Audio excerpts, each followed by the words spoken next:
He casually approached the beast and attacked. Hello. Brother, Welcome. I am hit. How's everybody Picture. doing Juice. today?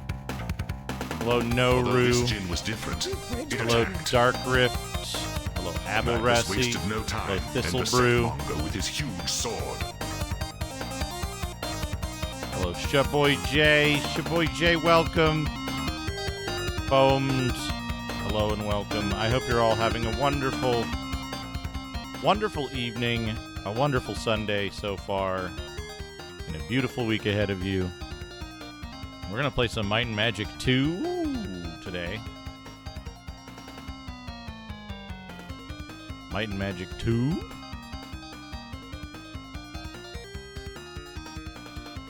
Might and Magic 2? Hello, everyone. My hair is a mess. Hello, hair.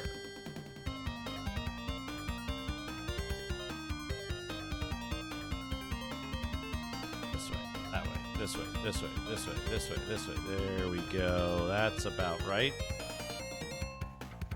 Now we need to blast it.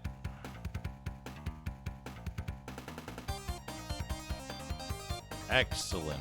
Excellent. Perfect. So if you recall last time,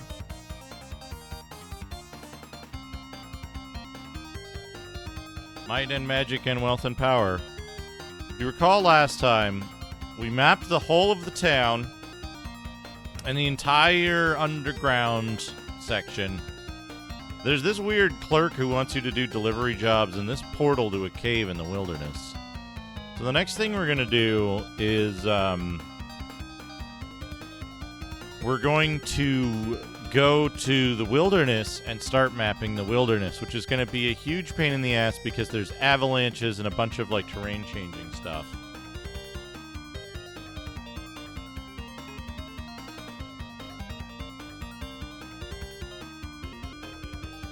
So, anyway,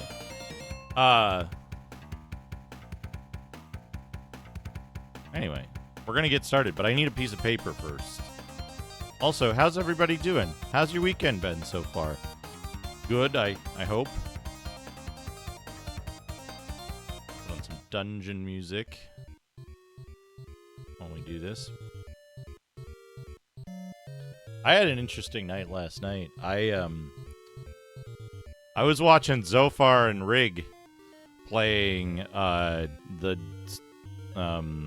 Shining the Holy Ark and fighting the final boss for like an hour. Oh, I'm getting kind of tired, but we should just give the final boss, one attempt before we wrap it up. We'll just give it one attempt, and like an hour later, Loopy Zophar. Oh, nice, Cedric. I hope that works out for you.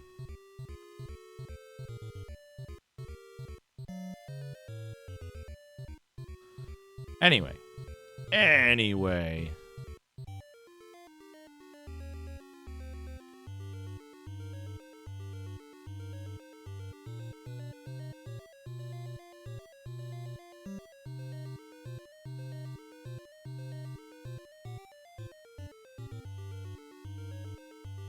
need another sheet of paper.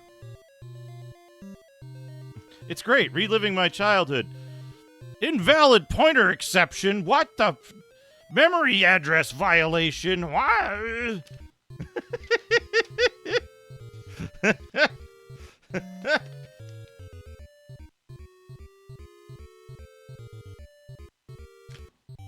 But you just ran. Why won't you run now?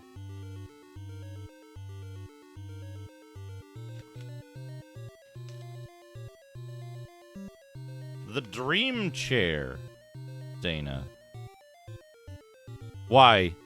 There's no need to spend all of that wealth and power and magic to create it. You just need, like, I don't know, it's probably $1,400 now.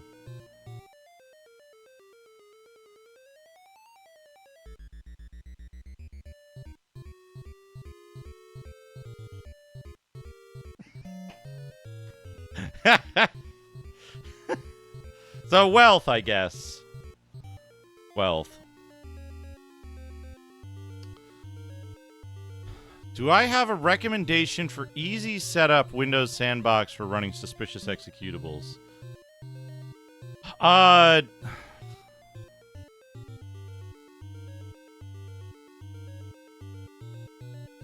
Yes. Well, cheap. Not necessarily easy, but it's cheap.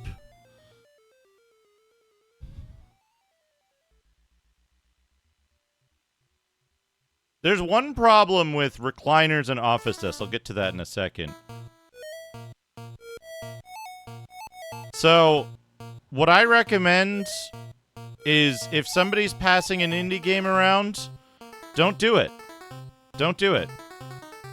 Do not accept an executable from someone offering for you to test their indie game. Simply do not do it. If someone wants you to test an indie game, they should send you a link to something that is like a shared platform, which can be reported and deplatformed if necessary, right? So, for example, someone should say, I'd like you to test my indie game. I'd like you to test my indie game. Here's a Steam beta key. Right? I want you to test my indie game. Here's a Steam beta key. You can download it from Steam. Right. That's exactly it. itch.io is not a platform that it has sufficient safeguards for this kind of thing, as far as I know. Right?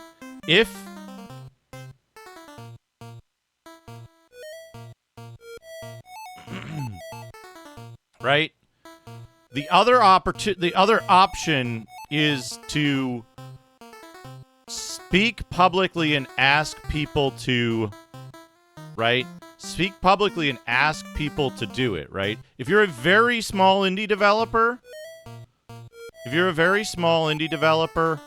who is looking for feedback from close friends and colleagues, speak to them in person. Speak to them on voice communications while offering them the link. Right? The onus is on the recipient to absolutely refuse anything offered to them. That's the safe method. That is security. But for the developer who wants to get their stuff out there and avoid appearing as this, in this way, appear in a format that validates your identity first. Then offer the link while maintaining constant contact in a validated identity format, right? So, for example, you say, hey, that game that you know that I'm working on, I'd like you to take a look at it. Can we do a voice call so that you can verify my identity and that it's not a Discord scam? Right? That's like 100% what should be happening. And when people go, hey, can you test my indie game? Here's an itch link. You should say, absolutely fucking not. I'm reporting you.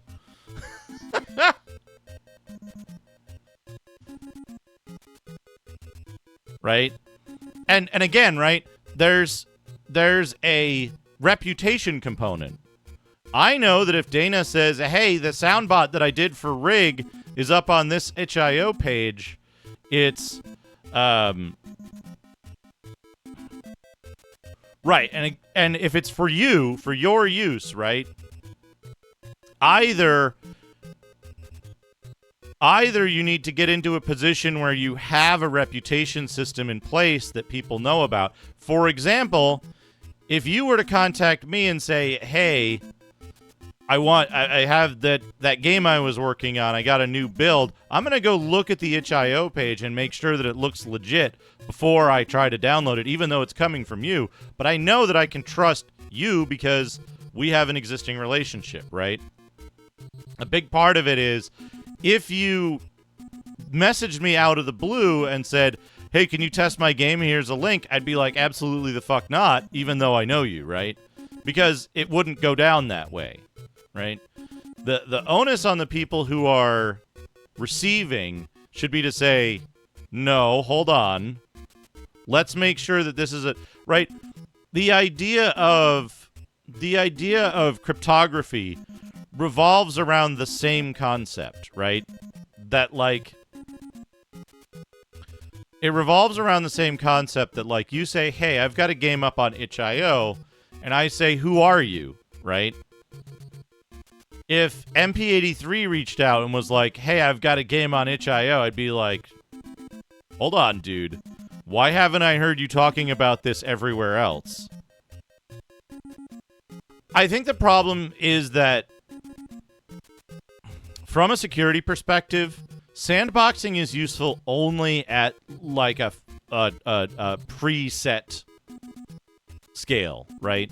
So, like, for example, if I was set up to sandbox stuff, I would use sandboxing to explode packages that I was already suspicious of to find out what they are, right?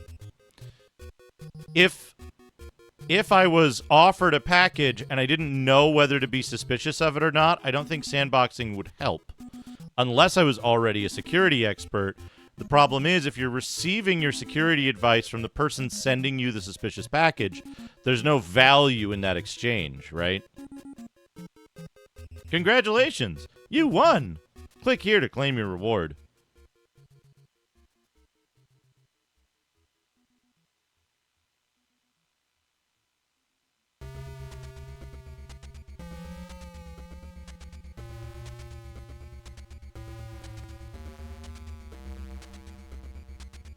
It's, you know, it's a chicken egg problem, right?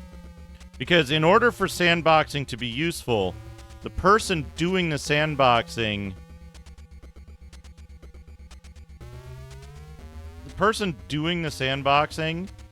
has to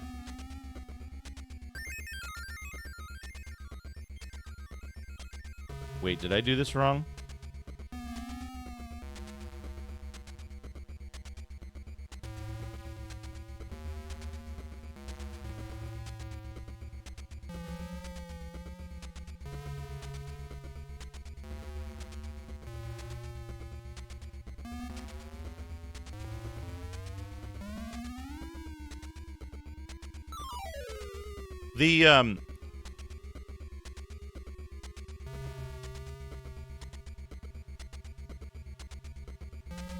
So if they run the game in the sandbox, it's only useful if the sandbox is set up correctly to separate stuff, right? For example, you could run it in a sandbox, and you have your sandbox set up incorrectly so that it's sharing a host network adapter, and then now you've installed a listener on the host network adapter, and you can capture stuff that's coming out of the system, right? You can report a bunch of stuff back to home base, right? It doesn't offer any protection in that circumstance. Setting up a proper sandbox is a difficult, complicated task at first. Once it's set up, using it is a less complicated task, but you still have certain quarantine procedures that you have to walk through. That's why I don't use sandboxes, because, like, I don't have all of the information to do it effectively. I could load something in a VM and I could load something in a VM, load it in a VN, send them a visual novel instead of a game. I could load something in a VM, but depending on the skill set of the person sending it to me, it wouldn't help me. It wouldn't protect me very much, because I would still be giving them access to parts of my machine as the hypervisor, the virtual machine that I was running it on. And in a lot of cases, that would be shared network access. It would be access to, like, overflow registers, a bunch of shit, right? It takes special knowledge and techniques to make it actually safe. Oh, that's... Don't like that. I don't like the giant bottle of ketchup that's the size of a baby's torso in the background either.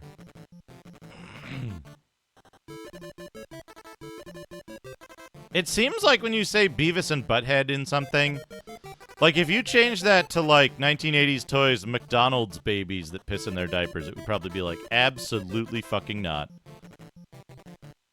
But yeah, so as a tool, your best bet is reputation basis, right? If they know who you are in their, like, for example, let's say we're talking about an interaction with a streamer, right? If you are offering them, if you already have a conversational reputation with them, they know who you are. They know that you are a game developer. They know that you have thoughts about how to address this problem. You can open a conversation with them and say, like, hey, how would you feel comfortable with my sending you something to play, test, show, whatever the case, and how would you like to proceed, right? Even posture like that can make a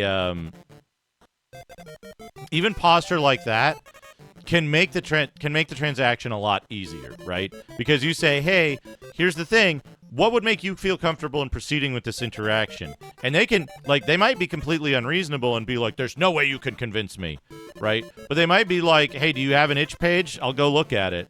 And they look at it and they go, yeah, seems fine, let's go, right? But again, itch pages aren't safe. They might meet the standard of comfort that the person that you're approaching desires. And by approaching it that way, like, hey, I know there's this stuff going around.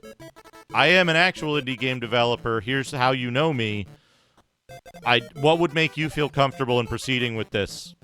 You know, do you want to hop on a voice call? Do you want to whatever? There's all kinds of options to negotiate, and it's basically a yeah, exactly. That establishes a great deal of reputational trust, and by doing so, it makes it, if you say, hey, here's the deal, I know that you should be cautious about this because of these things that have happened. Here's what I can provide. What else could I provide that would make you feel comfortable in this interaction? By framing it that way, you're giving a you're giving an opportunity for them to participate in this protocol of establishing trust. Which it's like I was saying about cryptography, right? Cryptography is a thing where, like,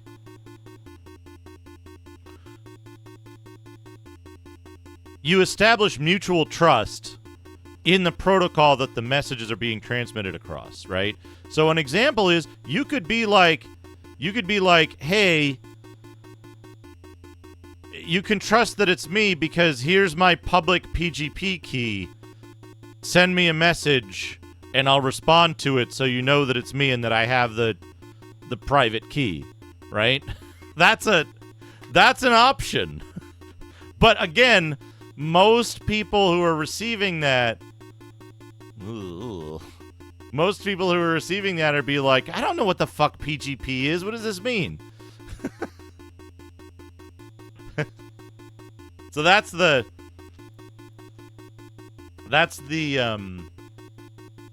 conundrum, right?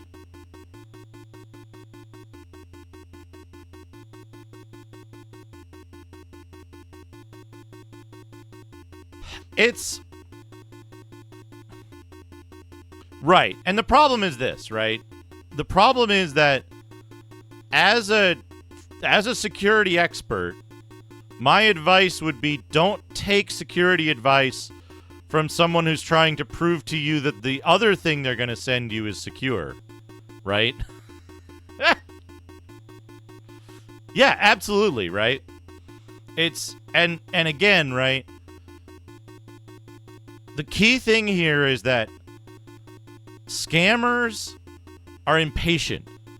Scammers are absolutely, like, they're not going to be pleasant and patient and accommodating, right? That's the key. Like, no matter what, there's no scammer smart enough to actually, and thank goodness, right? The path that leads you down to scamming means that you don't have a bunch of positive attributes that the people you're impersonating do have, right? So if you're pleasant and accommodating and amenable to people's requests and not pushy and stuff like that, you'll go a long way to building that trust reputation, even over the course of a day or two, right? If you message someone and you say, hey, here's a link to the itch.io page, here's all the, here's some articles about the thing, let me know if there's anything else that would make you feel more comfortable in looking at this, because I don't want you to, I don't want you to feel that I'm trying to scam you or that this is a thing, and I want you to remain vigilant in future interactions with people if they don't approach it this way, right? It's like one of those things where, like, it's a good thing that scammers don't know to do shit like, hey, we're trying to put together a thing for so-and-so's birthday. Can you, like, we're gonna collect donations and buy them the big gift they wanted, by actually, like, reading the server that they're in and seeing, like, whose birthday is coming up. What are the thing that they said that they were sad they couldn't get, right? And if they were to go to a bunch of people on the, like, if they actually read and did a little bit of research, they could be much more dangerous, because they could be like, yeah, we started at this page for so-and-so's thing, and it just pays to them directly, right? Like, awesome. Problem solved. The thing is that scammers aren't those type of, the problem is that scammers aren't those type of people. They're not smart and digging into actual information that could be used for effective compromise. They're R strategists or whatever. K strategists? I forget which. I forget which one's which, but they're the lots of eggs one. The other thing is, consider this, right? If you're downloading something on your burner laptop, make sure your burner laptop has absolutely no way to access any of your online accounts. That there's no tokens on it, that there's no network connection on it, none of that, right?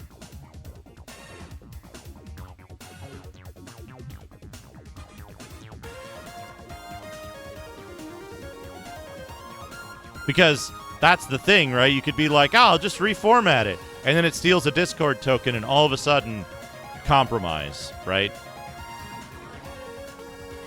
Yep, there you go. Exactly. Okay, we need to...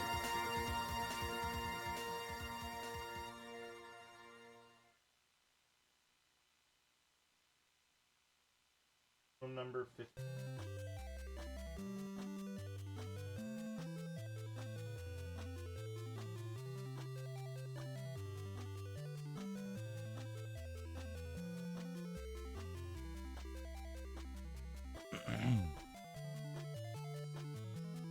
Yeah, there's a bunch of stuff like that, but, like, Discord scammers aren't going to be using those techniques, most likely, fortunately. Not yet, anyway.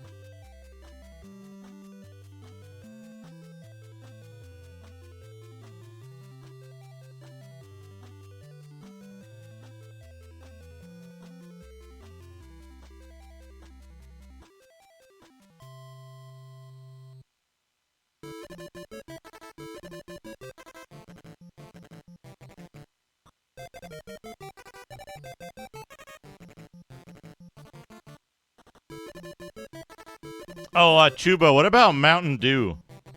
Can you do Mountain Dew for those toys? Yeah, exactly.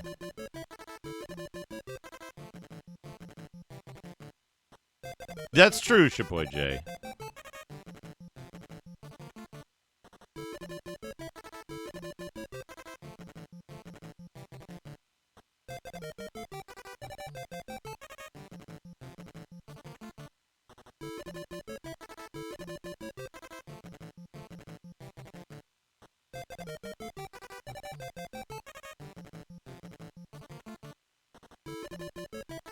Wrestler babies with special action. I don't like the special action.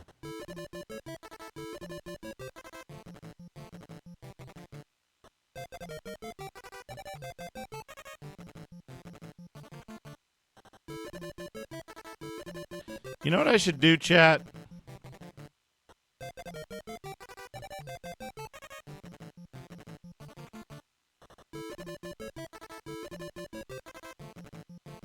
I should print. I should print map templates.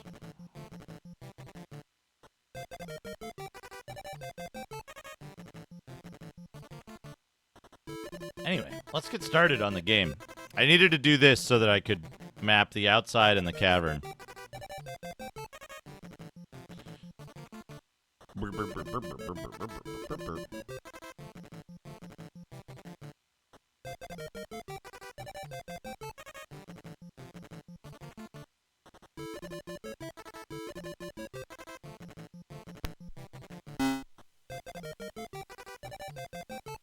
Also, you know, I realized something. Kipper good ape kamui ik 9718.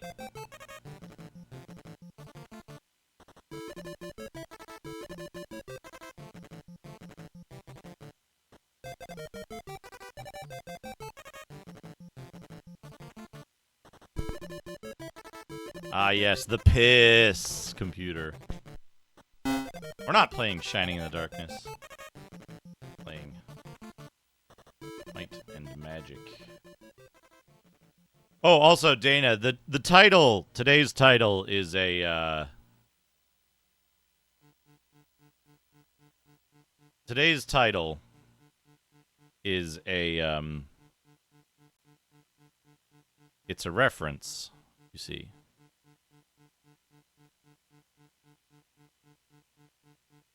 It's a reference to a song.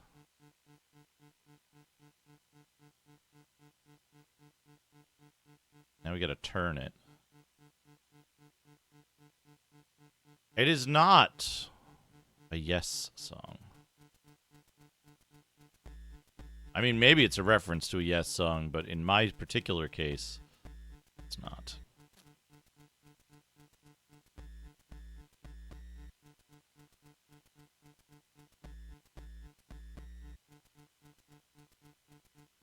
It's a rather,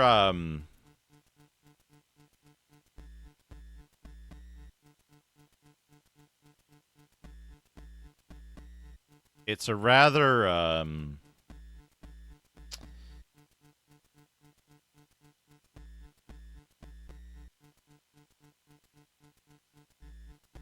what's the word? What's the word when something isn't obvious? Popular?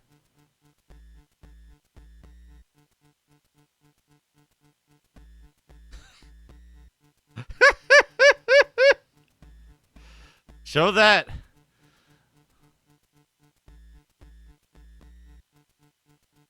Show that on your stream. Yeah, obscure. It's a fairly obscure band. Show that on your stream and see if you can get front page with the Mountain Dew bot. Tell them about how you love the dew.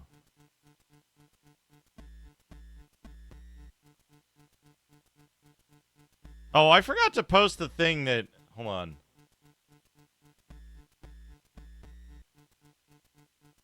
Hold on. From Duke as image in House of Commons? This? I was looking for an image of something else, and I found something that I thought would be particularly...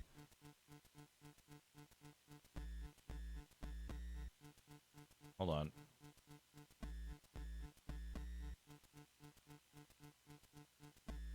I found this, which I think Chuba would like. But there's something else. There's something else that I found. Hold on. Wait, there's other shitpost material. I gotta go back.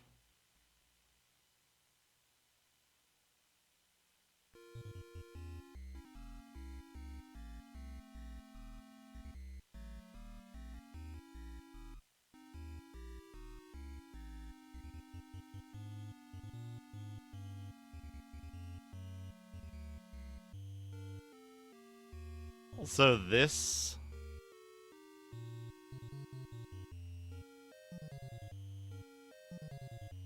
Anyway, hold on.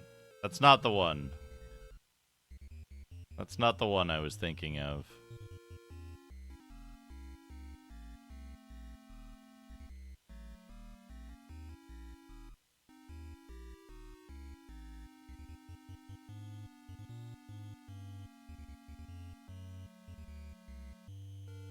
Hey, happy to promote. Like, I keep telling my mods, like, hey, when you see streamers, when you see friend streamers in chat, shout them out. Shout them out, because good people.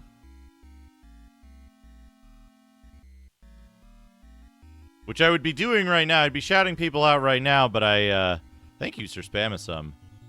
I'm looking for this stupid thing. Which is like past that.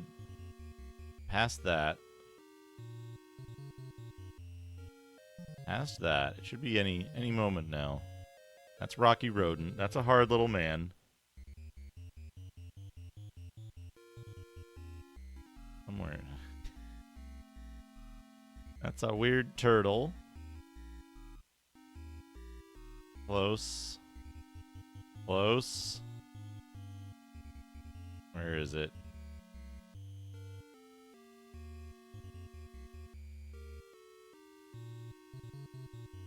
Man, it's been a while since I played C64, huh?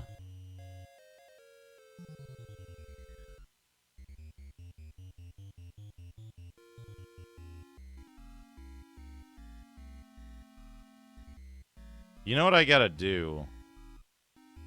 I gotta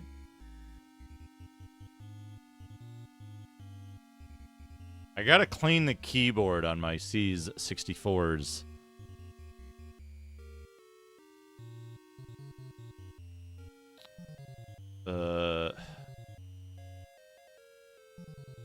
That's Ancient Mariner. Yes, here we go. Here we go. Here it is.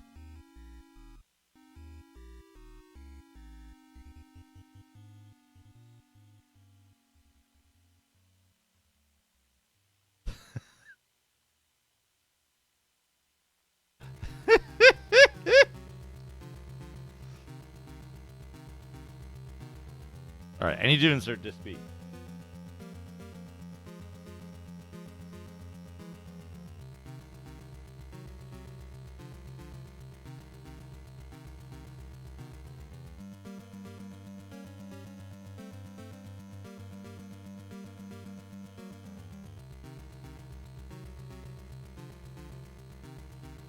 Caps lock. Go to town 1. There we go.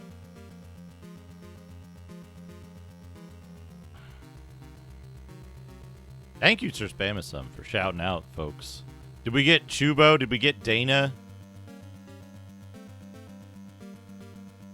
We shout out Sir Spamasum.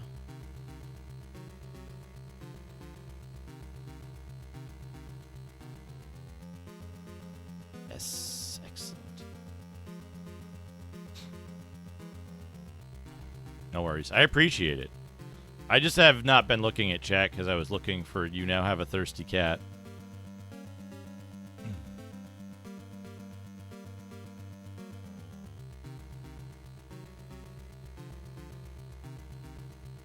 I think X10 Power, you'll find that I'm vehemently against the spread of misinformation and dangerous quacks.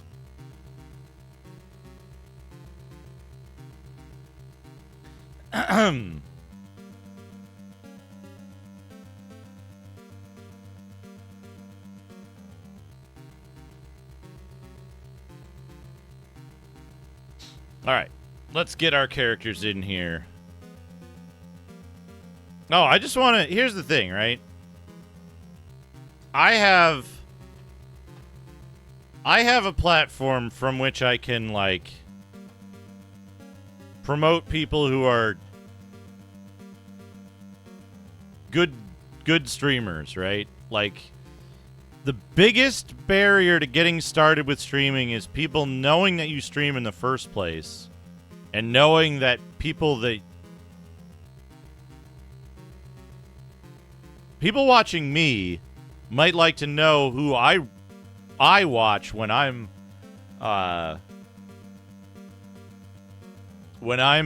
not streaming, right? And it behooves me to use the platform that I have of viewers to shout out people.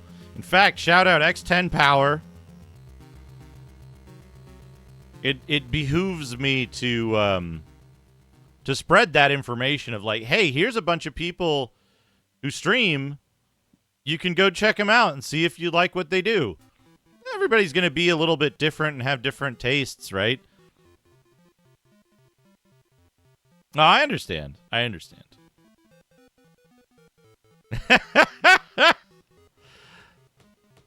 Dana, the only thing that's terrible about your streams is that you don't stream enough. I'm kidding.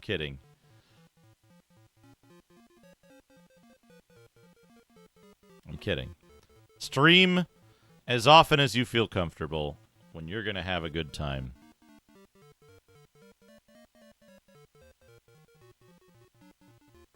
One thing I will say, though, one thing I've been, like, absolutely impressed with of late, if you're going to subscribe to a streamer just for emotes, Cactus Bee is a recent front runner. Cactus Bee emote game, top notch.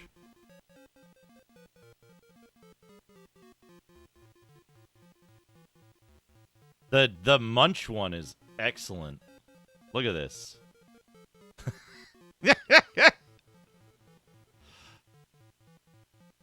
I like your emotes too, Dana.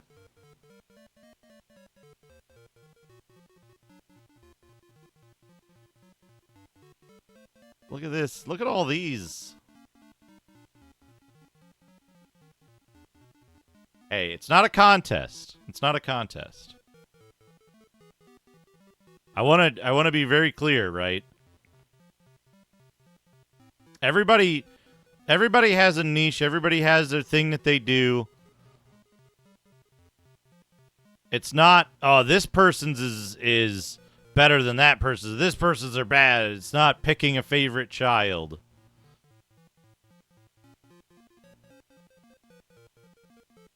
I just wanted to point out that me personally, I've noticed that a new addition to the emote game of Cactus Bee's emotes. Cactus Bee's emotes are excellent. Chubo's are top tier, right? But here's the thing: I don't need to mention that Chubo's emotes are top tier because we all know already, right?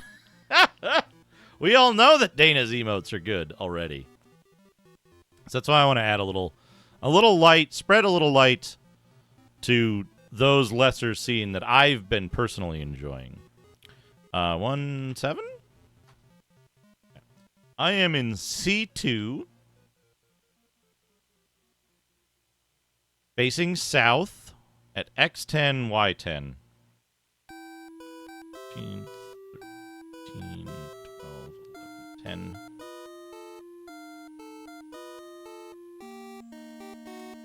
13, 12, 10.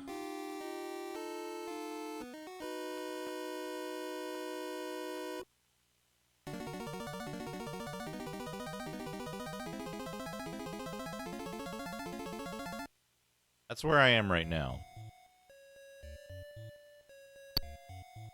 Okay. And that's where the town is. So let's put the town there.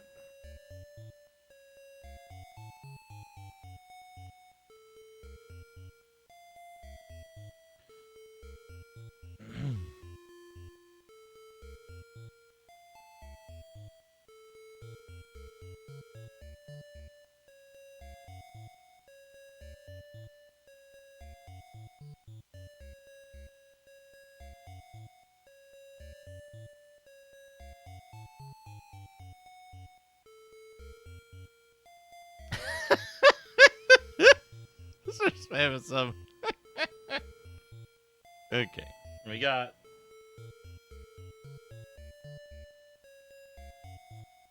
mountain walls there. We've got a mountain wall here. Open.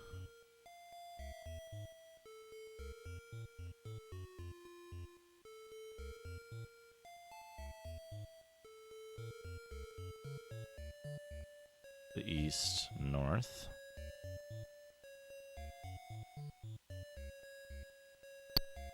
North. No thank you. Okay.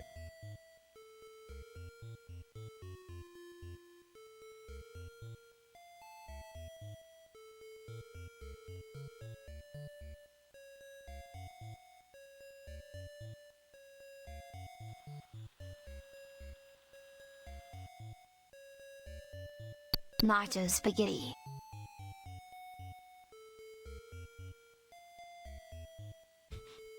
Sevasai, I struggle to say thank you for that, but thank you for the bits.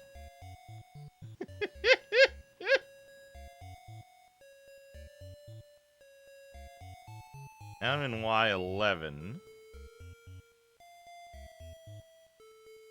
Shit.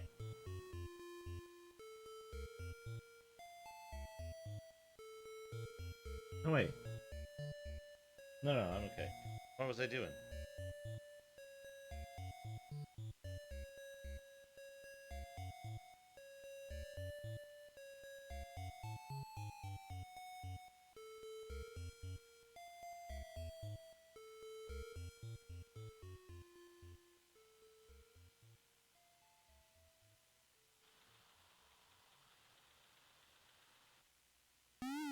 Somehow I looked at that. Pineapple bowl. Oh, literally a bowl made out of pineapple. Imagine when Panera starts doing that.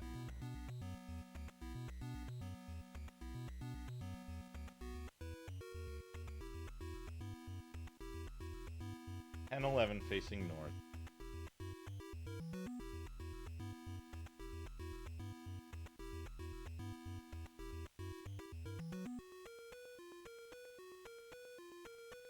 Okay, that's also...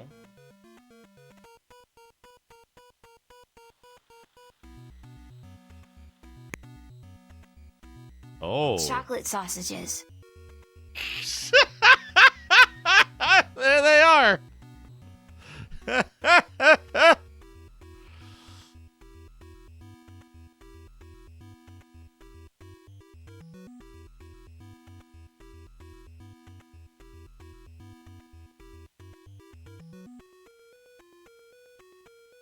Yeah, okay.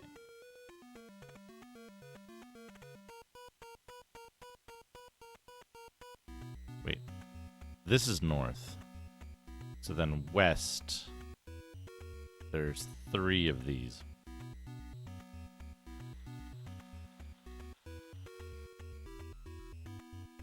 Soup au gratin.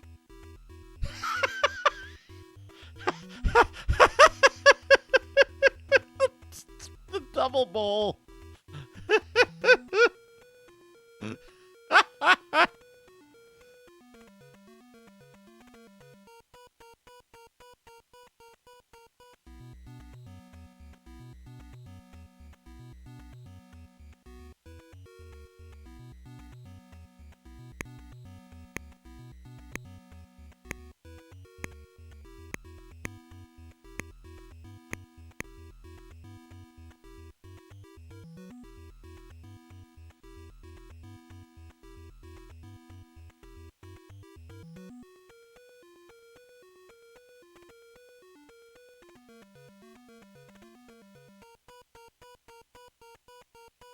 What's in the trees? A pit, an ambush. Okay. Ghouls, demon dogs, gremlins, zombies. This is all stuff we can deal with.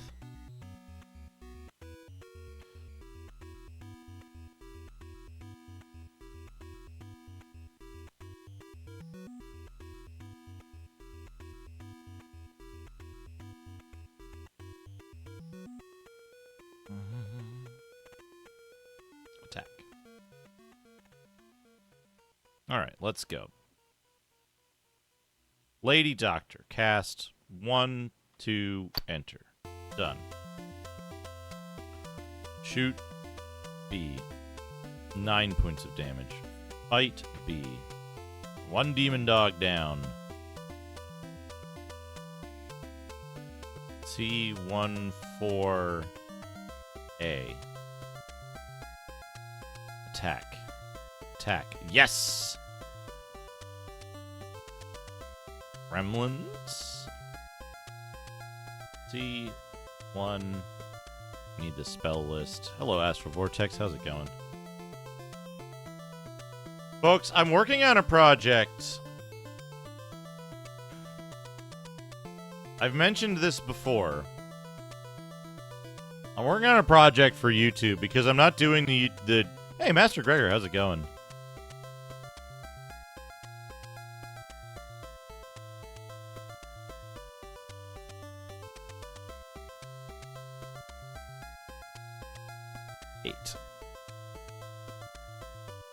Yes! Got him.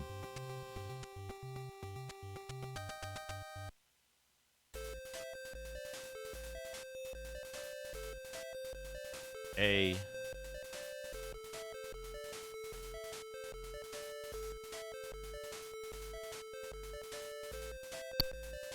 Oh, shit. That's not good.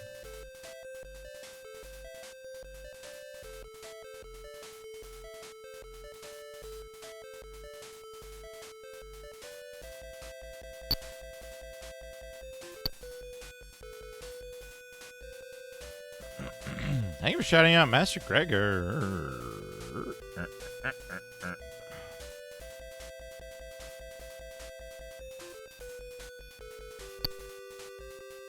11 gold, 1 gems. Did that kill Lady Doctor? Yes. Okay. Oatmeal omelet. We need to go get killed now. 2 dung beetles. They don't take prisoners. Will they run away?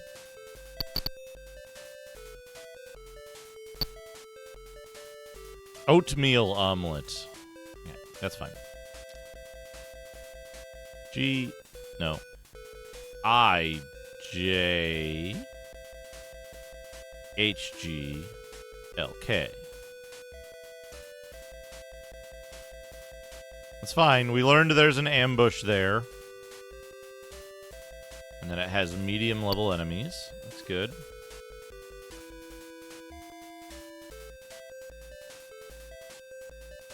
You know, Lemon character and Hippo character are going to be coming to Twitch. I have a list of stuff. I just need to, like, fit it in. It's probably going to be, like, 71 to 79 is something, 80 to 89 is something, and 90 to 99 is something. Alright. We know there's an ambush here. Oh, look at all these gnolls. Attack.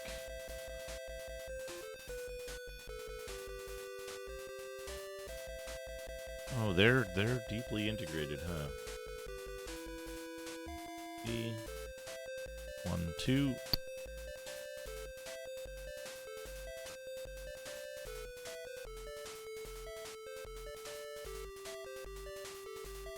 Oh, gnolls can shoot. That's not very good.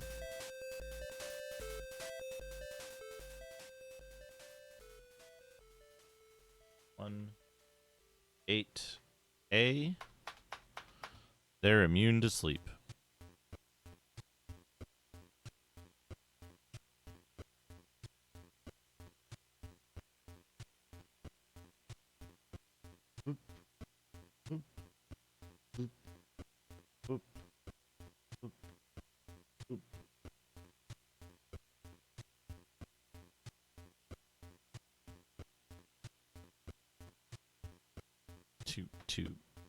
Two.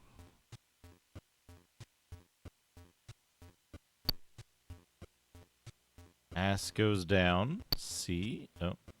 Shoot. A. C18E.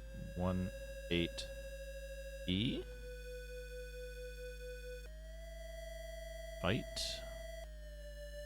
Fight. C14.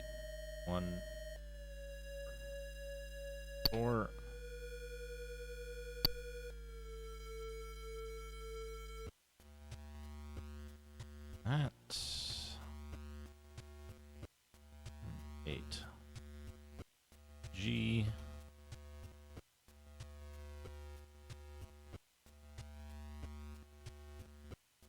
C. 13A. Not affected.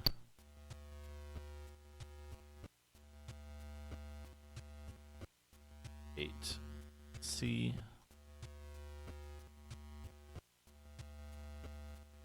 That troglodyte cast 1/1. Shoot A. C18. B. A. Fight A. Good. C143. Shoot.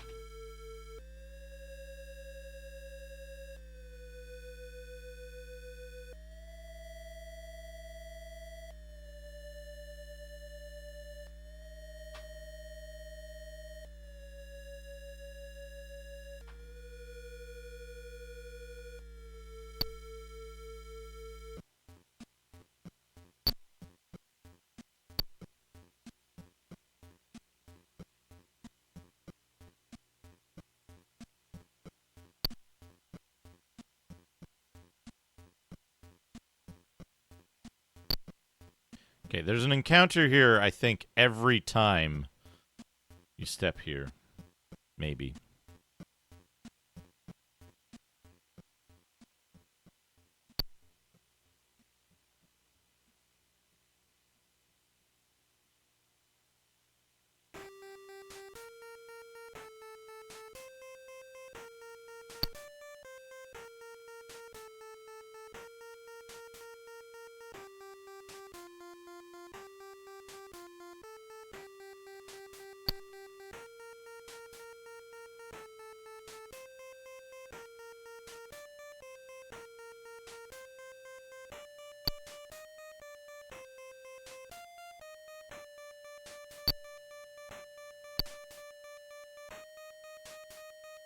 Hmm.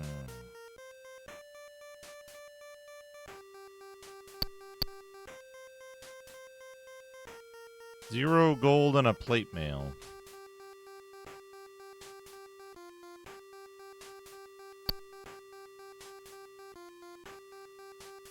Have a good nap, Cactus Bee.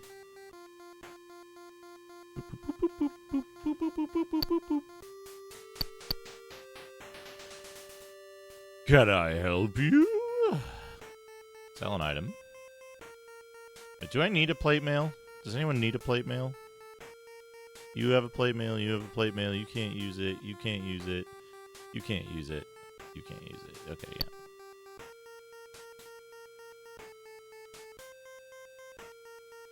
Plate mail worth a great deal more than anything else I've received. How are we looking for training? Oh, we can train. We can train with 3 people, but we could also get like 3,000 experience and train with more people. Encounter. Yeah, okay.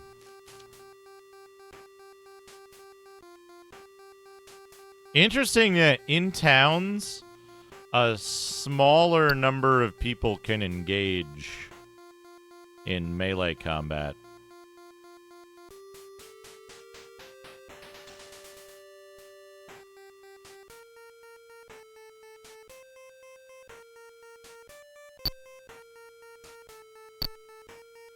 God, what's with these encounters? Skeleton. Yes. I love the floating skull behind the skeleton.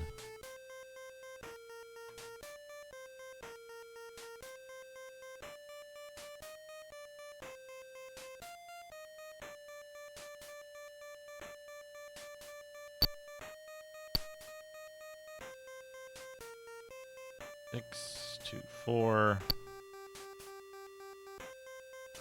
Ass is having a hard time of it properly detecting traps.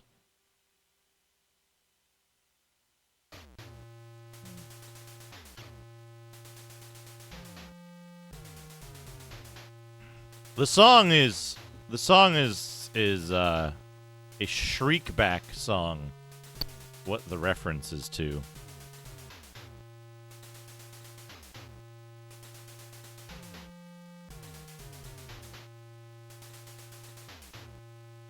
Yep. Yeah, this is going to be a pit and an ambush.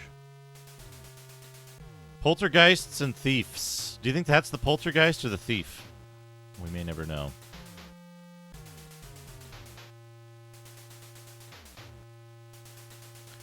right, we're going to go C18. Excellent. I'm going to attack the poltergeist. Fight the poltergeist. Cast 18A.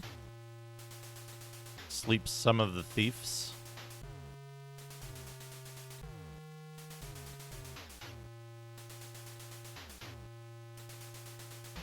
Two. Shoot B. Fight B. 18B. Fight B. Fight B. That thief.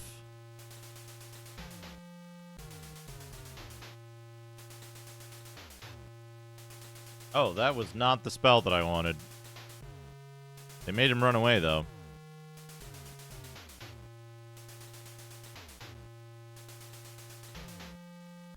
Ha ha ha! There's a message there, Dana. There's a message there.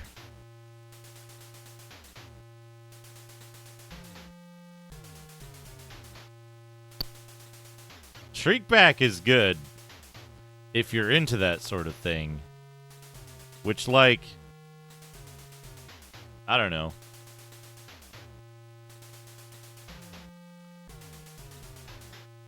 It's a very specific thing.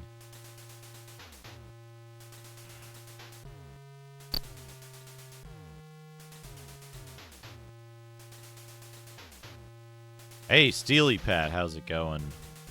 Gargantu Ant. Can we retreat? No. Monsters surround me. 8. 1. It's still a oh, that's not good. That's not good at all. I don't think I can cure that.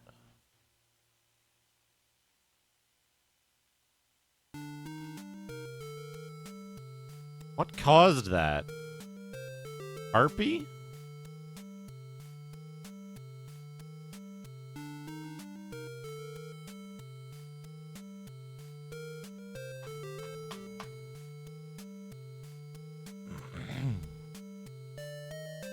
Yeah, but I'm still down one person in a pretty tough combat.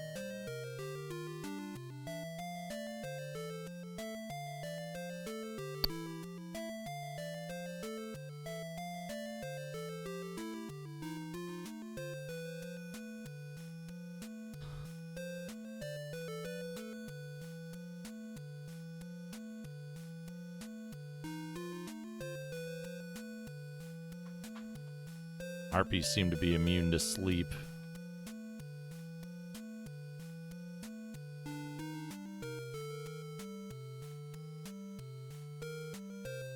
No, wait.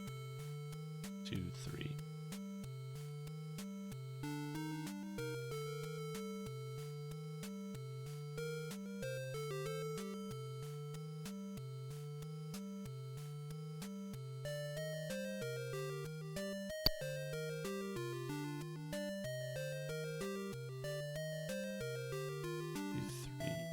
E.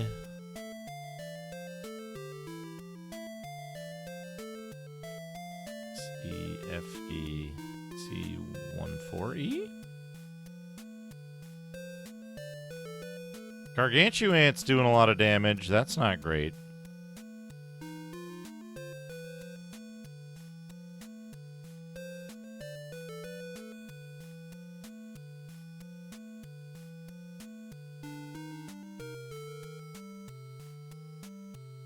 Not effective.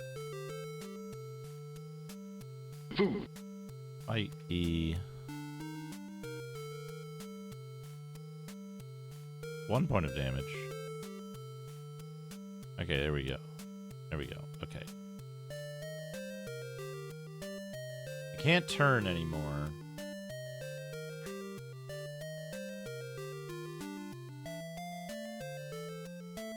Okay.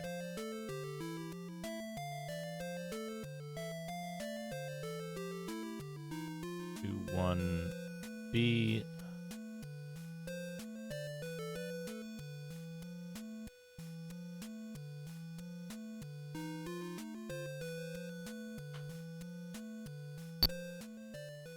Woof. 3, 6. 2, 4. Added armor. Rest. Yeah, that rests it off. Okay, so what are we looking at here?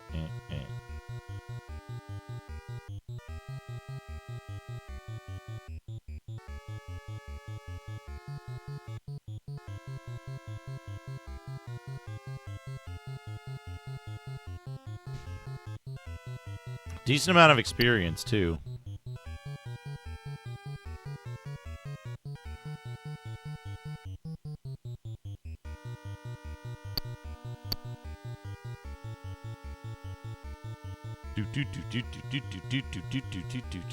Maybe I could get cure.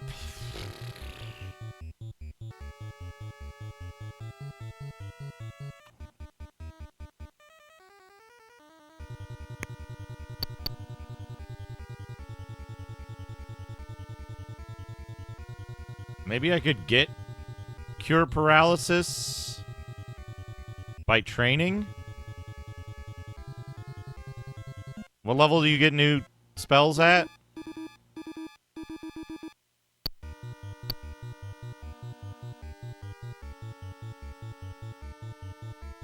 Odd ones? Yeah, so I guess I would, right?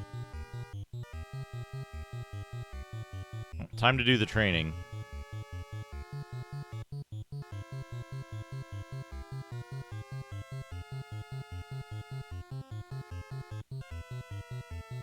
$39 by 4. 10 hit points we're going for. We're aiming for 10.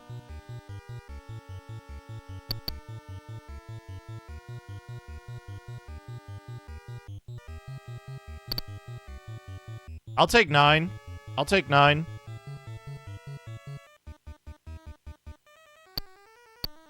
Hello, Zofar. It's a song reference. Time for a meat wave. It's a song reference. I think there's like 2 people in the audience who might get the song reference. Berserker. You should play this one day. Yay! Yeah!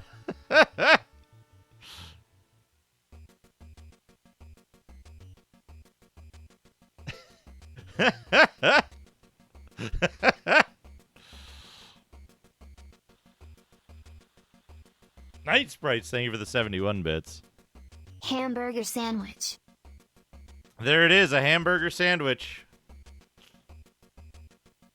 If I ever open a restaurant, I'm putting items on the menu that are like... I'm putting items on the menu that are just going to be slightly disconcerting to diners. Like a hamburger sandwich. They'll be like, why is the word sandwich on there? A hamburger's already a sandwich. What? Put 2 identical items on the menu. Hamburger and hamburger sandwich. That'd be good.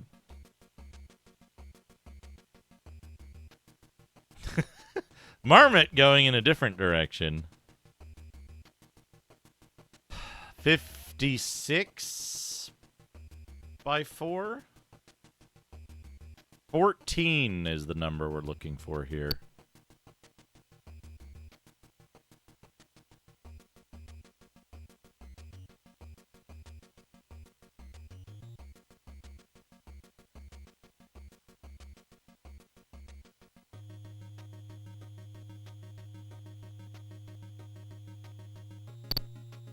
10 is not enough.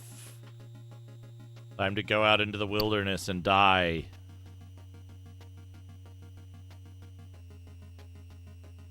Because I think this will be faster than the alternative.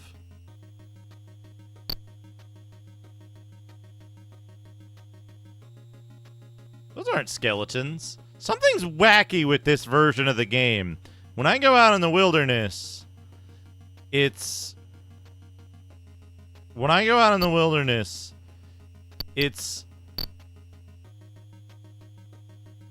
incorrectly. That's a poltergeist. That's correct.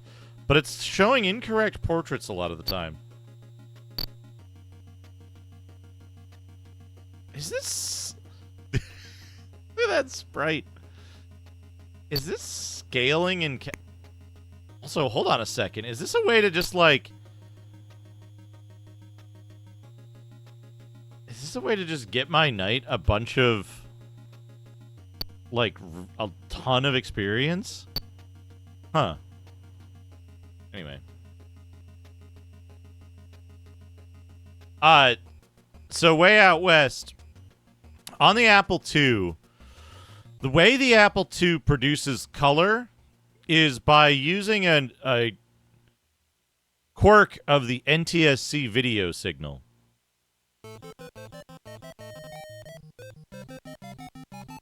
So you'll see here, no colors on the text, right?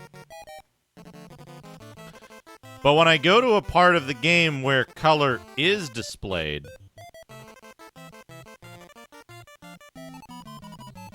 now all the text is purple or green when it's single width vertical lines, right?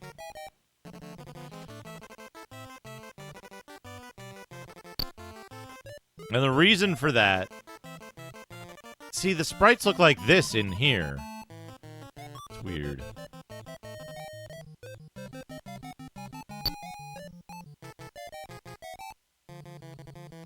Evil Hork Knight. So the reason for that is that when you have an NTSC video signal in color, the way color is sent is by a bunch of pulses in the signal. And when you receive it, instead of getting 1 pixel of white, or 1 pixel of green, or 1 pixel of purple, you get actually like this kind of binary like signal where some of the vertical lines are white and some of them are black. And as a result, if they don't modify the text to be wider, if they want to fit all of the text on the screen in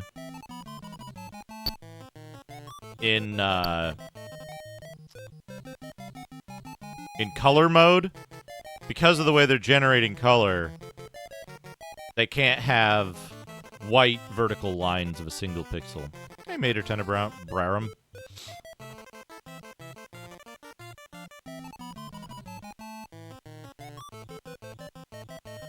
But when it's just a black and white screen, you'll see it's fine because it's turned off the signal to the receiver that it's going to be displaying color, so it can display all black and white with no color interpretation.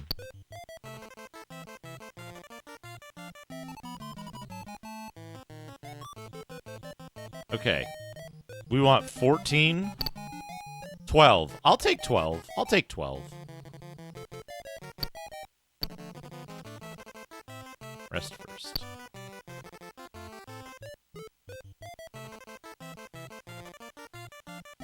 It's not exactly like... People think of it as clever hardware tricks, right?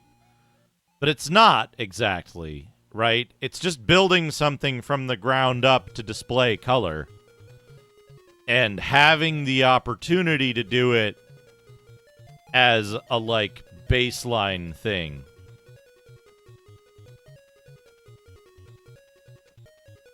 So the other thing is that it's not just purple and green.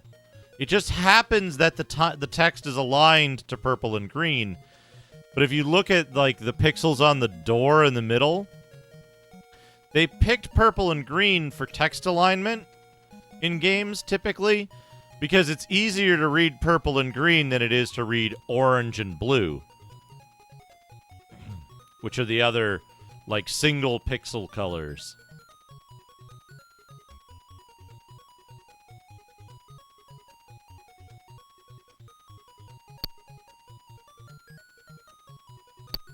Wait, shit.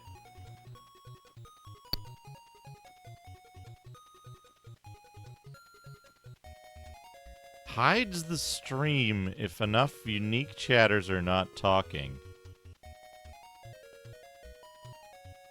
What?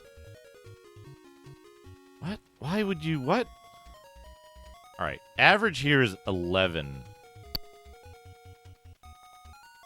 Why would you do that?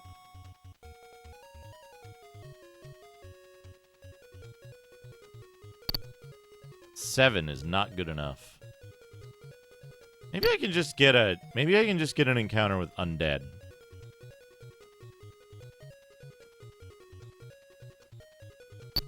No, they're just gonna run away.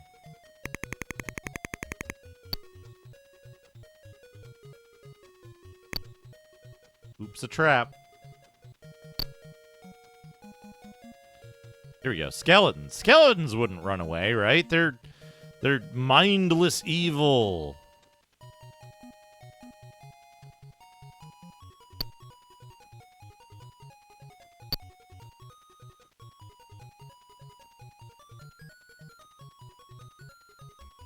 You know what's weird, Way Out West? As much as I like to criticize Twitch, and I think we should, right? We should hold Twitch accountable for being a platform that some of us derive our livelihood from, right? They've been trying to do good lately, right? They've been trying. They've at least been making a visible effort to try to do something, to try to do some good things, which I appreciate, right? I think it's important to, like, it's important to recognize at least good intent, even if the results are mediocre or counterproductive. But they've at least, yeah. Compared to like September to December of last year, Twitch is doing fucking great. Compared to like a few months long stretches in like 2019 and like 2021, Twitch is doing pretty good, right? They're doing pretty good. Compared to that, there's still a whole spectrum of things they could do better. But like, they finally did new hype train emotes, right? Yeah, there were points where it was like, well, if I have to move to YouTube, how would revenue shake out until I get partnered on YouTube, right? Not, hey, it's fun and enjoyable to have two different places to stream with different audiences and environments. It was at one point like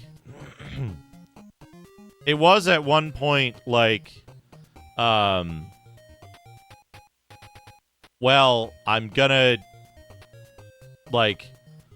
have to look at other platforms because Twitch is probably going to implode.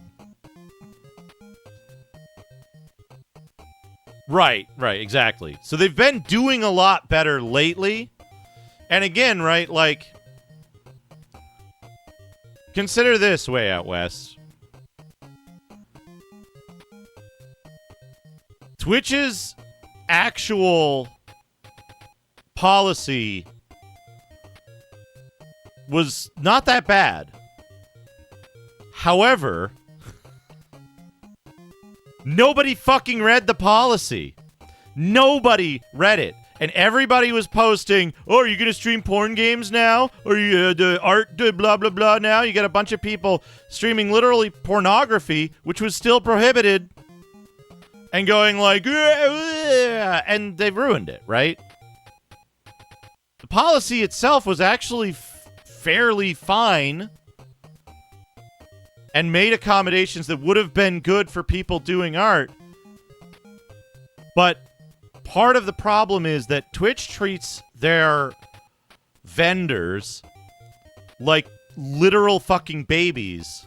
And so, given the opportunity, Twitch's vendors, that's me and other streamers, act like literal babies because nobody is treated like an adult business person running a fucking business that happens to be entertainment business on a video serving platform. They're acting like gamers and children. And it sucks because it's like you get people who respond to it with, wow, they can have this, but not blah, blah, blah. And it's like, yeah, they absolutely shouldn't have gambling on their platform because it's predatory and it sucks. They should absolutely not have that, right? Yes, they should not have literal pornography on Twitch, right? They should literally not have pornography on Twitch. However, the definition of pornography versus artistic nudity is a fine and difficult line to draw. People were putting up pornography, and that's not okay, right?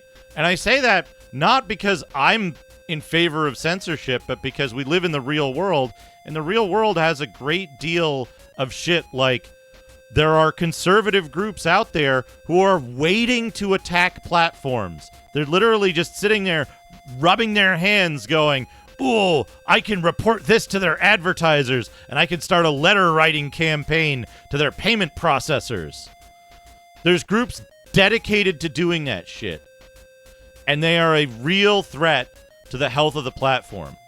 So when Twitch says, hey, it's okay to have artistic nudity, and people go, I'm going to draw giant schlongs. That's bad. Right? And the thing is that, like, people were like, oh, well, now you can play all the porn games. And it's like, no, literally you cannot.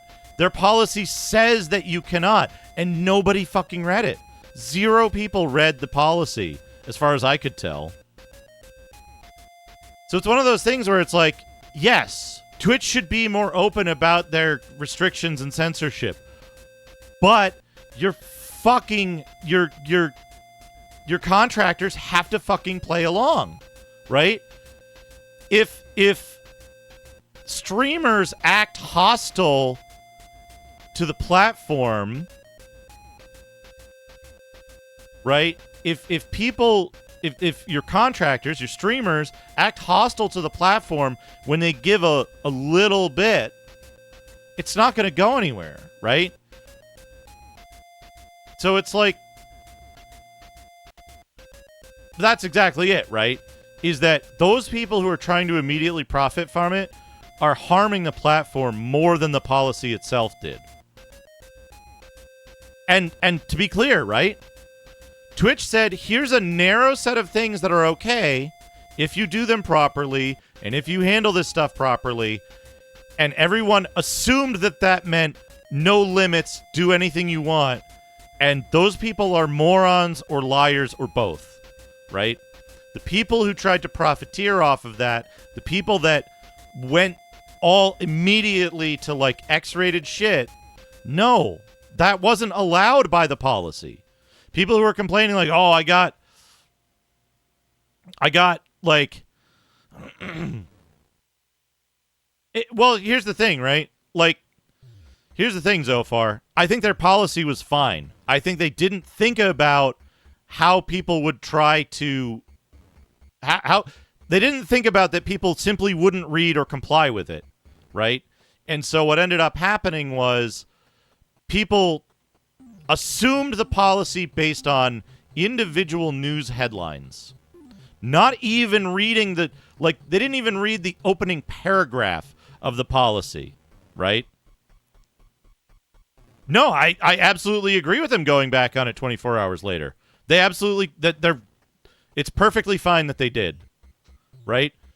The fact that they went back on it is because nobody fucking read it, and they were like, you know what? Fuck you guys. Like, you're not going to read the policy and you're going to do a bunch of shit that violates the new policy. And if we deal with it, it's going to make us look worse than if we just take it back and say, we're exactly back to where we were. Square one, right? So the specific thing, right? The specific thing is Twitch did the right thing by taking the policy back because their contractors acted like fucking children about it, right? That's exactly it, though, Zofar, is that the problem was not necessarily the policy itself or taking back the policy, right? The problem was that Twitch had good faith in their contractors, which they shouldn't. And the problem is that I want them to be able to have good faith in their contractors because it benefits me personally. But they can't have good faith in their contractors when their contractors are acting in bad faith against them, right? So a small group of people forced Twitch's hand by completely ignoring the actually pretty good policy and violating it almost immediately because they didn't read it, right? They didn't read it. Or they were lying about it, right? They were like, well, this is allowed now. And so they just, like, showed pornography. And the problem there is that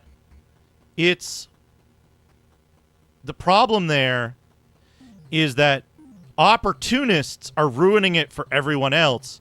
And how do you combat that, right? How do you write a policy, right? How do you write a policy that says, here's what you're allowed to do, here's what you're not allowed to do, and here's what the punishment is when you do stuff that you're not allowed to do, and then immediately a bunch of people do stuff you're not allowed to do, and you take action against them.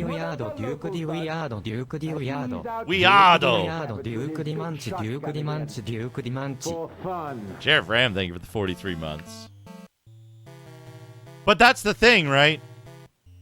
Look at it from Twitch's perspective, right? Look at it from Twitch's perspective, right? A bunch of people didn't read the policy, and now they're whining about getting banned for violating the policy they didn't read. Base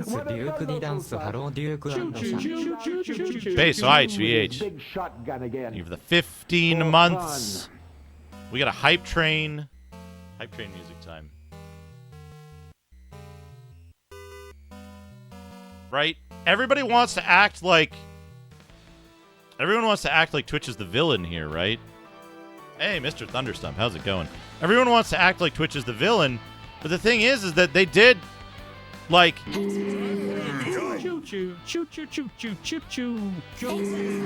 Zelen, thank you for the 100 foods. Not enough. We need, what, 10? 11, I think.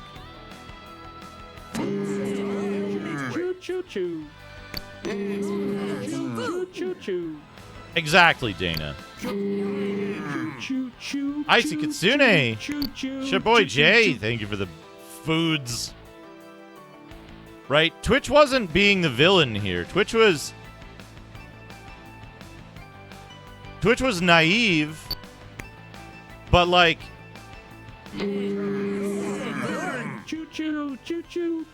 Problems aside, right?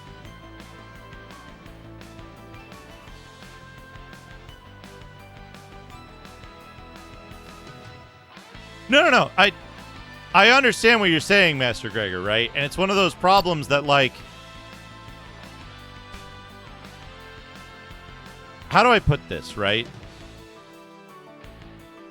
Twitch is in a difficult situation that sucks for them and sucks for us. Sheriff Ram, thank you for the big feast. Uh-oh. That's a hype train level up.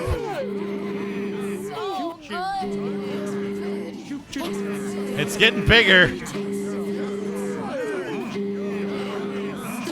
Zapasai. Oh, blueberry, whatever that is. Soup? Pie? It looks pretty good.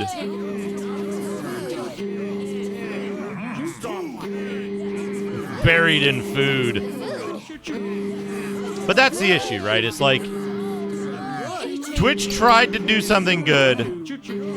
They didn't really have a choice other than to either ban a whole bunch of people or roll it back.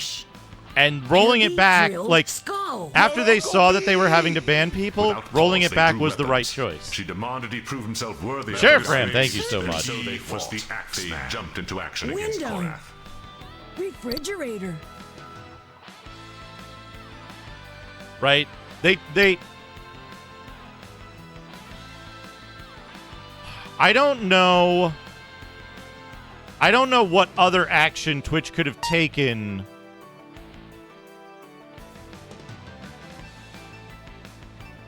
I don't know what other action Twitch could have taken to at least try to do something about the issue at hand. Oh, pot pie. Delicious.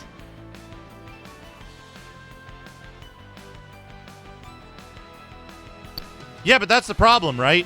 When you have hundreds of people violating your policy and you're just going to be mass banning a huge swath of people, right? What's going to happen? Those people are going to say, oh, Twitch banned me unfairly because I violated the policy, blah, blah, blah, blah, blah. But they said it was okay. They never fucking read the policy. That's the problem, right? Meanwhile, we do have people that are getting unfairly banned and creating a bunch of noise that overrides that. Sucks real bad for those people, right? Way Out West, thank you for the 500 bits. The AI food is 71 to 99 bits. Will be neural network food. 500 is gonna. Fear Fog, how do I activate AI Terrible? Forwards.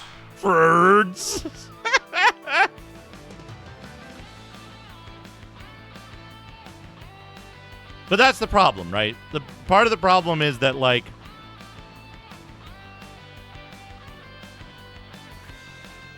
$70 bits. I haven't had a good one of these in a while. Noman, thank you for the 70 bits. Actions Twitch could have taken. Flush all the shits. Wipe the ass of every individual who comes by so you get 0 squat baths. For Squat baths! Probably flush half the assholes too. I think double shit would yield great benefits if paired with the butt soup milkshake. The jerks wouldn't be surprised Soup what the milkshake. flushing did. Injecting Great gel on into tier. a pig means flushing all of their butt shit. Make fuck drugs seriously useful for professionals as well. Same costs of shit, as well as We got more good streamers in the chat. All right, we gotta train. 10 hit points. I'll take it. Good enough. It's like raining outside. Interesting. But yeah, like, here's the thing, right? I too dislike the way that policy thing went down, right? I think that Twitch is in a position to receive blame, but it's much more complicated than just Twitch changed their policy rapidly and that's bad, right? I think that their policy change in both cases, this is why it's complicated, right? In both cases, I think that Twitch's decision to change policy was the right decision, right? 70 bits. Oh, boy. Taters Games, thank you for the 70 bits. I think they made the right choice to change policy in both cases.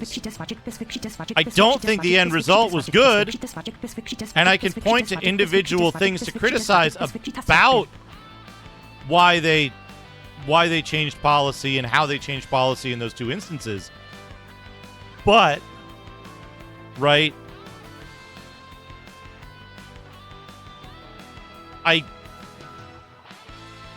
it's difficult for me to come up with any kind of alternative to those two decision points, right?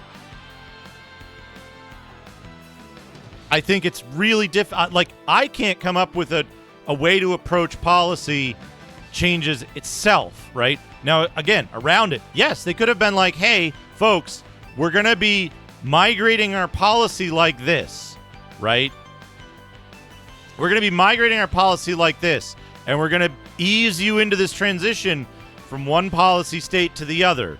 We're going to be making this big, long transition, and you're going to receive warnings for stuff that violates the new policy at first, and then you're going to receive blah, blah, blah, blah, blah, long, months-long process, right?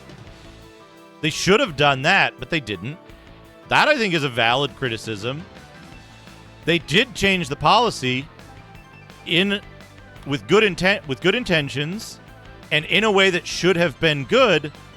They didn't properly assess the knock-on effects of doing so, and part of the reason that the knock-on effects were so problematic is because of the way Twitch treats their contractors. Right? But this is the problem, right? Chaboy J, you can't just ban literally thousands of people all at once and not have zero consequences for the platform. Right? Because it produces, whether it's true or not, it produces a gigantic amount of negative sentiment towards the platform. And that negatively impacts the platform's revenue. So in an ideal world where everyone has perfect information at all times, then sure. But that's not the real world. We don't live in that world. Hype Train complete. Hype Train success. 2,779 bits and 2 subs. Thank you so much, everybody. Right? We don't live in fantasy land where you can just do a bunch of giant actions against huge swaths of your platform's population and not have knock-on negative sentiment. Right? Yeah, but you can't do that too, Zofar, right? We've already covered why you can't do that. These are not options. These are not... We don't live in a fucking fantasy land where you can just do all of this broad stroke shit and not have negative consequences for it, right? And part of it is, right? Part of it is that, number one, there are conservative groups dedicated to fucking over people that have any kind of sexuality on their platform. Dedicated to doing this. Right?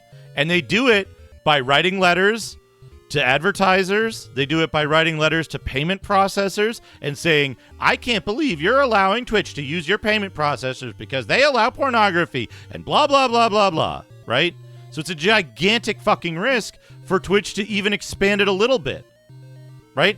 Even if everyone followed policy, it's still a huge risk for Twitch to have done that. And then a whole bunch of people didn't follow policy. Right? They don't. They can't, right? You're arguing in bad faith about them doing something that's literally not fucking possible in the real world, right? Twitch wants to allow more sexually adjacent content in an artistic context. I think that's an admirable goal. I would like them to achieve that goal, right? It does not help them to simply allow pornography on Twitch. It doesn't help anyone, and it puts the entire platform at risk. And I don't want that, right? Secondarily, Twitch has to walk a very narrow path between what they'd like to achieve, right? Between what they'd like to achieve and what they're currently doing that's safe, right? Did they try to make progress on that? Yes. Did it go wrong? Yes. Was rolling back the policy the correct thing to do? Yes, absolutely. There's nothing you will say that will convince me that rolling back that policy wasn't the right thing to do at that time, right? If they allowed it and banned a lot of people, there'd be hundreds of thousands of people screeching on Twitter, and you banned so-and-so. Look at any post from Twitch on Twitter, and you'll see hundreds of responses saying, well, you banned my favorite streamer and blah, blah, blah, blah, blah, right? A bunch of fucking morons out there jerking themselves off because they think their favorite streamer is blameless. Now, there are cases where people get banned for bullshit reasons, but there's also people who get banned for, like, explicit policy violations, and it produces this gigantic, outsized negative sentiment against the platform because my favorite streamer got banned and blah, blah, blah, blah, blah, right? What is the federal definition of pornography so far? The U.S. federal definition of the line between artistic nudity and pornography. Do you know what it is?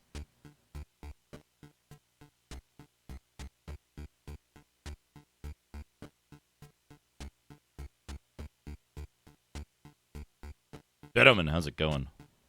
All right, we got our party back though. We can progress now.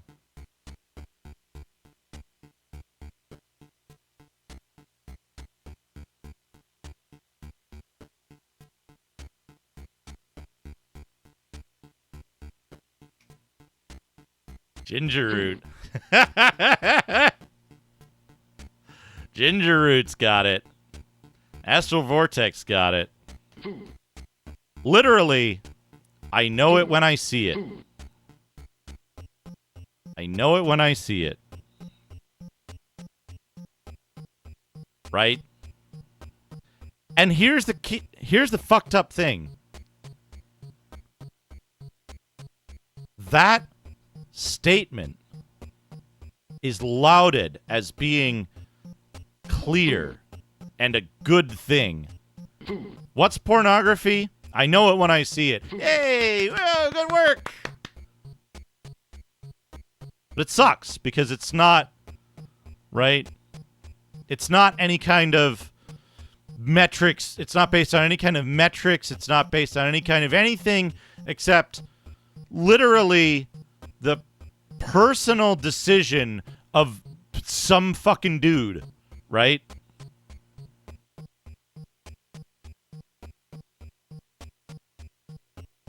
And the problem is, right, that while it's accurate, it's a bad way to write policy because now you have people saying, well, I didn't consider this 19-inch furry cock to be pornography.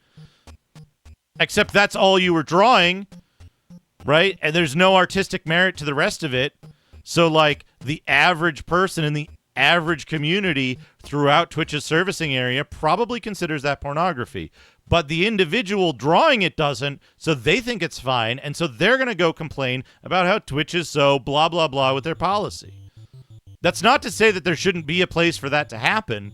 It's just that Twitch doesn't have the infrastructure to actually handle supporting multiple of those things at the same time, right?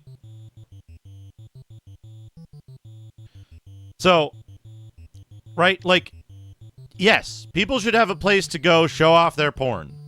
Absolutely, right? It shouldn't be. It shouldn't be something that's, like, derided as, like, this awful thing. Oh, my God, I can't believe you showed a nipple, right? But, right? But I have to deal with the compromise of shit that happens in the real world, right? Yes, there are conservative groups who think everything is pornography, right? Those groups exist. They pressure platforms and try to destroy platforms based on that. Because they think that a female presenting streamer wearing a low-cut shirt is pornography, right? They think that platforms that offer pornography shouldn't exist at all and should be completely destroyed, right? Those people suck. They're the reason that we have this kind of difficulty with managing platforms around this kind of stuff. I think Macaw should be allowed to show fucking Prospero's books, and I think Macaw should be allowed to stream fucking porno Japanese games, right? As long as it's properly labeled and as long as there's at least some barrier to people being able to access it if they're underage. Because, yeah, like, showing porn to little kids is wrong. But there shouldn't be something that means that all adults can't access it either. Right? But this world doesn't exist. The world we exist in is a complicated one. It changes on a moment-to-moment basis, and even for all of the best intentions, sometimes you make missteps, and correcting those missteps in the right way is really, really important. That's what Twitch was aiming for, Kreegath. Content classification labels. So you can say, hey guys, today I'm going to be streaming something risque, so don't tune in if you're a kid, right? Now, again, right, you know what happens, you know what kids do, right, Shaboy J? You were 11 once. Look at an 11-year-old's Google search history. Availability of material to kids is a concern, but it's also something that's like, right, it's like,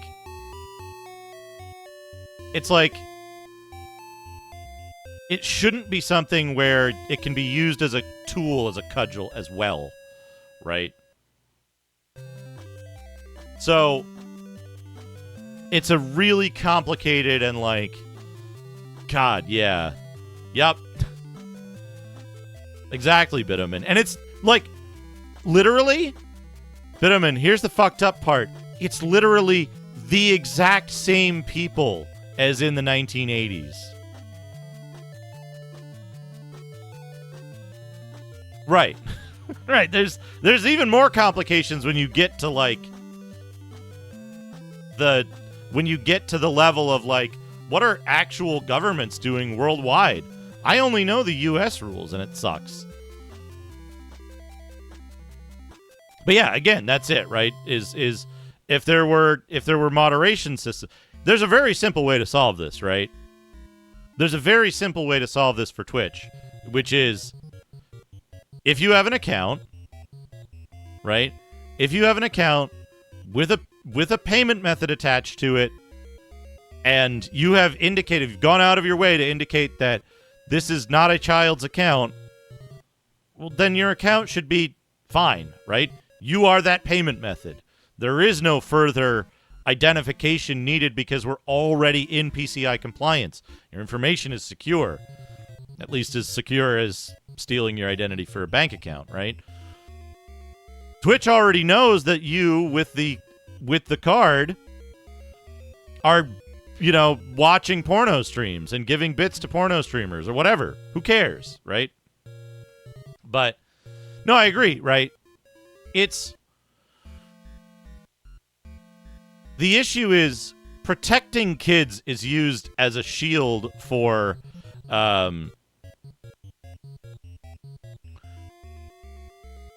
is used as a shield for right-wing conservatives to push their views onto other people, right? And it shouldn't be. However, give an 11-year-old, like, 2 hours and access to the internet, and their search history is going to look like pee-pee booby shit, right? It's going to happen. But it's one of those things where it's like, you know what? I would prefer that children don't see Goatsy or Blue Waffle or whatever, right? I would prefer that there's some kind of safeguard in place to say, like, hey, don't look at this, right? and the safeguard should be integration, right? But again, right, like, we live in the real world, and both parents are working in most households because they have to. Right? So it's like there's gotta be somewhere in between that people are meeting halfway, right? That's exactly it. It shouldn't be your problem, right? It should be easy for you as an adult to deal with it, and it should have at least some consequence of, like, for example, hey, you can put a browser in kiddie mode and it'll, like, communicate about which things they should not be able to access, right? There should be a way for the parents to make those decisions on an individual basis without affecting the entire platform, right? But that's it, right? It's not set up that way because the people who are pushing for it aren't acting in good faith.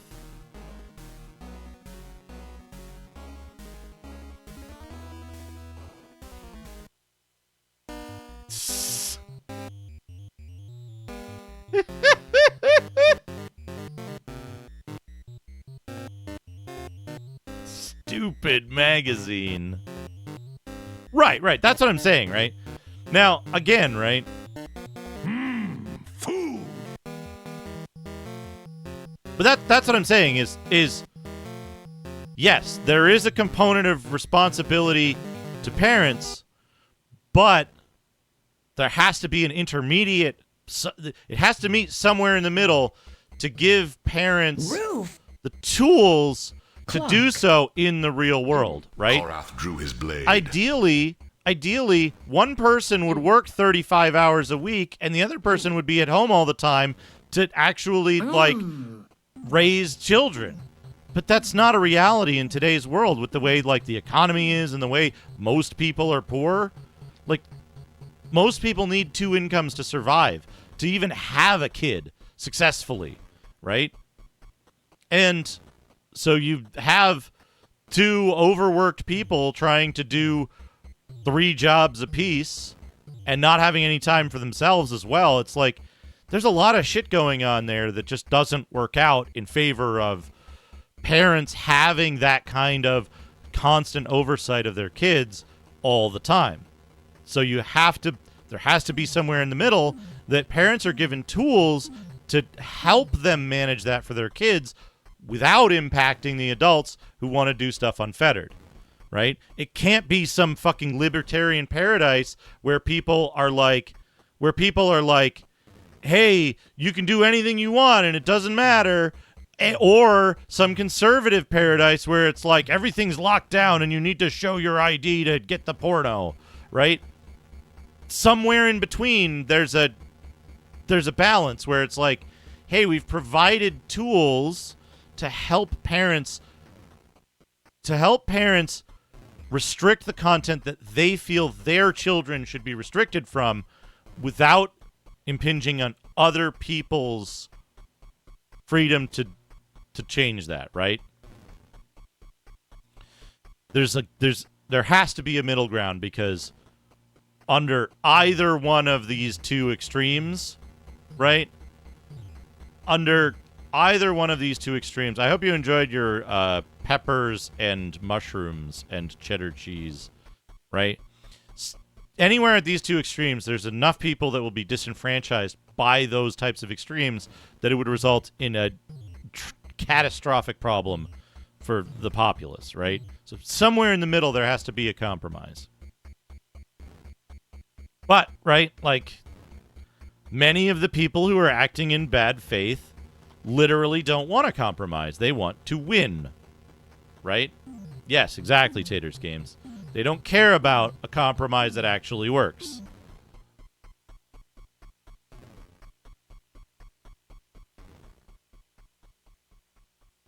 Right. That's bigger than I can get into on this stream in terms of, like...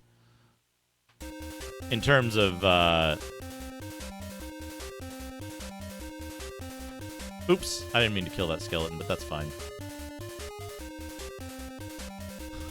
Like, I can't get into the overall part of it, but it's like...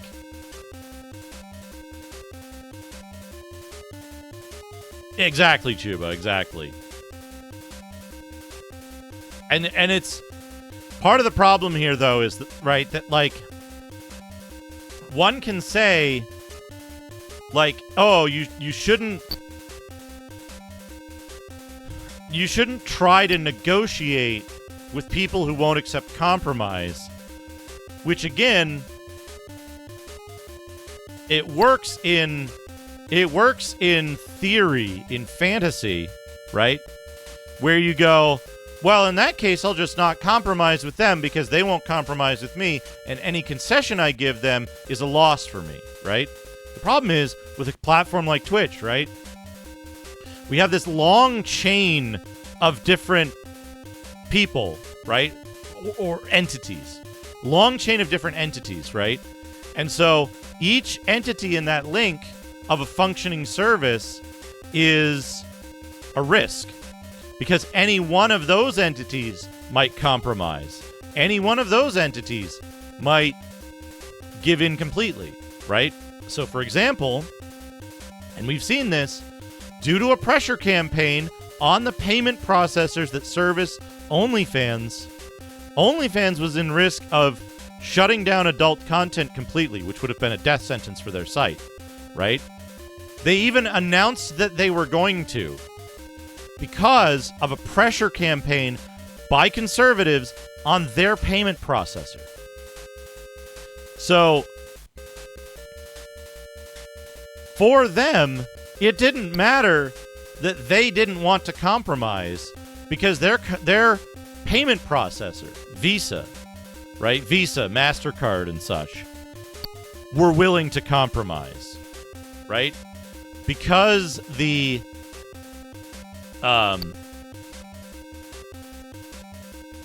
because there was a weak link in that chain of entities, it didn't matter how much the end entity wanted to do something one way or another. Their hand is forced by entities further down that chain, or further up the chain, however you talk about it.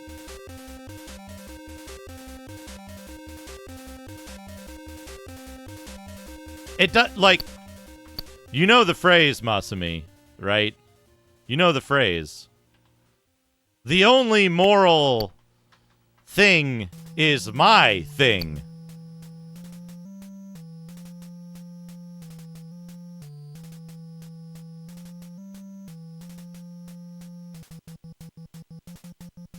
Right? So that's it, right? It's like all of this ties back into the same thing that, like, that's why I say, for Twitch tried to do something good. It failed. Their response to it was one of only a narrow set of options, and I think they probably picked the best option for it, right? Was it a good option? No. It wasn't a good option, right? It wasn't a good option, but it was the best option they had at that time, considering all the stuff leading up to it. Exactly, Zarek. Exactly. But that's it, right? Like,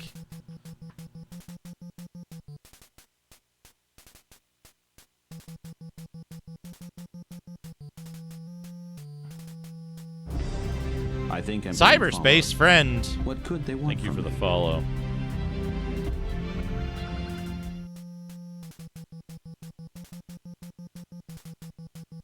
I'll take some. Anyway, this doesn't go all the way there. But yeah, that's my point, right? Is that, like, yes, rolling back the policy change sucks, but it's probably the least worst option we could have got, considering the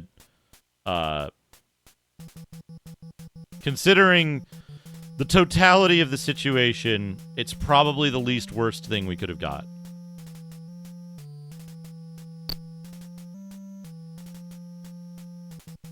Yeah, that's exactly it, Sepasai. Like, rolling it back was probably the path of least harm. Now, did they fuck up the initial policy rollout in such a way that they caused the situation, that they were at least partly responsible for the situation that resulted in them needing to choose rollback? Yes. They could have done better, and they should have done better. But I think criticizing the rollback deflects attention from why there was a problem in the first place and what could have been done to avoid that in future. Exactly. So it's like I want to be really clear about this. Yes, the rollback sucks. The way they rolled out the policy sucks. Were they trying to do something good? Was Twitch going like, ha ha ha ha ha, we'll get them, we'll roll out this policy and then roll it back immediately. we'll make this policy bad so that people violate it and then problems will happen. Absolutely not. No fucking way. Right? Right? They tried one thing, which is more than the 0 things they've been trying before. That's exactly it. So it's one of those things that light my pipe and then promptly explode. It's one of those things that's really complicated, and it's like, yeah, exactly. We'll create a huge shitstorm and embarrass everyone. Right? And so it sucks. The whole situation sucks. But Twitch isn't solely to blame, and Twitch rolling back the policy isn't the worst part of it. Right?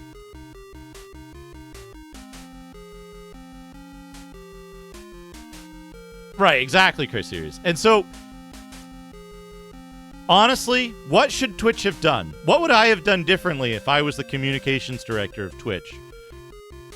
Which is currently vacant. Announce the policy ahead of time. Right? Hold Q&A sessions. Make sure that people have to sign off on the policy before being allowed to stream stuff under CCLs. Right? Roll it out slowly. Do a pilot of it to certain creators. Make sure that people understand what it is that they are trying to do before moving forward. Right?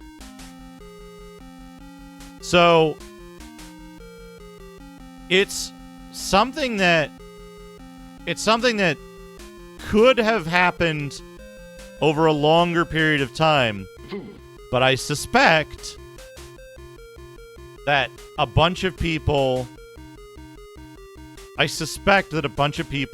wanted to rush it out because they thought it was great. Smaller group of people, likely executives, wanted to rush it out because they thought it was great. And they didn't understand the knock-on effects it was going to have.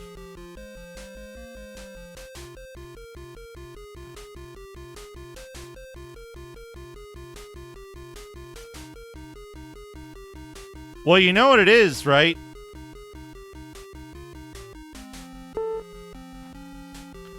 If Twitch were to focus solely on video games, Twitch wouldn't fucking exist.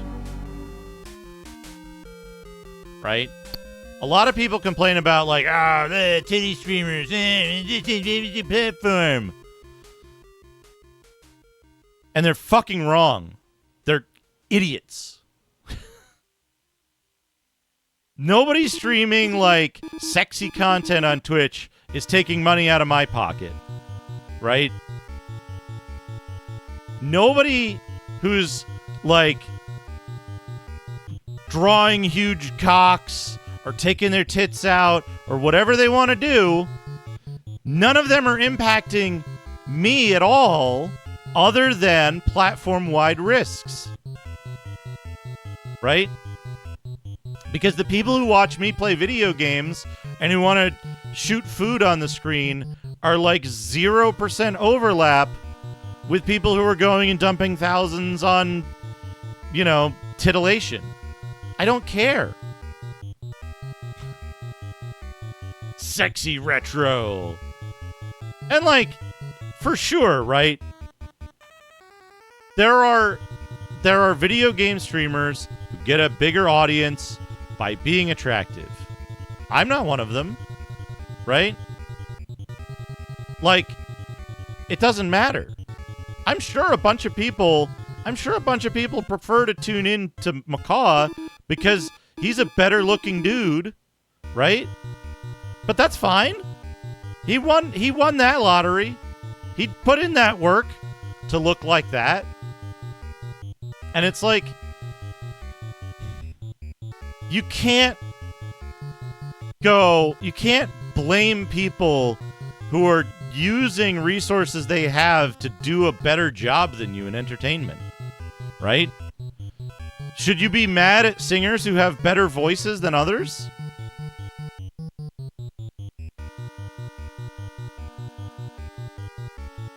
And if you say yes, then that's fucked up. Right? And, like,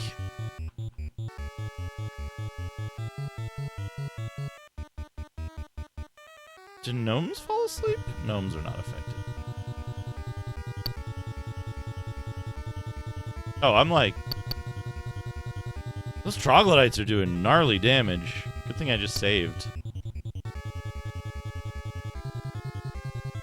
Or no, wait, Is everybody poisoned? No, we're just dead.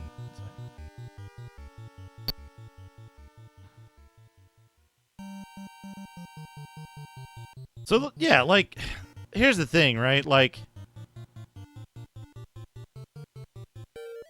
a brief time in my life, right?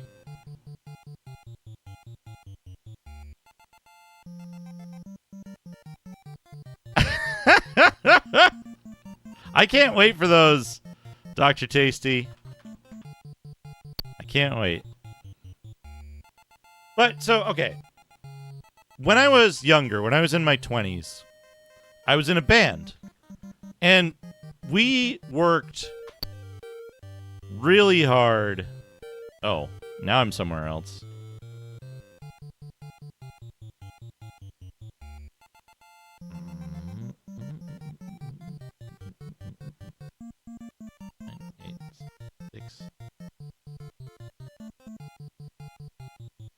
Here?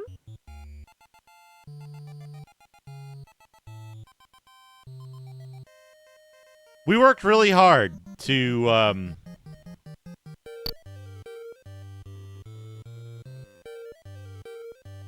we worked really hard to like build up a following, to get gigs, to do a bunch of stuff, and like to even convince local venues to allow us to play gigs there, right? And at that time, it's complicated, right? Because at that time, one of the local venues was run by this like super sleazy dude, right? And so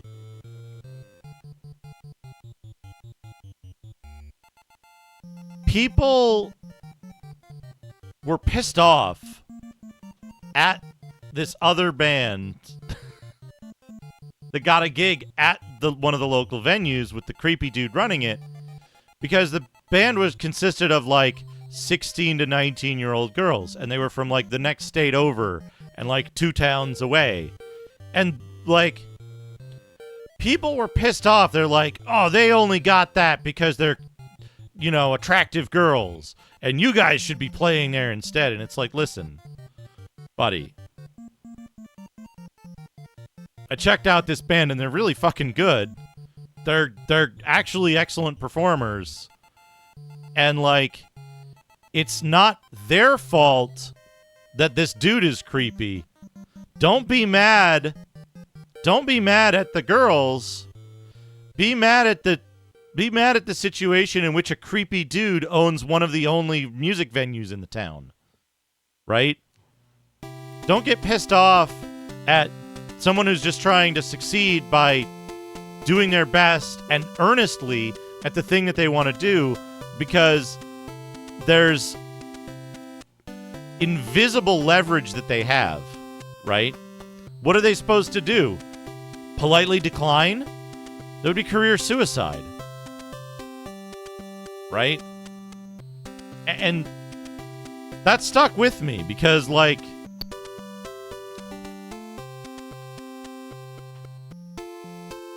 I don't want to put anyone in that situation where they're having to think about, am I succeeding because I'm cheating by being born a certain way, or by having certain attributes, by being more attractive, by being more charismatic, or just more outgoing, for having a good childhood that made me more friendlier, right? I don't want to put anyone into a situation where they have to worry about thinking about that, thinking that I'm judging them for their success because I think it's unearned, right? Earning success doesn't fucking matter, right? If you were born into money and you want to do the coolest shit with retro games, awesome, there's more content, right? If you are super about retro games and you're like, I can get all this rare shit because I have just a ton of money from my family and I'm happy to share it with people. Awesome. Do it. What do you got? Oh. Oh no, Weedle has gone berserk. But that's a really important lesson to learn. And not everyone ends up in a position where they can learn that. Right? That, like, yeah, it's fine for attractive people to succeed on the merits of being attractive because that's what people go for. Right? It sucks. It sucks to be in that position where it's like... Right. Exactly, Masumi.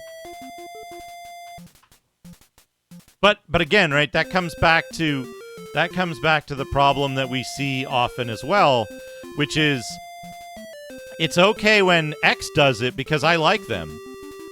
It's okay when this person does the thing that I say I don't like because I like them. Right? It doesn't matter if their actions are bad, the person is righteous. And it's not just being a sex, like, to be clear, right? My take on this doesn't expand, like, it's more core even than things that can actually be considered bigotry, right? You can dislike someone who is, don't be a hater. That's exactly it, right? You can, I mean, you should sometimes, right? You should hate people who are assholes. You should hate bigots. You should hate people who are the enemy, right? Who are enemies to us all. But don't hate somebody because they're successful and pretty. Yeah, hate Nazis. Exactly. That's exactly it. But be careful. Be really careful about why you are expressing hate towards something, right?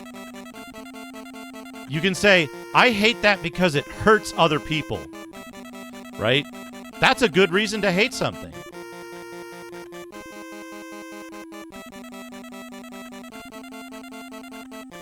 Yep. That's one of the reasons why I was saying it before, right? That's one of the reasons I was saying it before that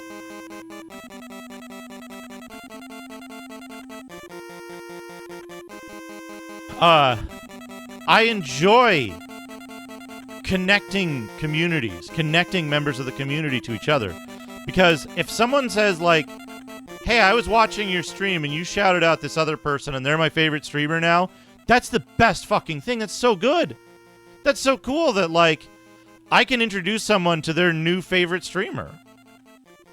And it's like, that's awesome. I wish I could do that more. I want to do that more. That's also why I say, like, a lot of the stuff where it's like,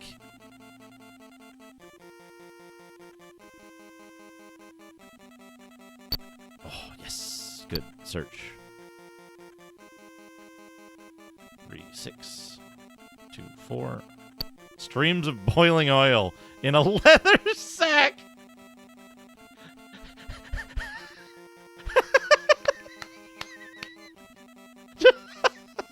Hold on. I'm thinking about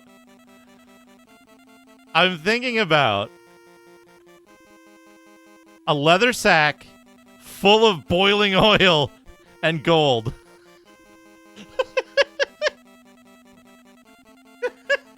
Just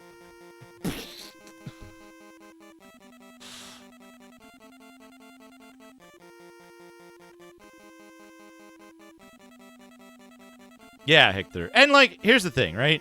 I've experienced a bunch of shit throughout my life where unfair stuff happened to me, right? I had the department head changed at one of my jobs, and that department head hated me for some reason, right? And so she literally told people that I wasn't allowed to transfer out of the department and that I wasn't allowed to advance within the department. right? And I found out about this, and what did I do? I quit. I left. There's no sense trying to fight that or, like, hating her for whatever. Get the fuck out. You know? 6C17 84 C284 8 or facing west. I need to go east.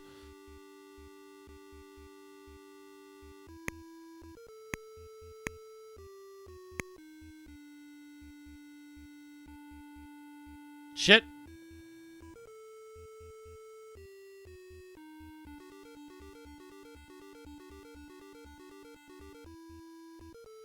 Yep.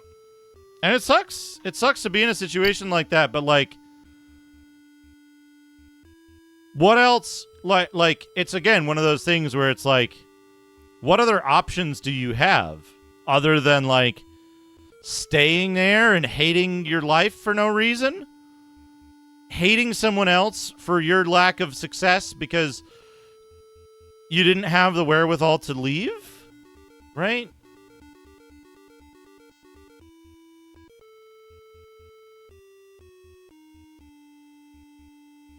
And those are the cases where, like, it is justified to hate the situation, right? To say, oh, like, this sucks. But also, you shouldn't be mad at the person who is getting promoted because they were unhated. It's not their fault. It's the director's fault. It's the VP's fault for literally blocking your way. That's the person that deserves your ire. Not the person who actually got promoted. They had nothing to do with it. They're innocent.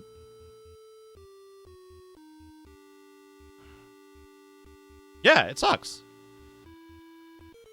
Yes, Soppy, thank you for the 71 bits. Cornepi. Cornepi. Corn pie. Excellent.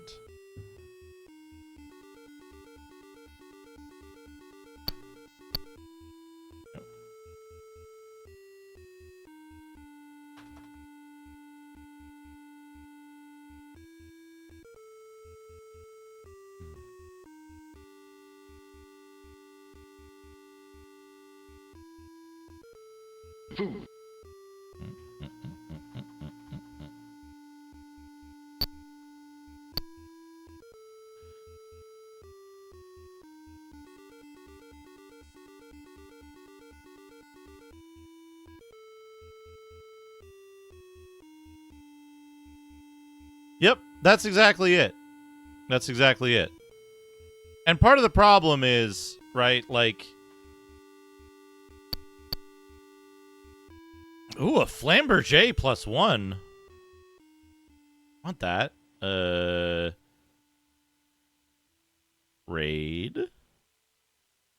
Wait. Flail +2. Scimitar +1.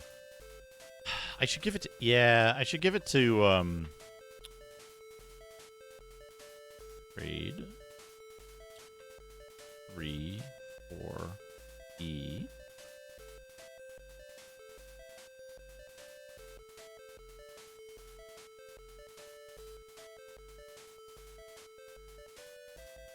Ooh woo. Contact liquid.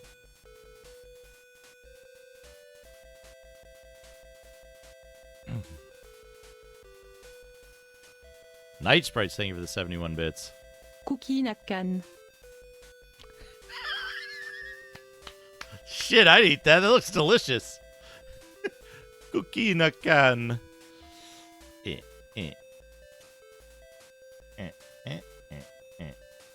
Yes. Okay, how do I find my way back? North? Shit. I'm getting further lost. Ice cream sandwich. That is not how you make an ice cream sandwich, but that looks delicious. C2, X11, Y15. I'm all the way at the bottom. I'm 1 over from where I need to be, so I need to be here. But not. What?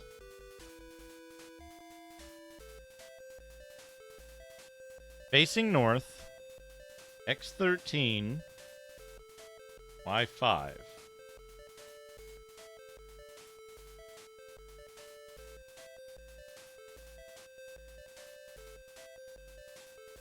No.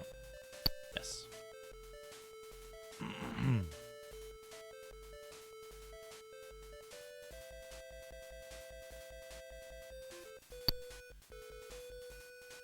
You know, it's a difficult thing, Dana. There's... I'm gonna give him 100 bits. I'm gonna go. Is just a gotter. I brought a big two and why you is that? Magmamelem. Melemamlem. Mlemamamamamamamamamamamamamamlem. Pipi poo poo. Food. Ooh ooh ooh ooh ooh ooh ooh ooh ooh ooh. Eh.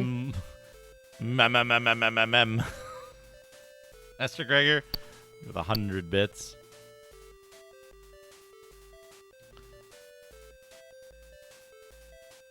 I can sell that padded armor.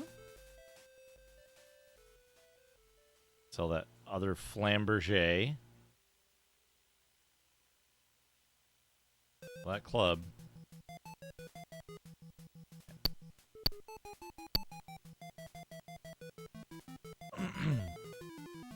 But that's just it, right? Like, a lot of times, I see this a lot, right? There's often, and I'm not saying any of you do it. I hope I don't see any of you doing it, because then I'll be like, the fuck is wrong with you? But there is a tendency for people to go like, oh, this streamer is only successful because they XYZ, right? And it's like, shit. It's easy to be attractive and completely uncharismatic. It's easy to be attractive and charismatic and just completely fail at figuring out how to do streaming. Right? That's just my go-to greeting at the final panel.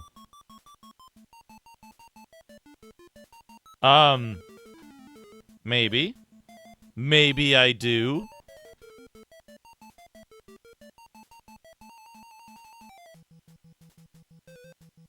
How do I keep fucking this up?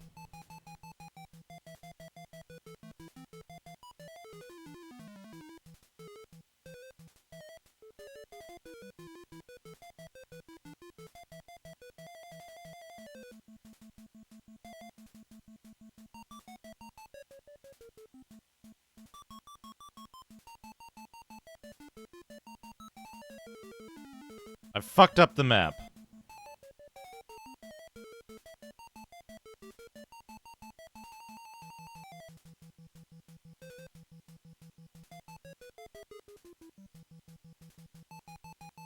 My map is all fucked up. 1, 2, 3.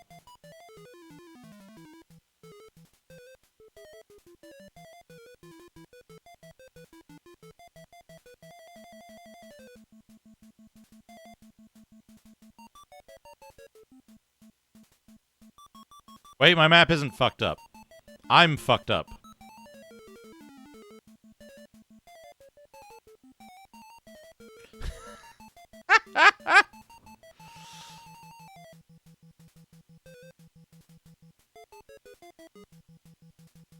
I don't have fly yet, no. I might have enough experience to fly, but I haven't leveled up yet.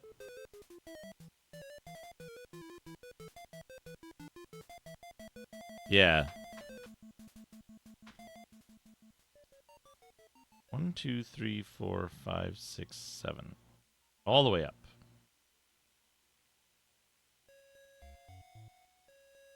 I'm gonna give him 100 bits. I'm gonna Buty go. Boshi sans Fridoli was a fan of tasty freeze. Buty Ralph, thank you for the 100 He bits. was allergic to urine, ham, mayonnaise, meat milk, and curry. One day, he ordered a vanilla cone. Buty got a nasty surprise. Someone had mixed all his allergen into his ice cream. He took a bit and felt a terrible itch. He ran to the bathroom. But it was too late. He had turned into a giant hamster. Oh no.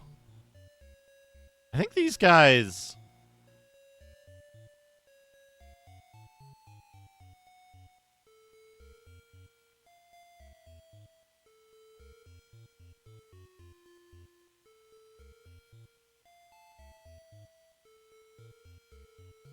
Yeah, exactly. It takes. Let me put it this way: the hey, Mystical Matrix. Yeah, this is Might and Magic 1.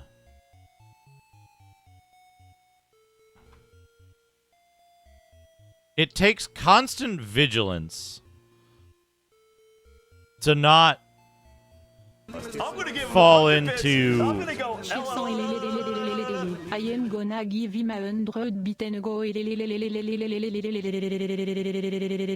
just like Endoro asked us to do. Also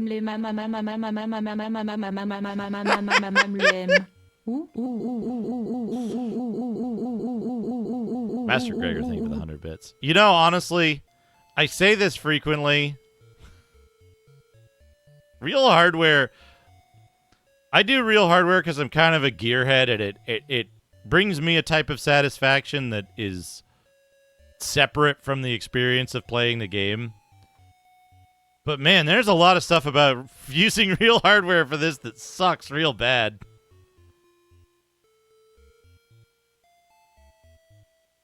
It's only nice in a, like, it brings me joy to be able to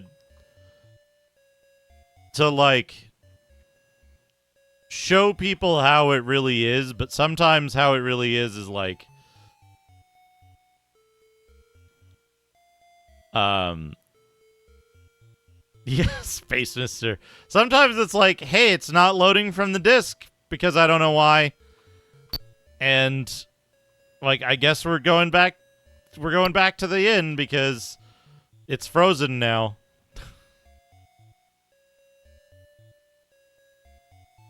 Sometimes it works. It's been very, like, at the risk of, like, at the risk of it falling apart now, I haven't had any, like, major crashes or freezes today, but it's still, like,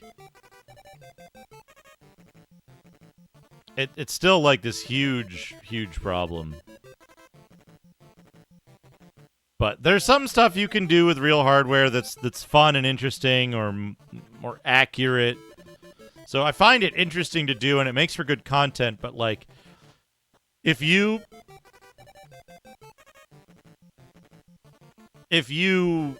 general populace were thinking about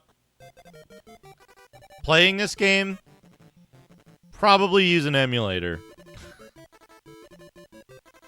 They have a lot of quality of life features that you just can't get on hardware, like save states and other stuff that, even if not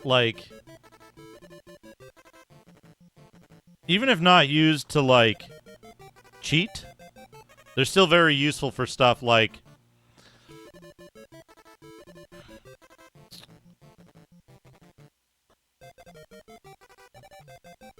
safety.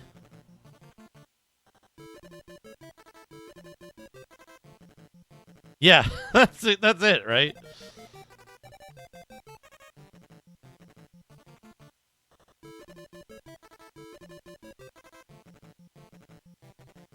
Yeah, virtual machines are a really good, are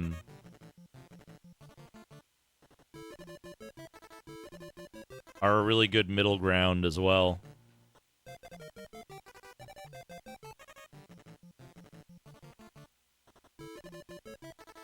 Yeah, that's it too, right? Like, you can absolutely have, like, you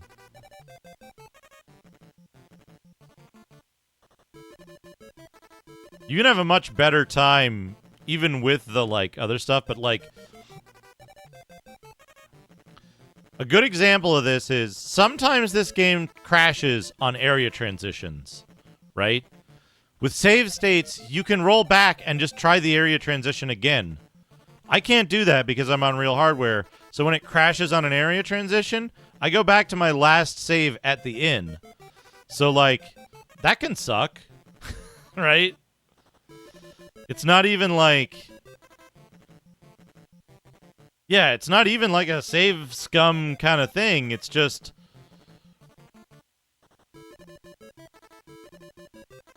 the game itself isn't stable enough.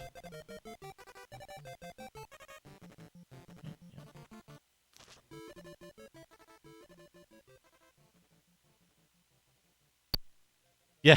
Okay, there's a cave.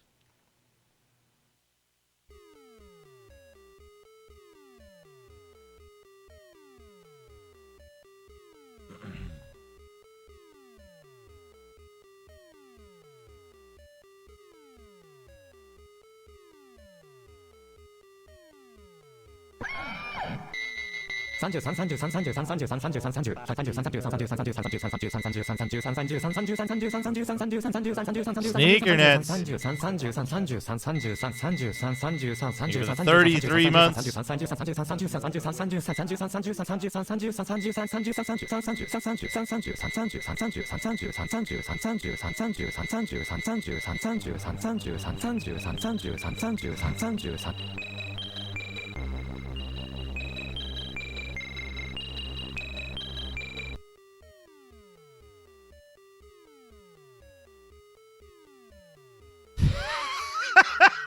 Masumi.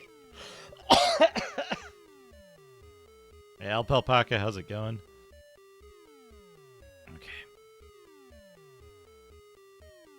Okay, this is the portal cave, right?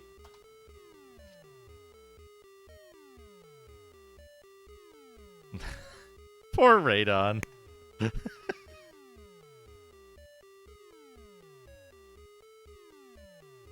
this go all the way down? Yes, it does.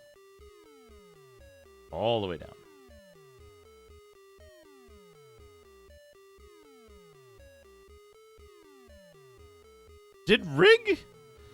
Did Rig map all of Wizardry 7 by hand?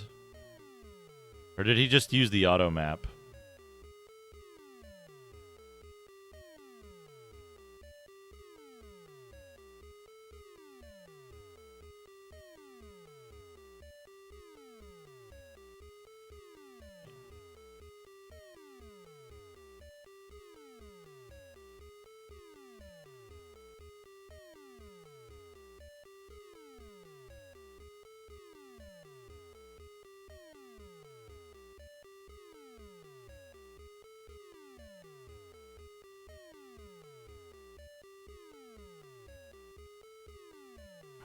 Hey, Alpaca. So,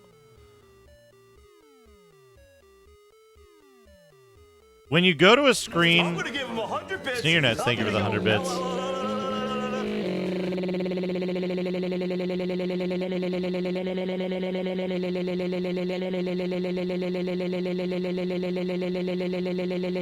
Just gonna speed back up.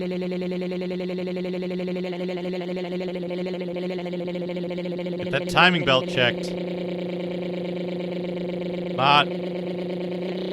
Not running evenly when you accelerate.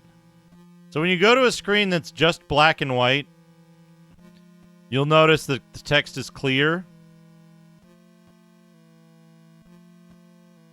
And when you go back to a screen that's got color on it, the text is purple and green. That's because the way they make color on this involves, like, sets of pixels together in black and white, and then telling the display to turn it into color. So in this case, right, you have a number of colors you can make, but you'll notice one color pixel and no single width white pixels with black on the other side.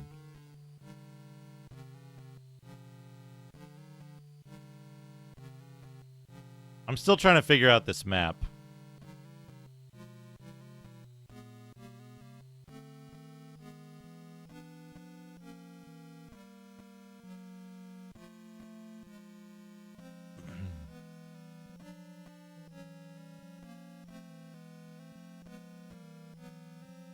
You know, like most Might and Magic games, I find this one to be roughest at the very start.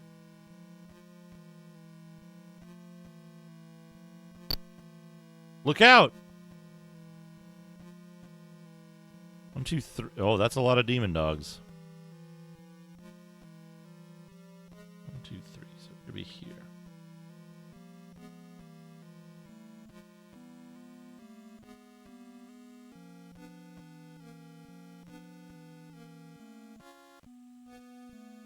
It's not necessarily CRT color blending. It's the way that NTSC signal specifically has, like...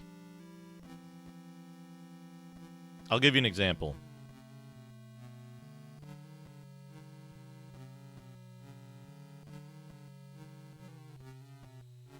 Right, so you have...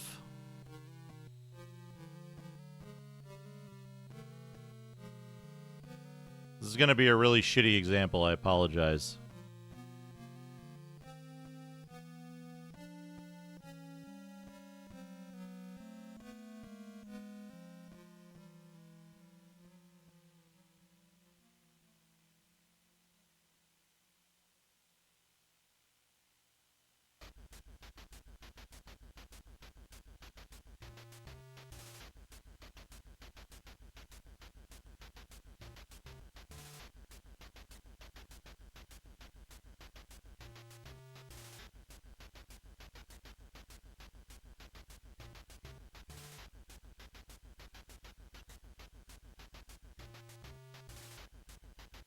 Something's filling up.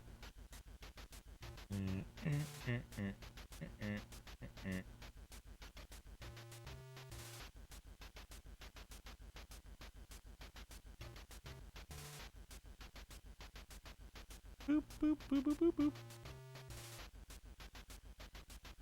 Okay, here we go. So, when color is displayed... When color is displayed, the actual signal looks like this, right? The actual signal looks like this. So it's just black and white bars. It's just black and white bars alternating across the width of the image. But the alignment of those bars determines what color is actually displayed by the device that receives it, right? It's like, think of it this way. If you sent a number in binary, right, for like the like the web color where you do like 0000000 or FFF, whatever. If you were to send that color in binary, it would be a sequence of ones and zeros.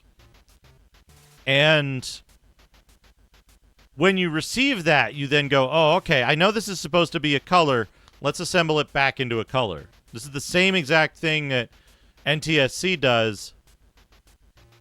But what it's doing is it only has like 4 bits to work with or something. So if it sends 4 bits, that's 2 white pixels. If it sends 01111, then it's a purple pixel. And if it sends like 1110, then it's a green pixel, right? But the full pixel, full white, is only ever used for 2 pixels wide. Unless you say, this image is not colored. Don't convert this to color.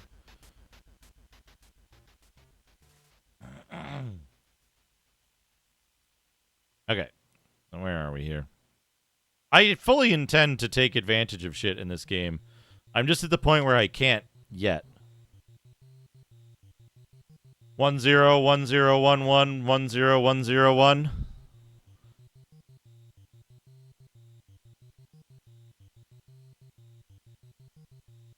Zombies I don't care about. Rabid jackals I don't care about.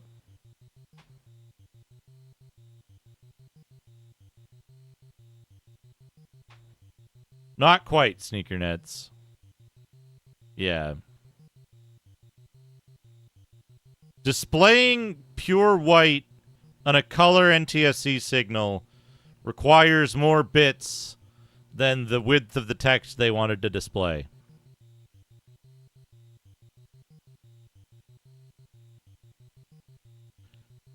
If I was on the Apple IIc, I could show it.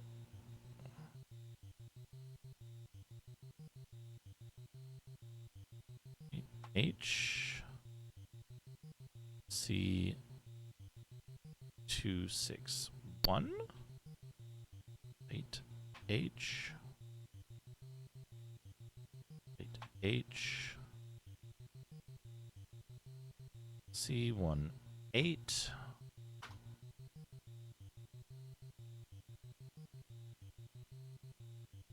Fight snake.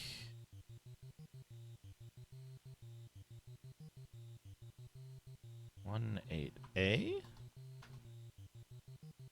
And fight A.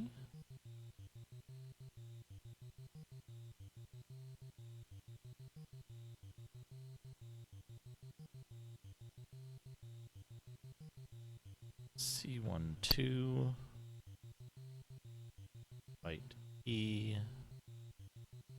A. Oh, demon dogs can be put to sleep, huh?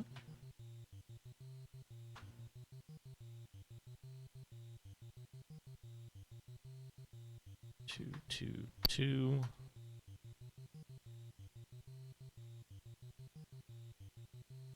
But yeah, it's not quite CRT blending because it happens at a signal level.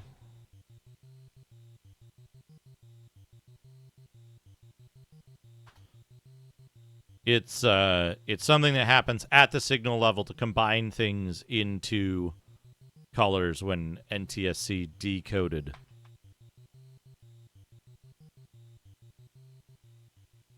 On the Apple II, on the 2C that I have, you don't need to, Steely Pat. There's absolutely no need. New people will come in frequently enough. I should make it a command, though. I should make it a command to post an explanation.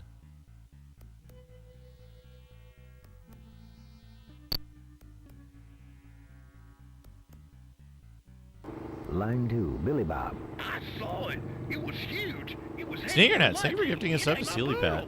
You get some neural nonsense. Billy Bob's doing Duco again. It's an eerie, unsettled evening on the desert, boys and girls, in this town without pity. Here's City Without Sin.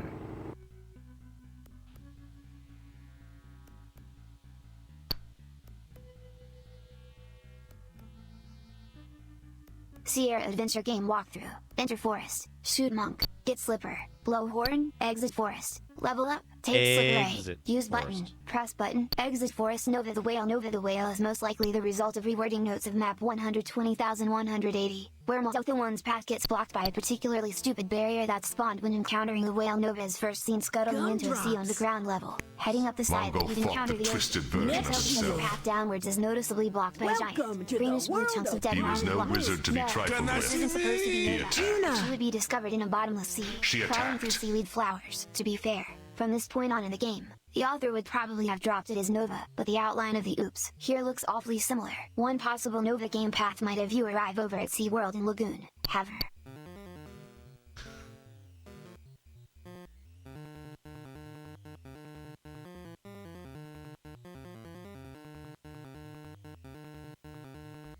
But yeah, once you understand what's going on, it's a simple thing, but like explaining your way to that from zero is difficult.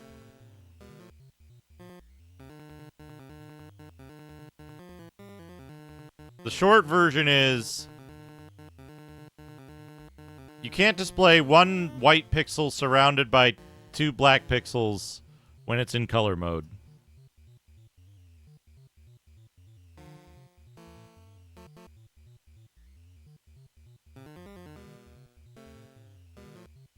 It's cheese time. The neural nonsense works on a concept of symbols.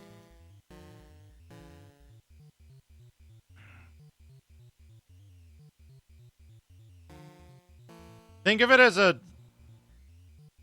encoding scheme.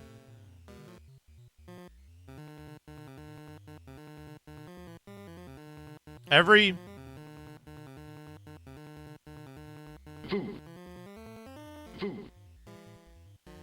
every 2 pixels can represent 1 state. Oh, look at all that food. Thank you for the food, Master Gregor. Every 2 pixels can represent 1 state. If the state is white, it must be 2 pixels wide.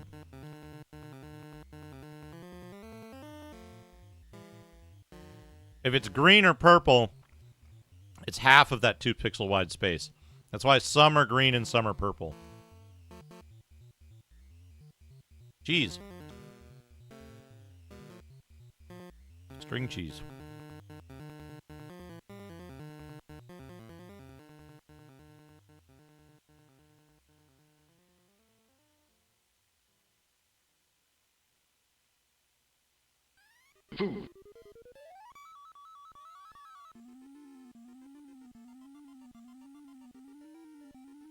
So, like,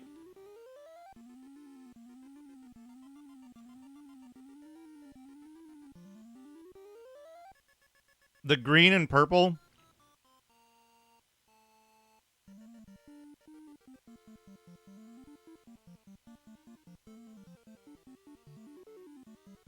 like, you can see this D has green, this D has purple, because they're off by 1 pixel, which changes the color of the vertical lines.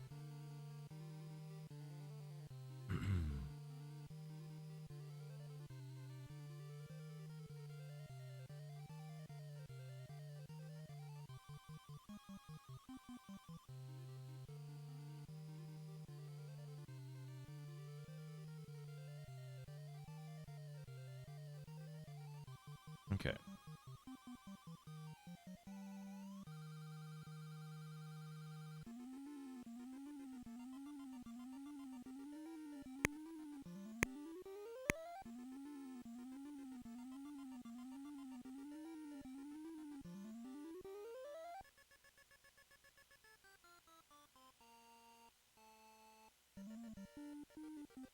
I hate too dense forests because I have to draw it differently.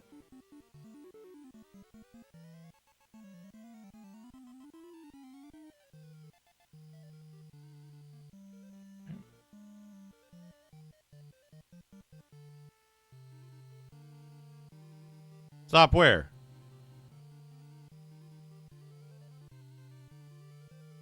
What? I'm right here.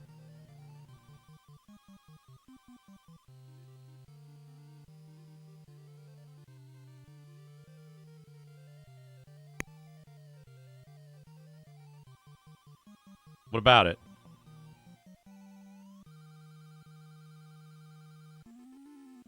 Okay.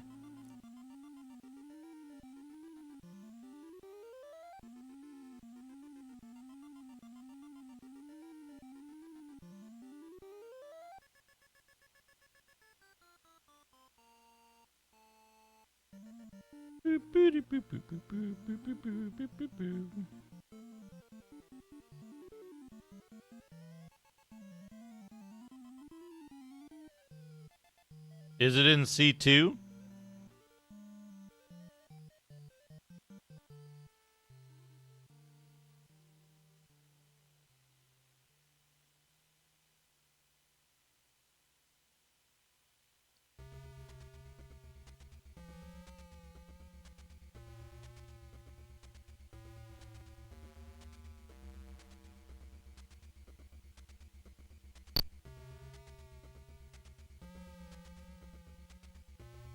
C2 adjacent means what? Like 5 entire 15 by 16 by 16 map tiles? That's a large search area. That's like a third of the game.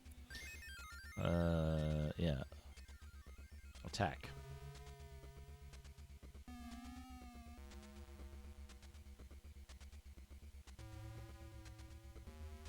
D1-2.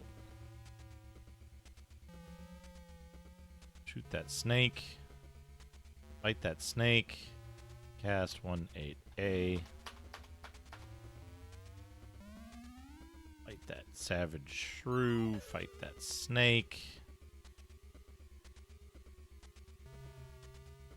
Fight that snake. Fight that snake. Put everybody to sleep. Hello, Sales. Welcome. What do you mean? It's white.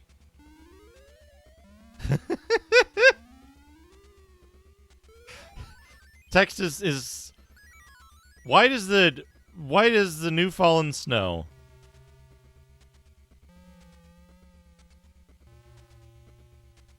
Esports are for losers. How's it going? Shit.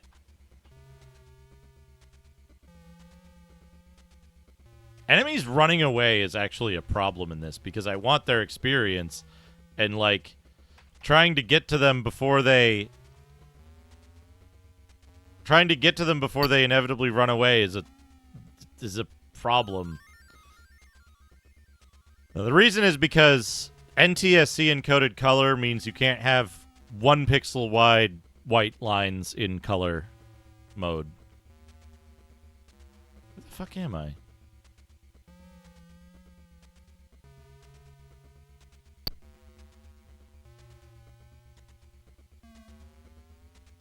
How did the rest of name long, difficulty type. Just shout out. Esports are for losers has been playing, what's his name? Dude's I wish I was making a movie game. What irritates me about that game is that if it was just set up like Elite or like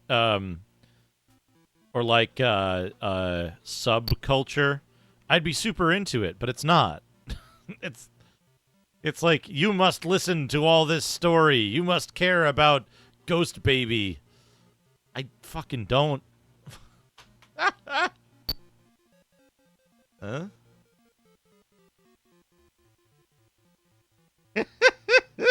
That's good.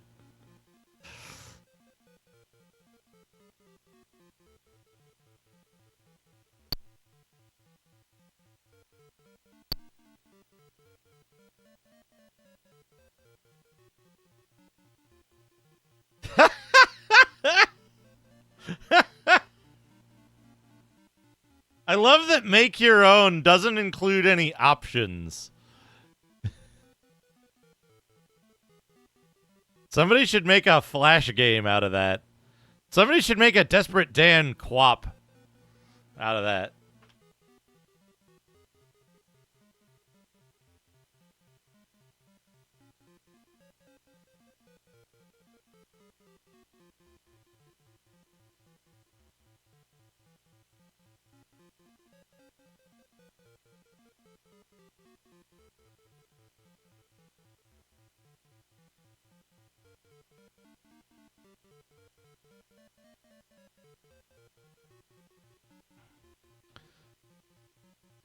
Oh, Steely Pat.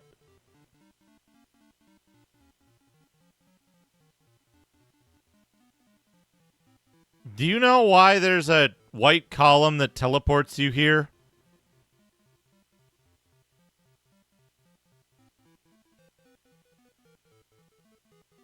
Just like 3 moves away? Okay, that's fair. Holy shit. Battle Rats. C1, 2.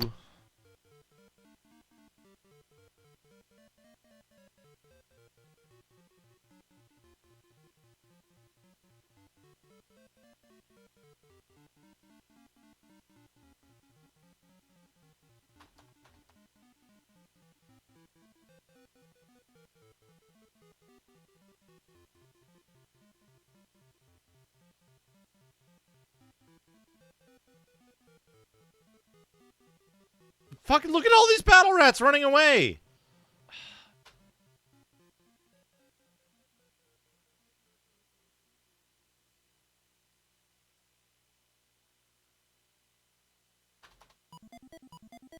I gotta, like, put them to sleep so they don't run away.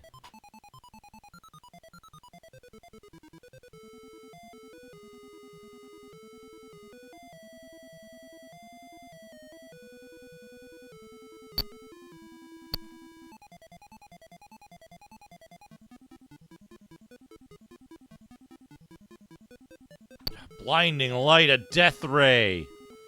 Did it actually kill anyone? No, good.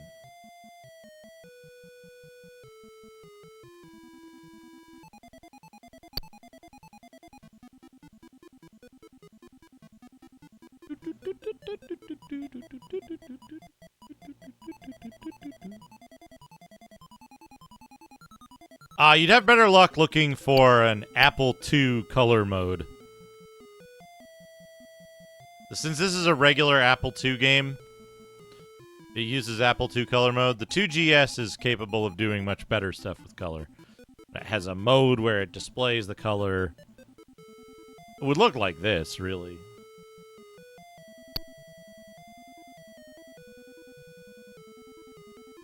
Lord Ass Beef.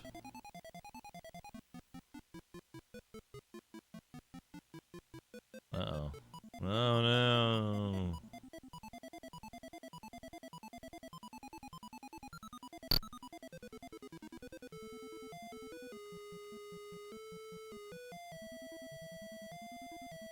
Are you saying, is that comma right question mark? Or is that like Apple GS does color right?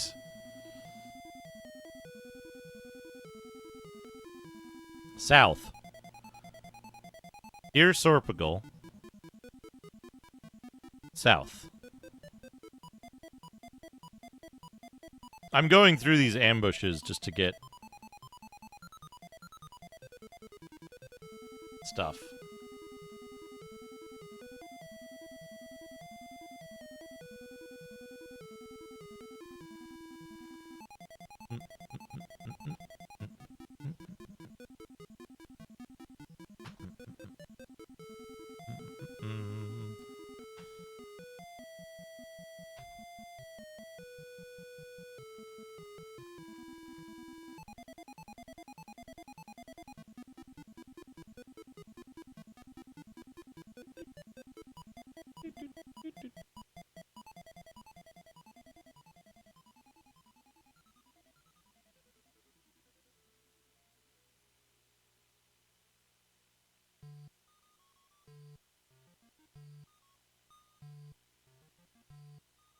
Man, that sucks.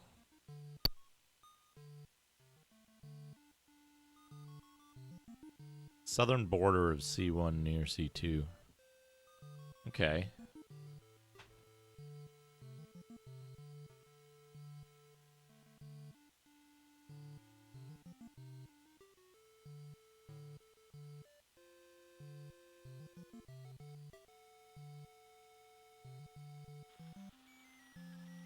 Yes, Soppy, thank you for the 71 bits.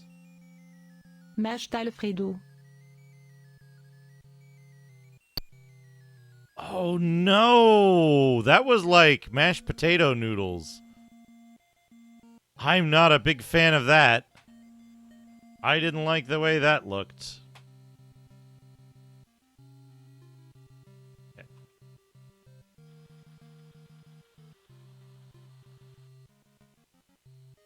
Chicken platter. Oh, that's a good chicken platter, though. I would eat the hell out of that.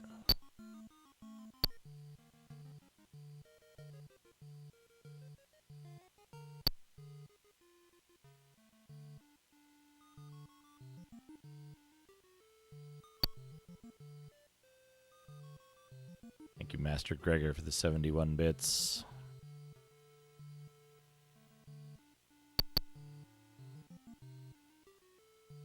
Dude, dude, dude, dude, dude.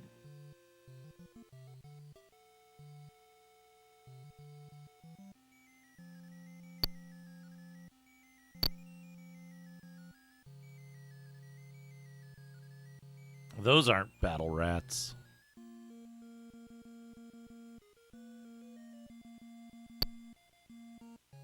no magic.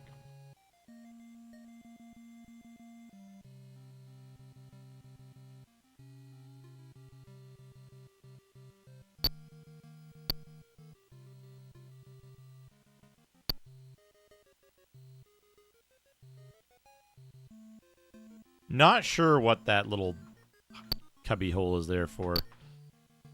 Well, there's monsters in the inn. That's not good.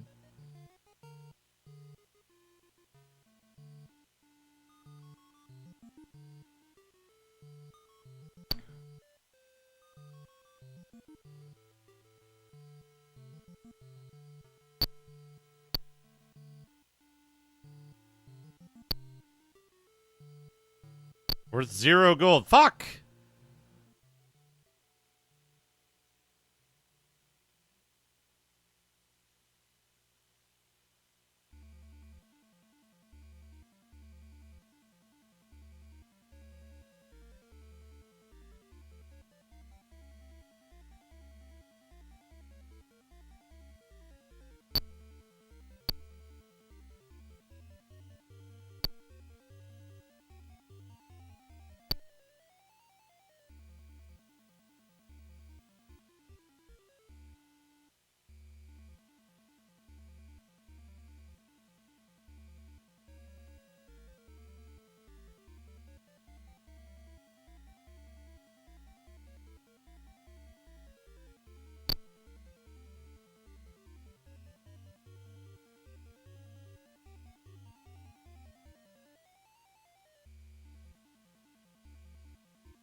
Oh, I was starting to tell everybody about my my YouTube project, since I haven't been doing as much streaming on YouTube with the I don't like the sound of that. I guess we're hit them. Eye evasion, I expect.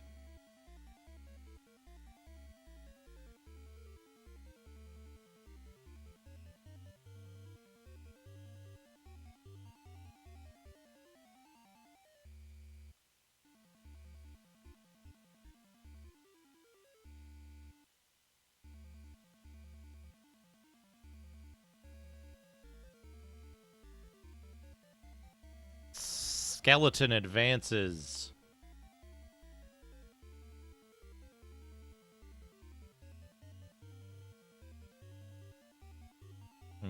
Can't fight. Now can fight.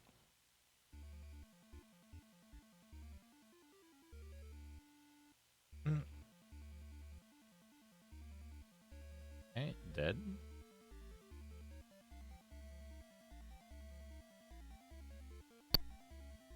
Oh, they can plague swarm, I see.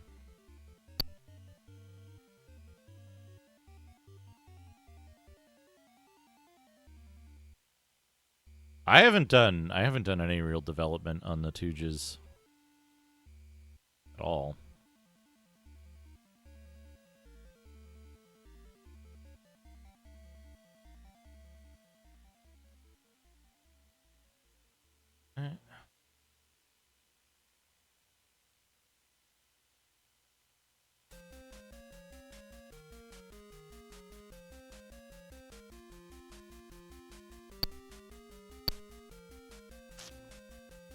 Not good. Okay. Oh, yeah. Wow, you gotta be fucking kidding me. Approach, no. Search. Good. 2-4. Oh, fuck. Open it.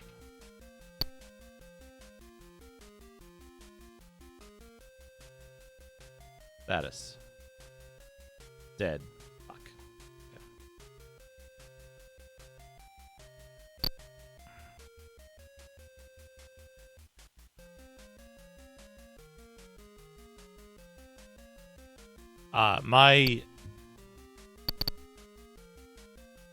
My plan is to separate all of the videos that comprise the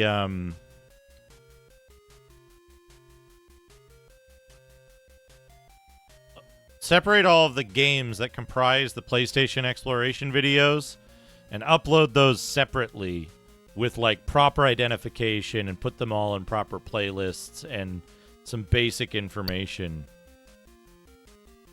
so that they're like searchable and individually viewable. Oh, good. Very good. That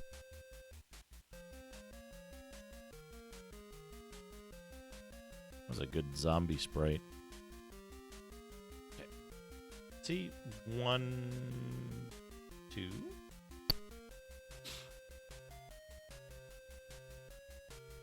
Fight the sprite.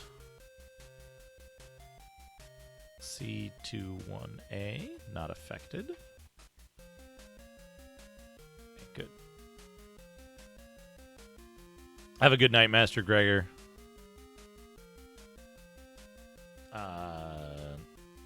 222. Fight. I don't know what the Slither Beast is. 6-2. Hey, Maverick Nissa. It's going okay. It's going about as okay as you can expect Might and Magic games to go. Oh, they've infiltrated. That's a problem.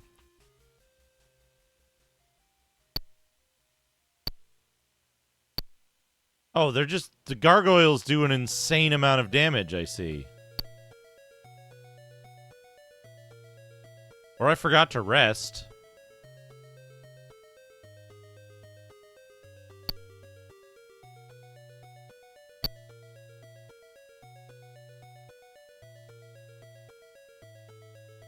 IJHGLK.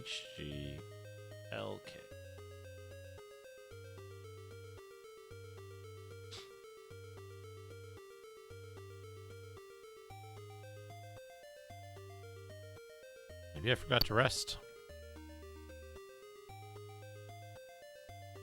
Yes.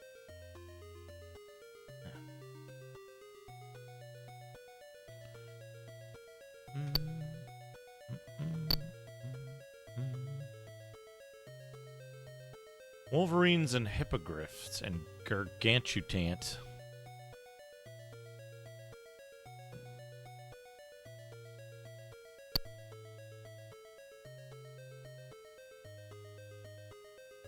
Doing a lot of damage. That's for sure. FD. C18A. The hippogriffs can be slept.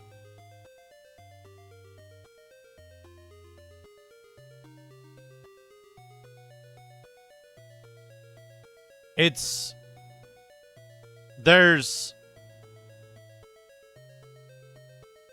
probably like 1,000 XP if I had to guess.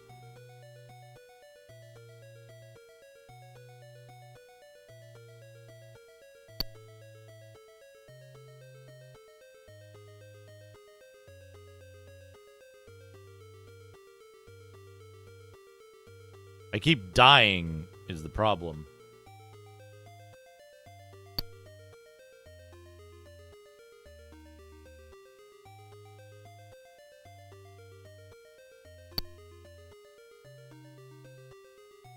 Good.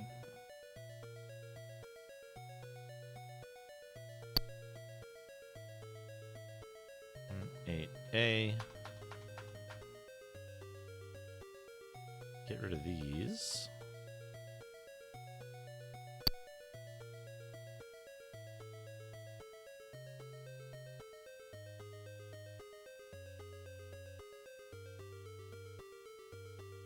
Good.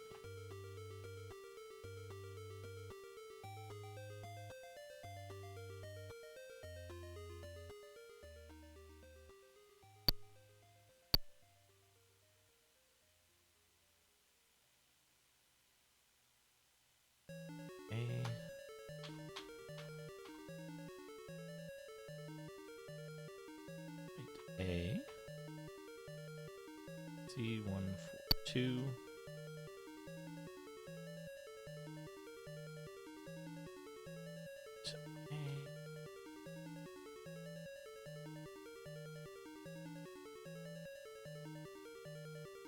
B.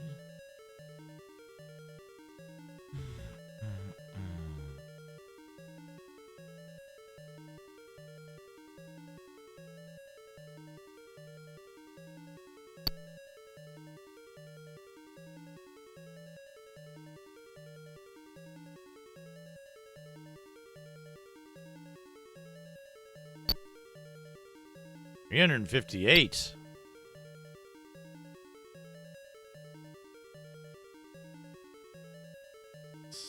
Two, four. Ooh, a short bow +1 and another silver shield. I can give to Lady Doctor. T4. Nope. 5. 4. E.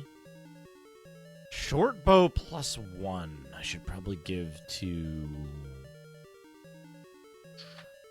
Ass.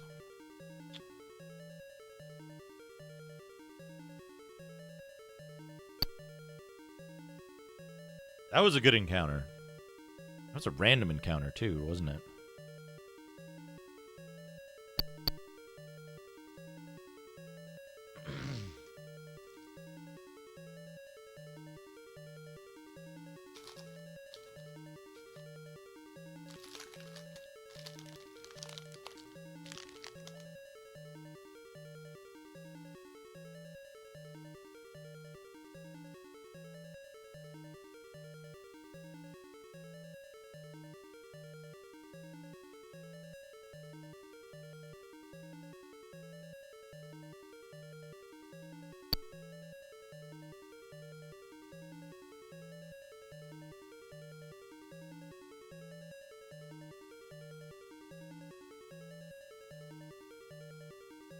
Wait.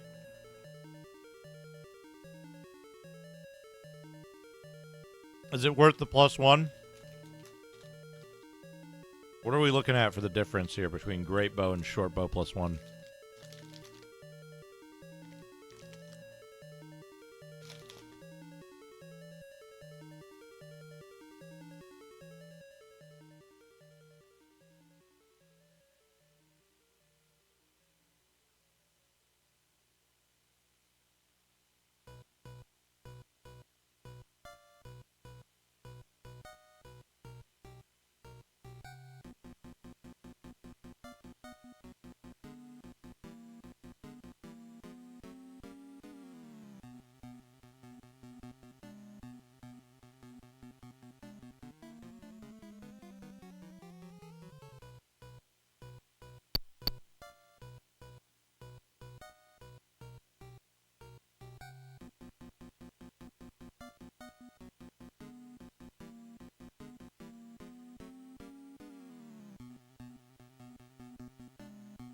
All three of them.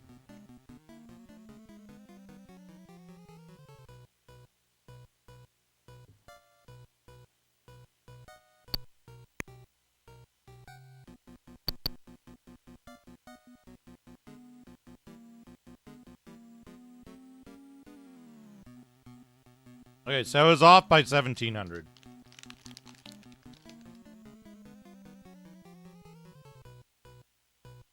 I mean, off by 700.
Problem I have right now is accuracy.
Right?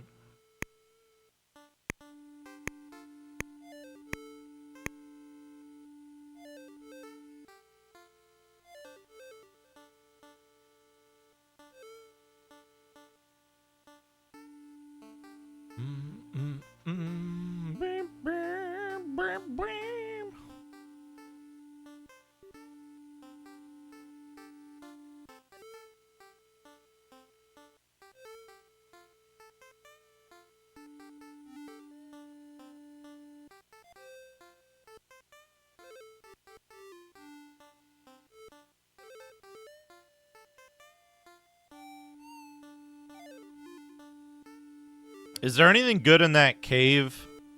This cave?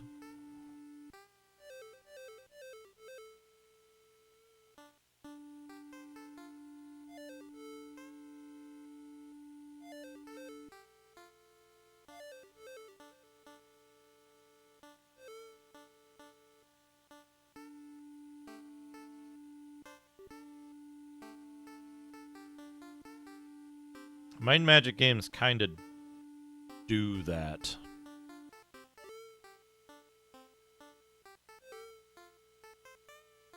There's like a cave near the beginning with just fucking nothing in it.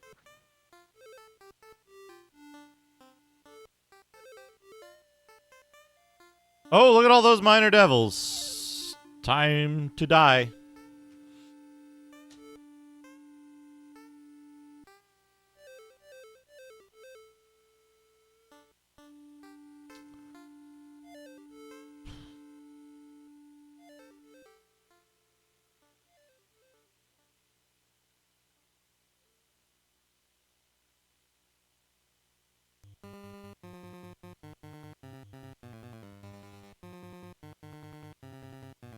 Well, that sucks. Shoot the orc leader.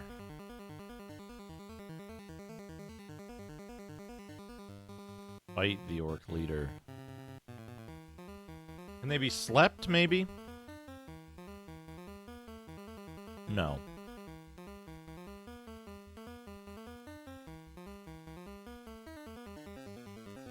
Okay, that's fine. They're still casting Energy Blast. Okay. They're still casting Energy Blast way up there.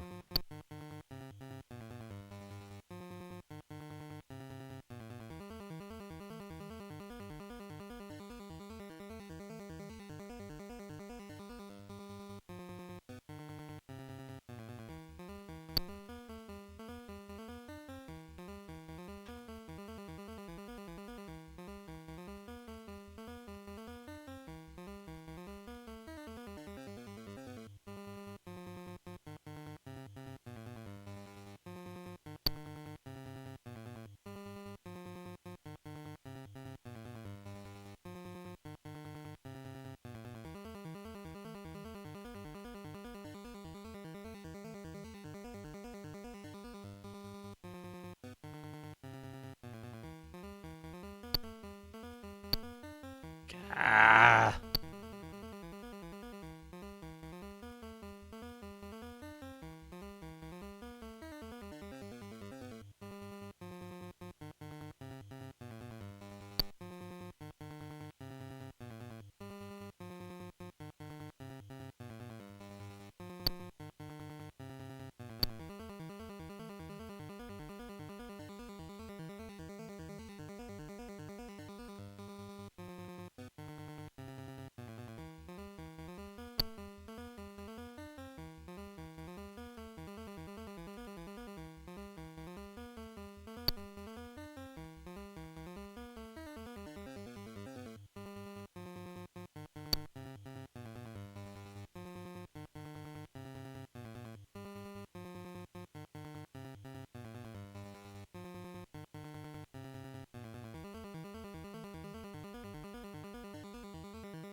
Fuck.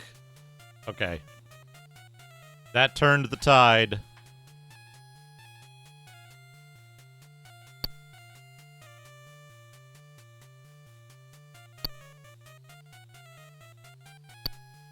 Yep. If they hadn't taken out Lady Doctor, we could have done it.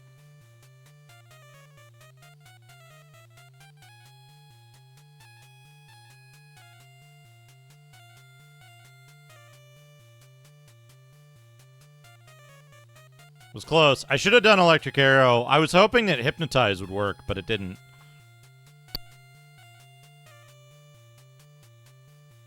Which is a problem.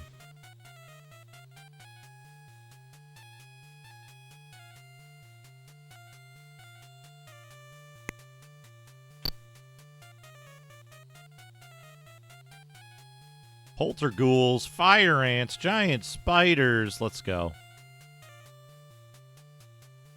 If you can have hirelings, you can maybe get 2 more people, but this is the max for...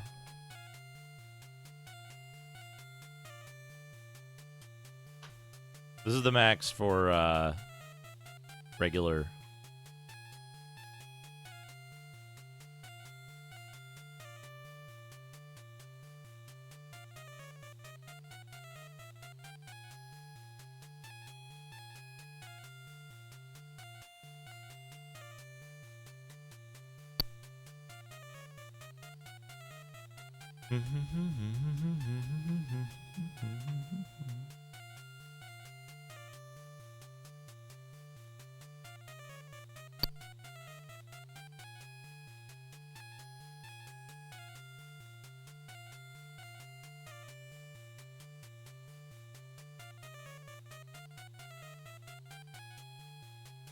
Steely Pat, do you happen to know from a mechanical perspective, are Bless, Heroism, Power, and Quickness worth it?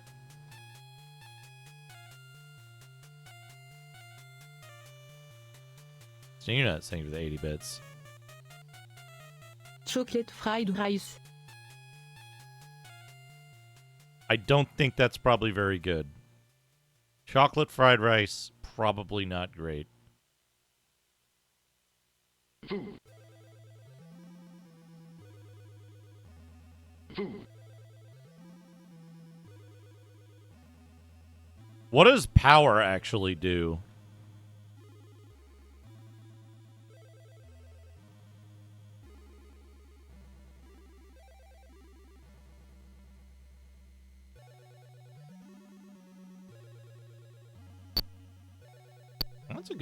That's a good thing.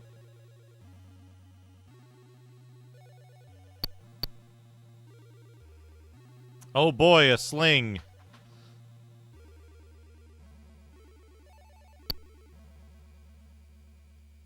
Small increase to might? Okay. It's funny that you can't cast heroism on, It might be okay. It might, haha. Might be okay for ass or too many guns, because it'd get them from no bonus to bonus territory.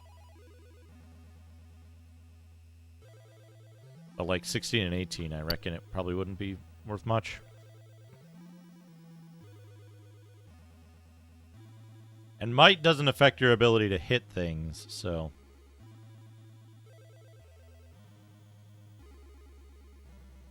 I'm looking forward to level 3 spells. A bunch. Do I need to worry about the signs?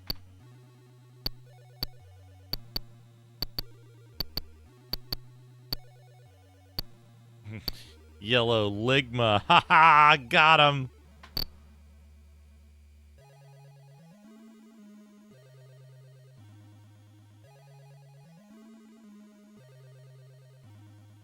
Okay, this is a good... This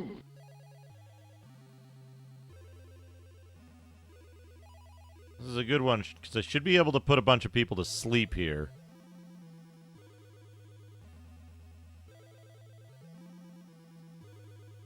I was gonna say before they run away, but too fucking late for that.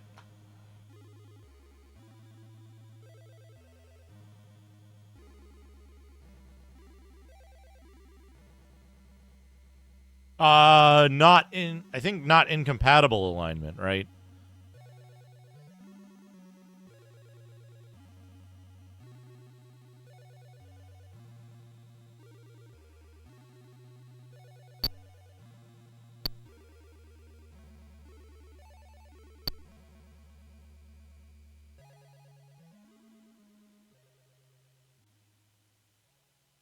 Oh, I guess I don't have anybody neutral.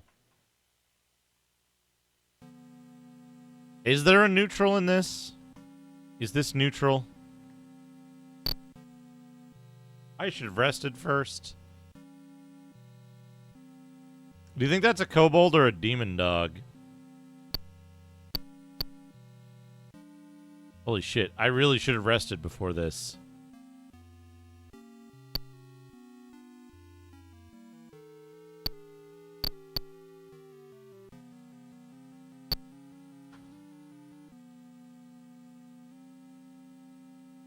IJHG. Okay.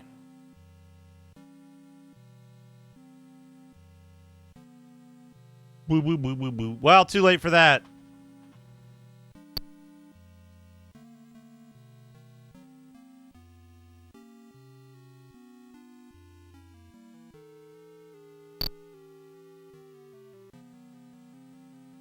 Thief, ghoul, battle rat.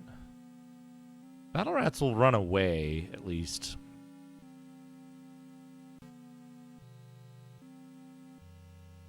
Didn't mean to do that, but that's okay.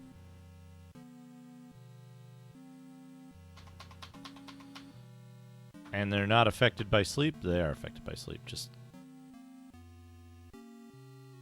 not.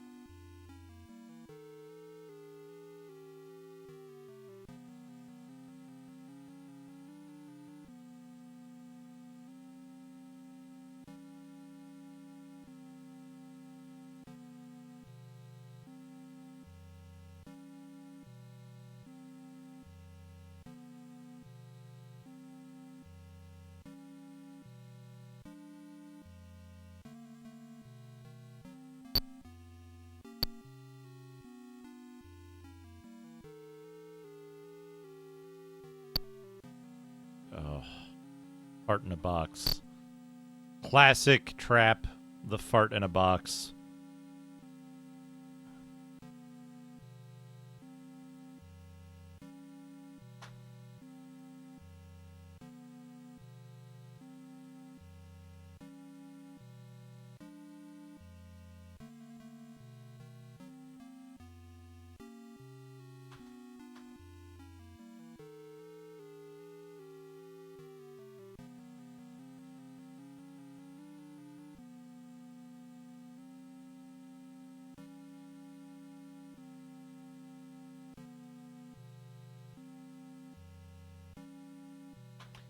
should have fucking...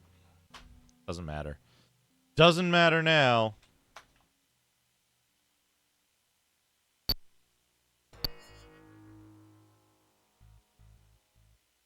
Oops. It's fine. Look out! Whoa, look at those goblins. I swear it just shows like a random picture sometimes.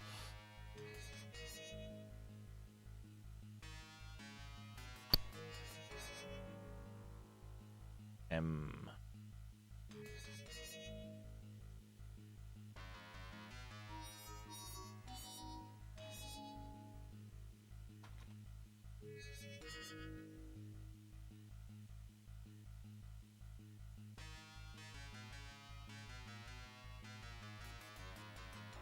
Okay, shoot.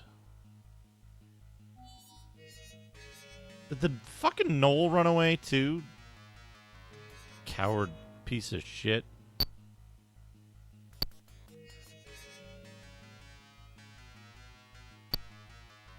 How dare you insult a goblin like that? Goblins are living creatures. This seems bad. Let's fight it.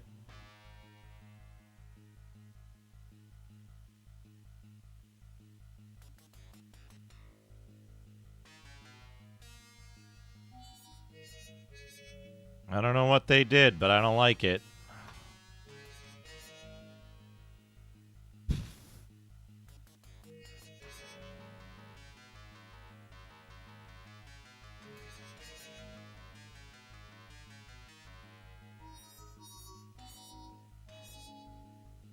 Yeah, they cast Paralyze. That's what they did.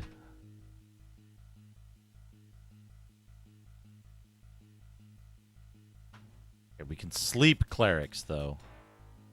That's good to know.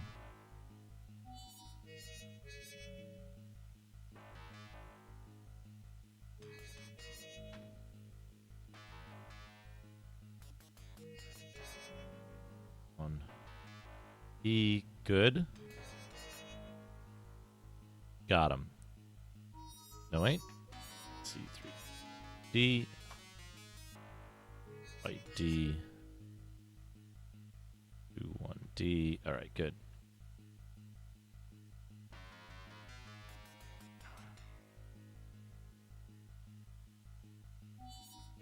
E, 3, 4.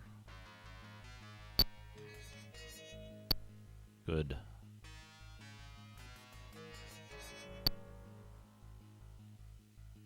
There's no reason I should... Fuck. I went the wrong way. Retreat. Okay, good. There's no reason I shouldn't just always 2-4 every box that I find, right?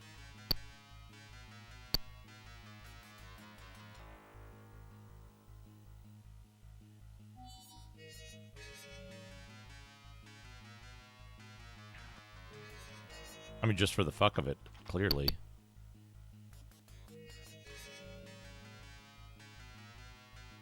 $507.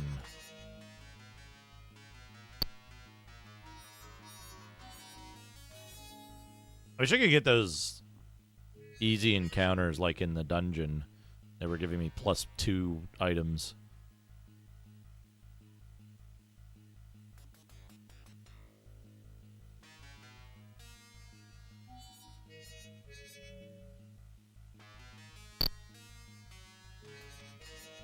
These pit ambushes are... Oh, Dino Lizard. Let's go. They probably don't give you anything, but maybe good experience. Let's hope.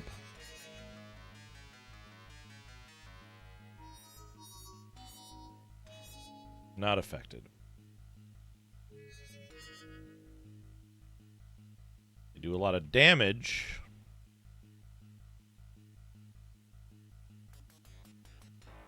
Not affected by sleep. Of course.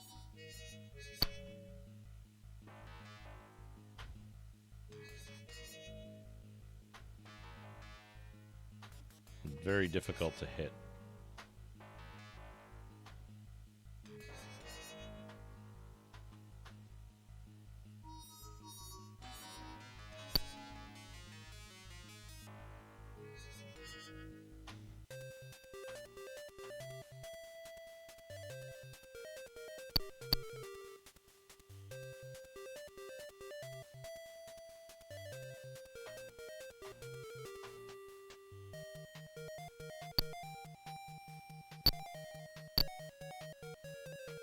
I hate these double encounters.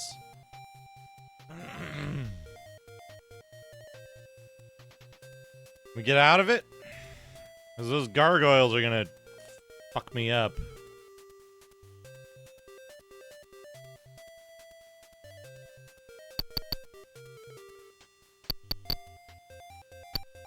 Yeah, no.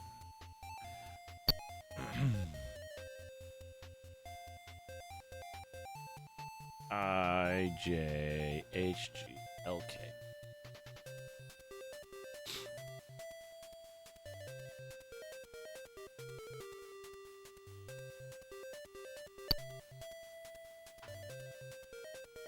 I don't like the fact that you can enter a square with an encounter, get a random encounter, and then get another random encounter after your fucking shit.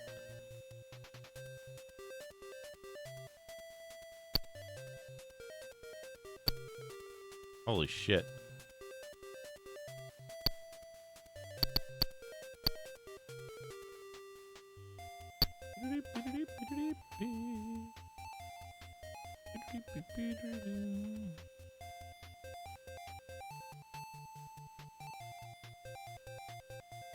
Because you can get 3, I think. I think you can get 3 encounters in a row with nothing in between, right?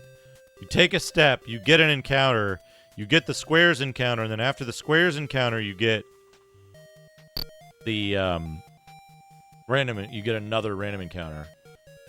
This might work okay. If they don't instantly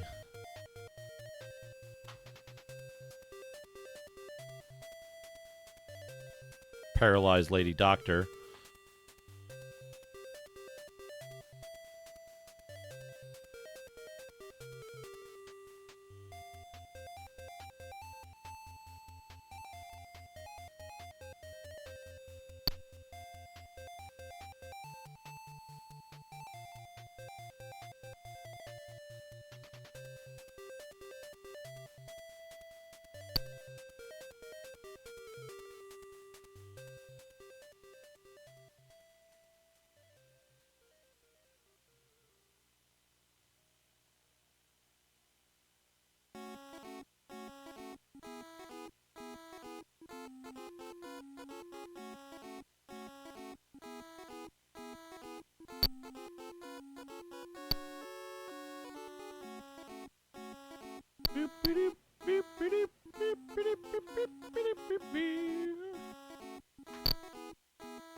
How fast are these clerics?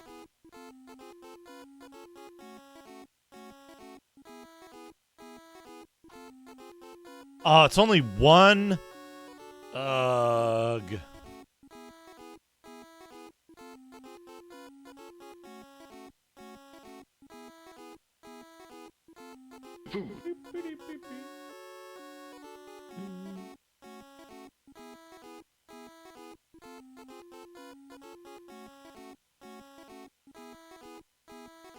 And they can overcome it. That sucks. Gosh, silence is useless.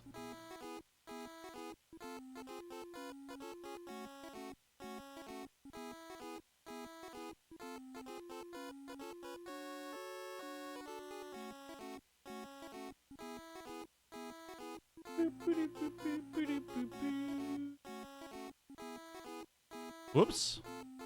I cast the wrong spell, but that's okay.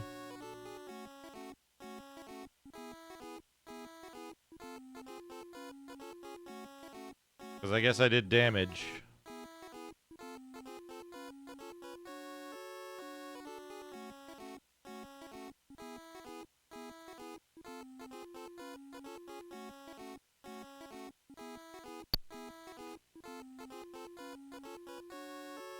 Why are you paralyzing my ass?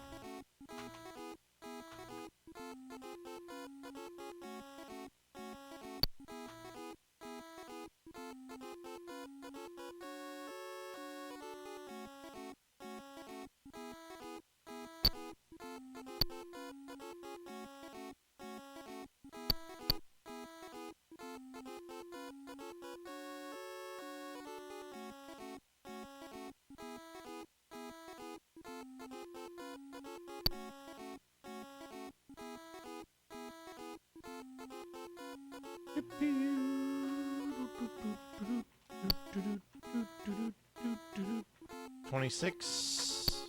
Fine.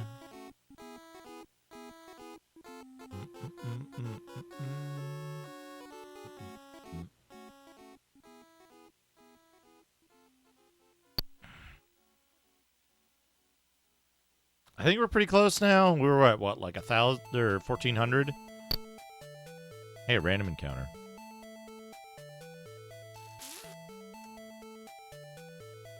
Killer bees.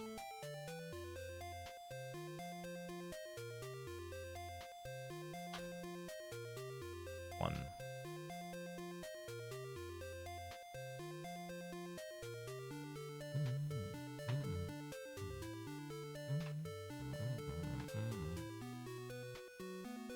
I.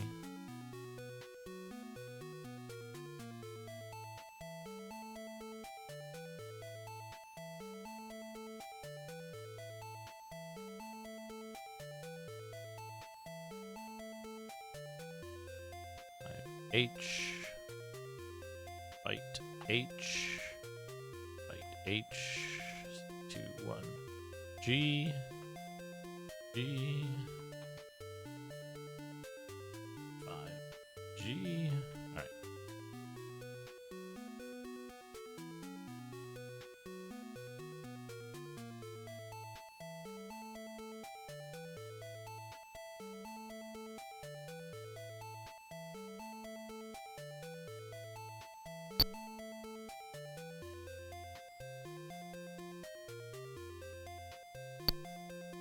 $300 XP is a good encounter, though.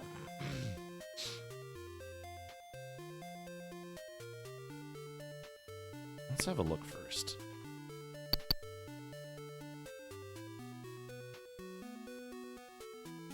Okay. We got enough.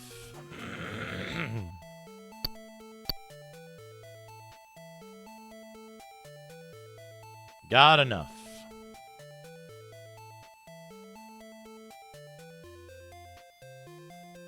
Right. Lord Beef.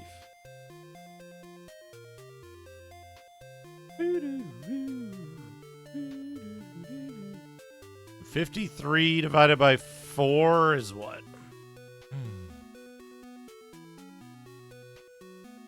14?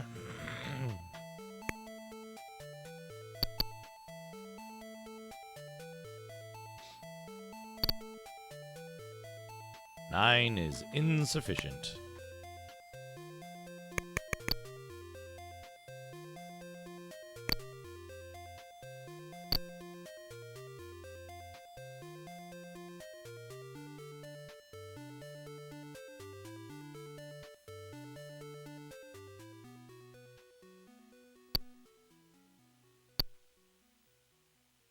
You know, I was hoping that would help them. Wait a second.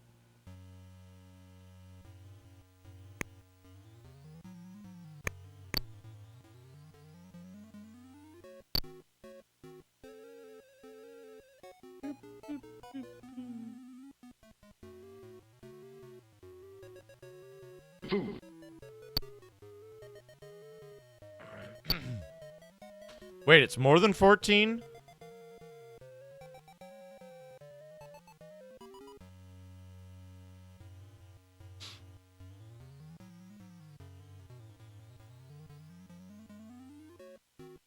$53.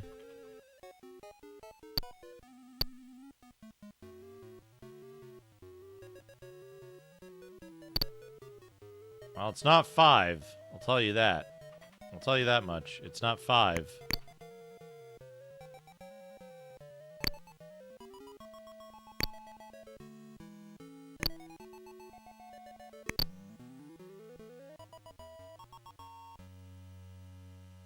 Those are good orcs.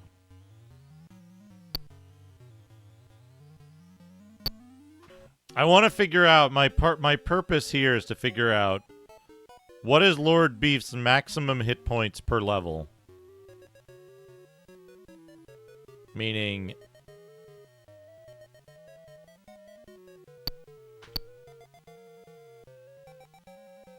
If he has 53 hit points now and he's level 4 and he got maximum hit points for level 1, 14 I'll take.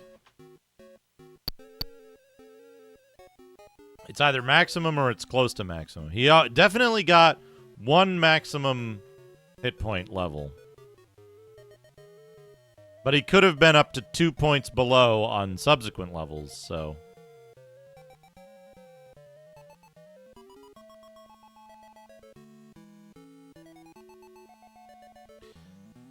$48. That would indicate to me 12 per level.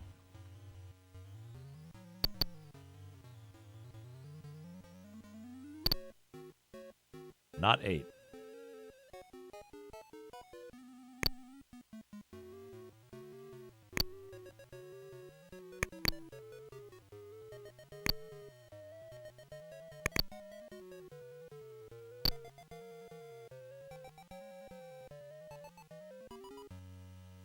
That's a battle rat or a snake, you decide.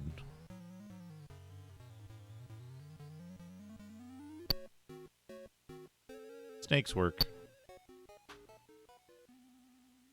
H.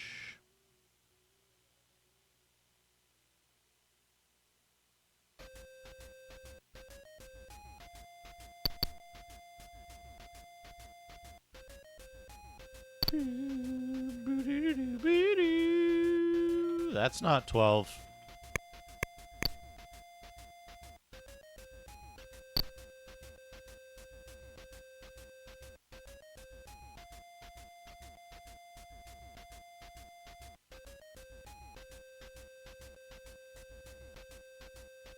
Would it be worth taking individuals from the party to go do encounters like that where they can beat them? Or taking half the party to do that? Just Lord Beef, Too Many Guns, and Lady Doctor to get their XP up so that they're not lagging behind the others?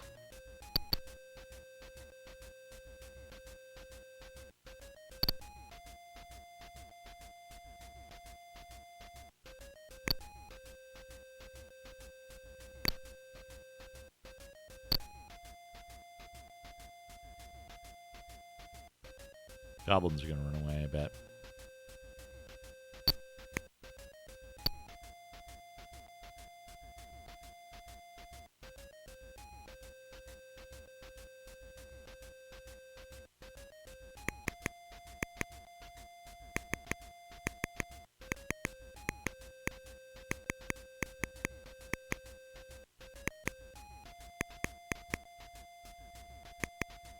Do you think there's any...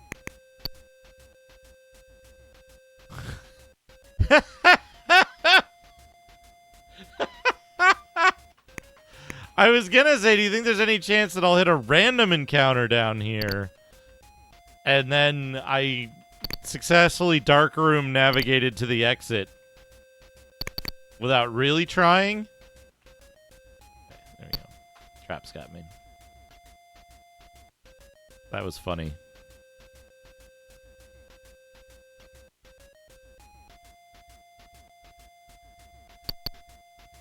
Darkroom navigation roughly from memory.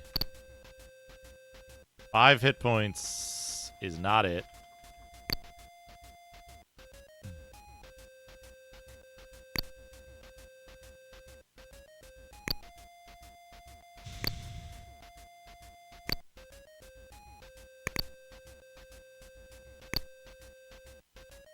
I expect after level 5 it won't really matter that much and I can just do whatever.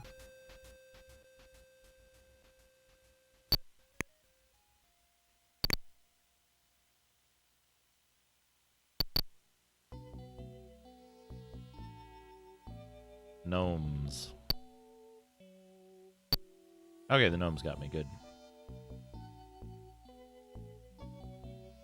Probably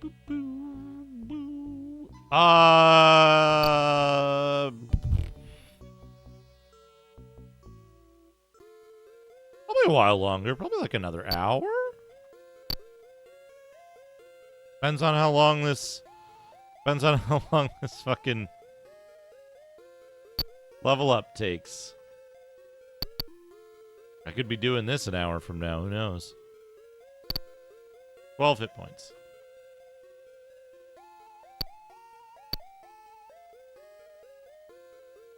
Cool, cool. Hope it's enjoyable real-life stuff to do. Hope it goes well.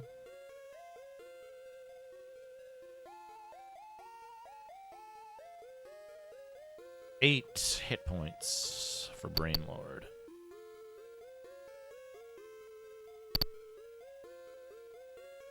Three is incorrect.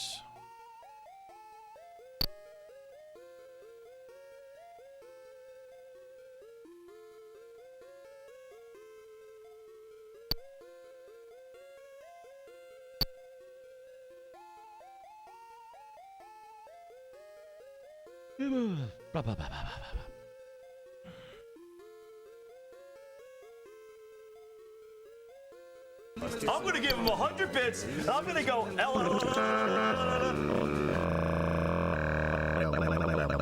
Sneaker Net, thank you for the 100 bits.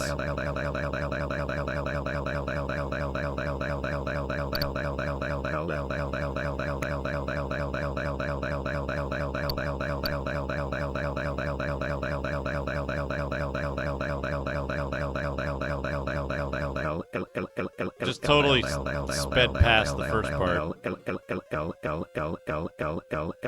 Have a good night, Sneaker Nets.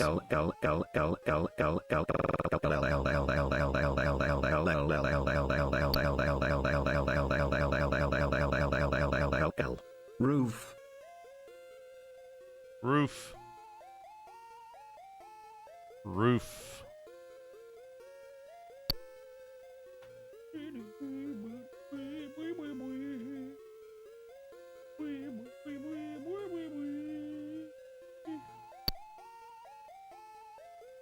Up. Up.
Gargantuant.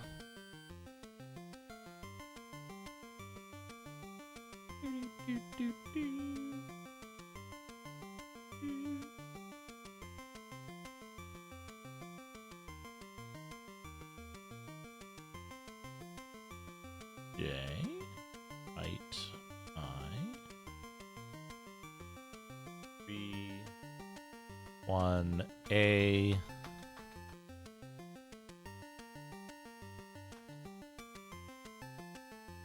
Does that just hurt my party?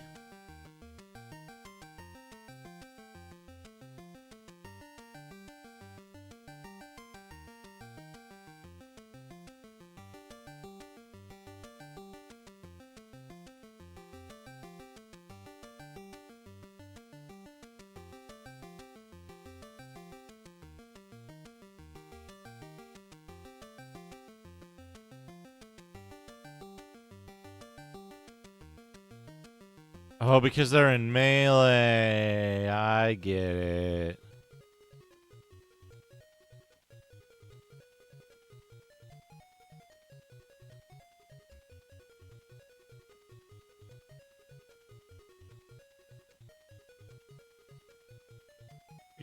B8A. Spell failed. Okay.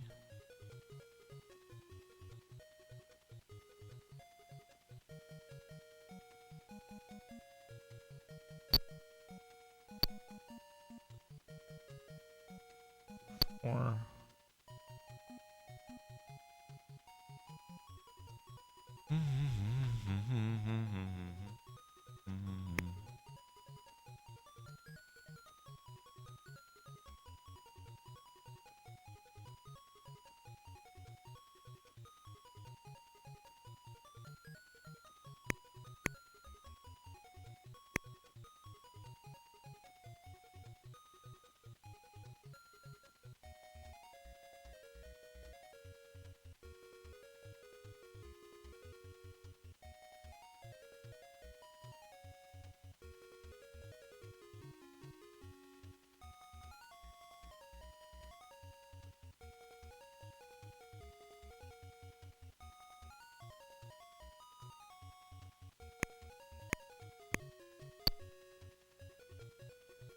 Cheers!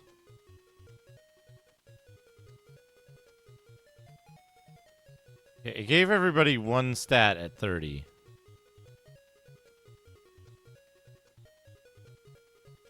And one of those stats was level.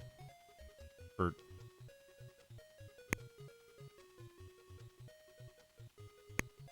I'm confused.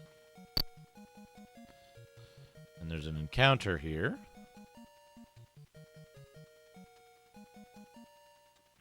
Hippogriffs, locust plagues, clerics.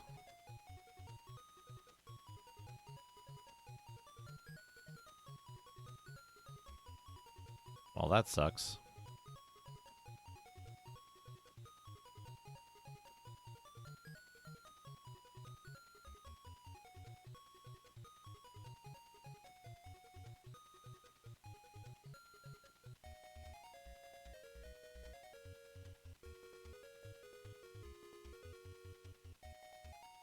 Or E? Yeah, okay.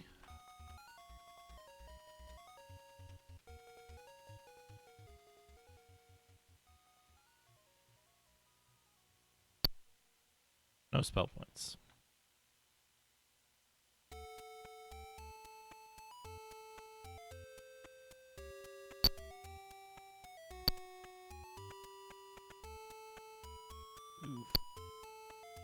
Rest? Everything back to normal, right? But the fountain isn't there.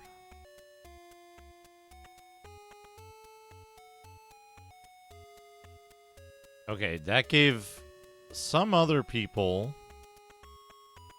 levels of stuff.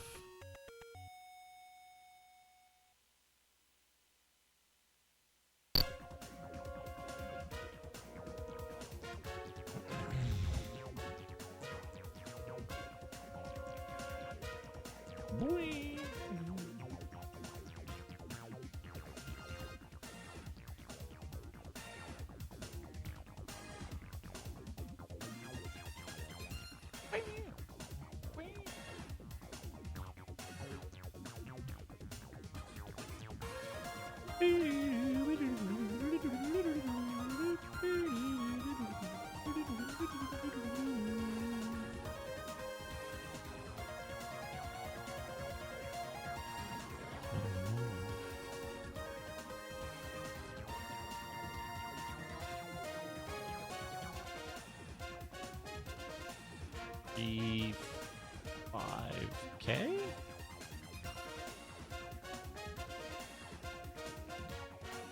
Wait, E?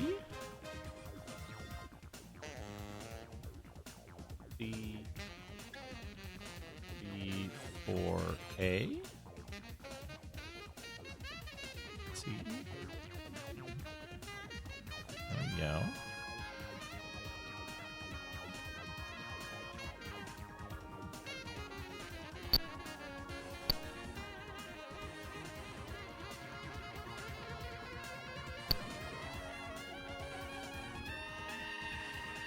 That only lasts one combat.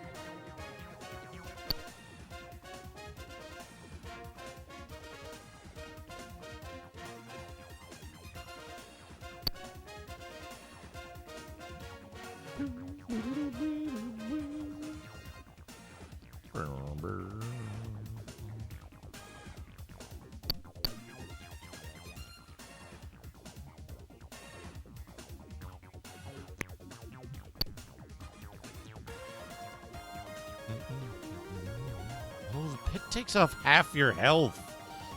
I see. I see. Wiener.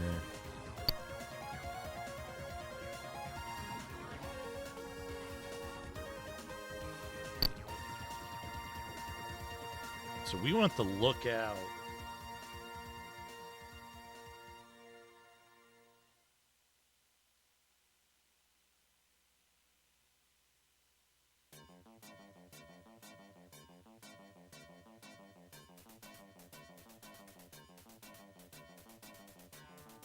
Attack.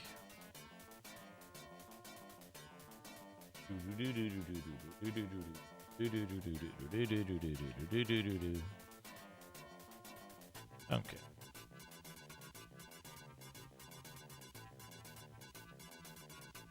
Three, 4, H.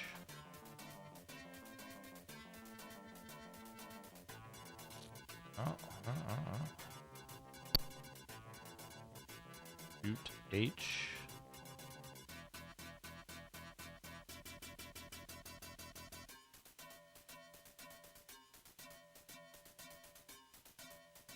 E.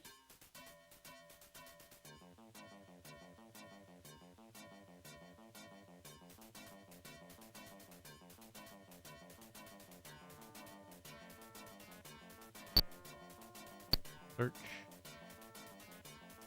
2, 4. Large shield +1.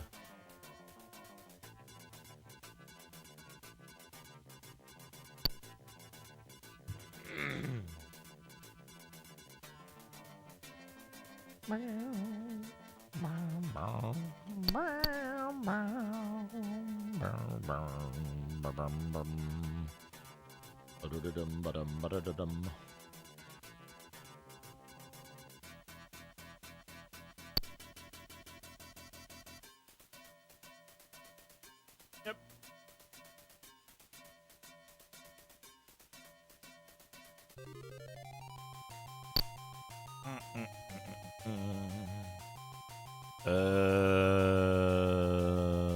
Attack.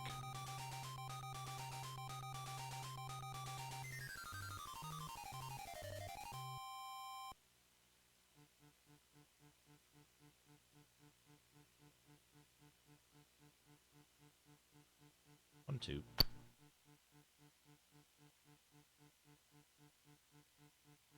Up.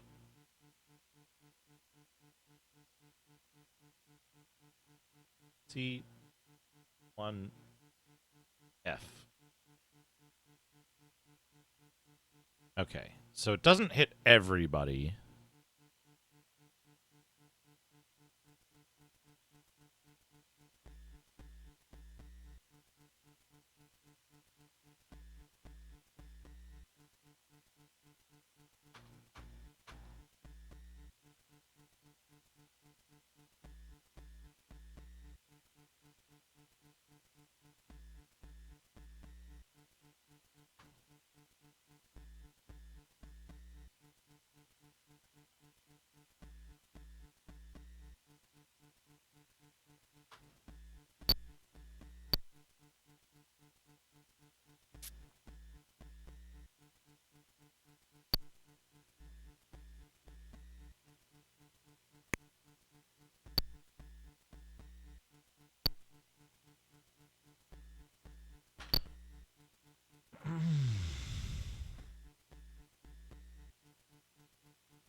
Attack. Attack. Attack. Attack. 4.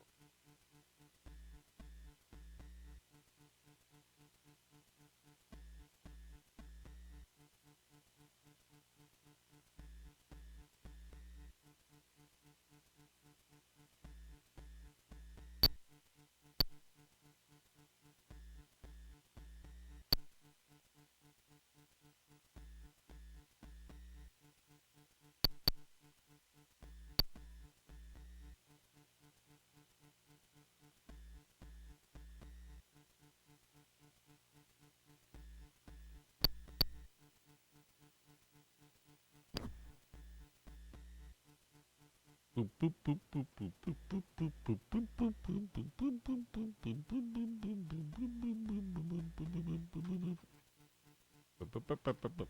boop, boop, boop.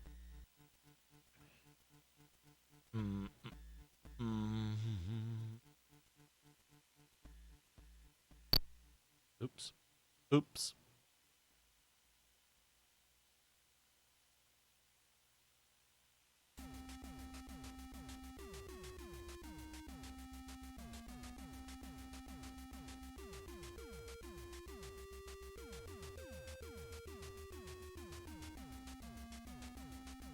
Incoming chat request.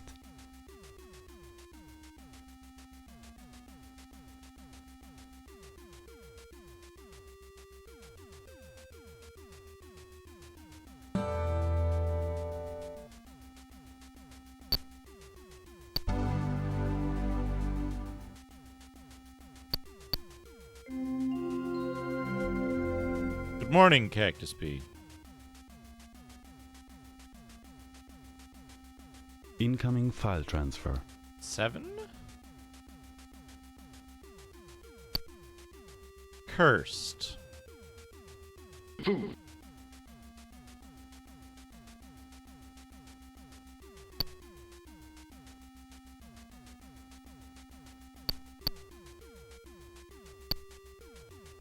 Accursed.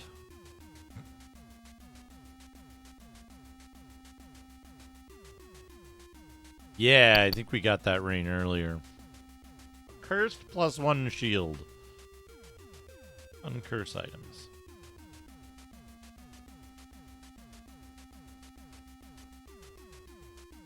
Equip. A. R2. Cursed. Also cursed.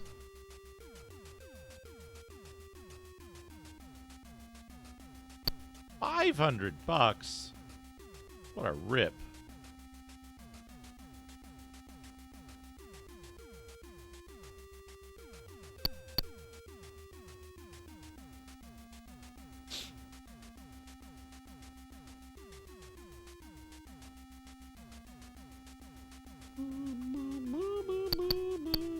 We didn't get it that intense here. I think it was just starting up.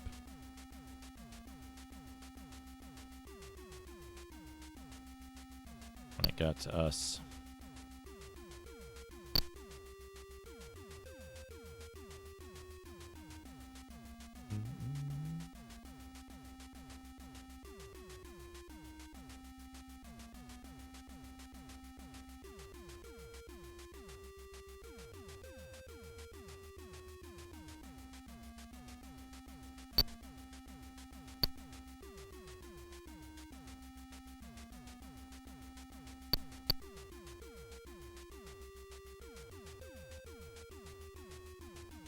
Poisoned. Okay, you can get poisoned from traps. Oh, jeez.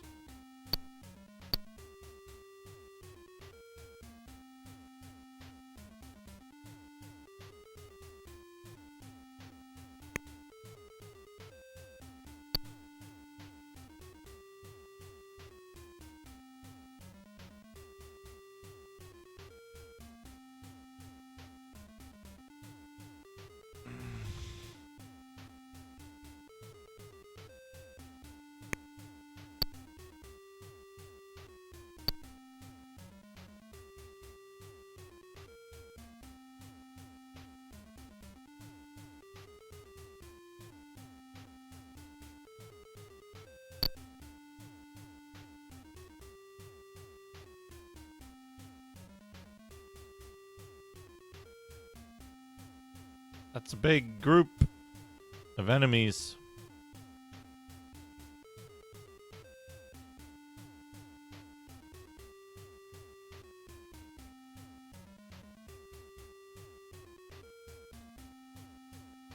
Okay, the Pegasuses all ran away.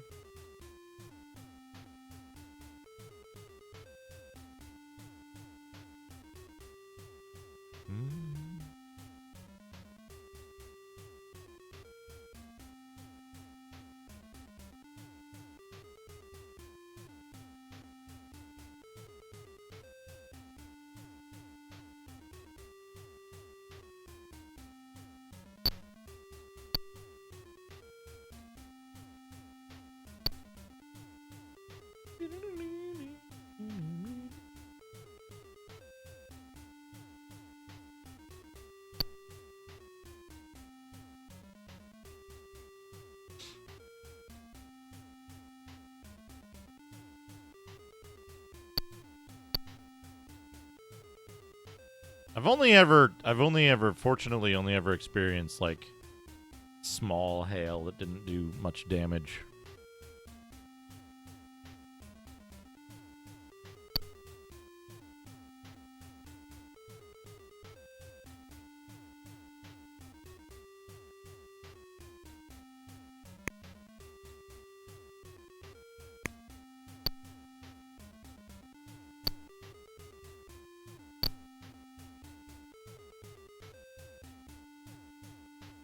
Okay, this could be dangerous. Depends on who got what.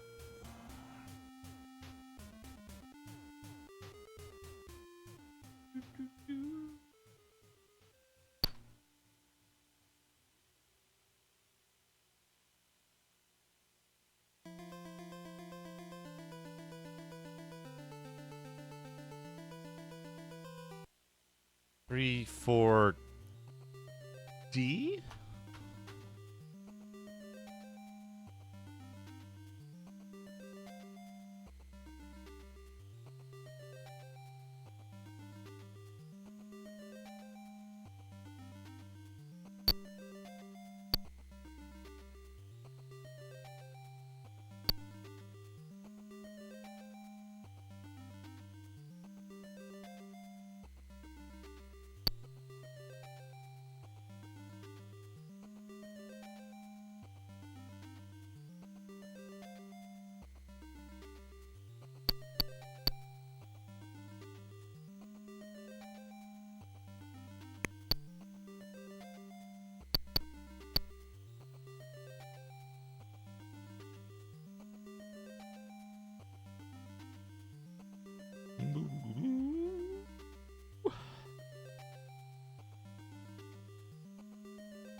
How are we looking?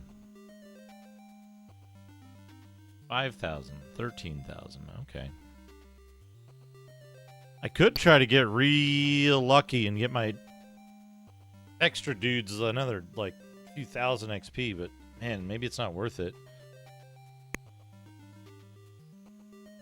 Because then I'll just be waiting to get the other dudes XP then again anyway.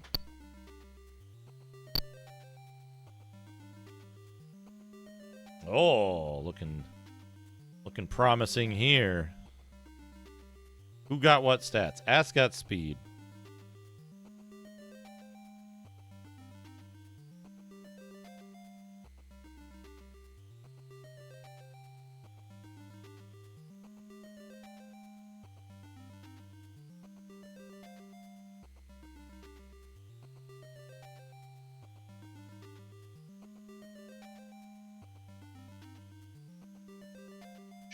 Food.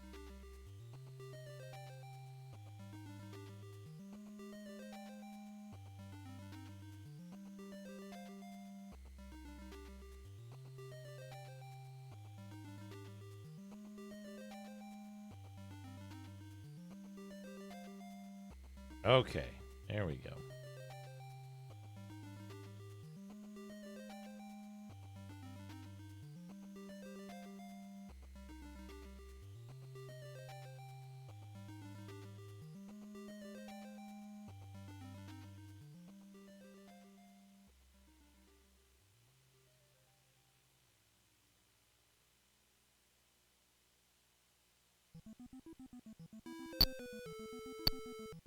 Oh, it's good. 45 gems. Yes.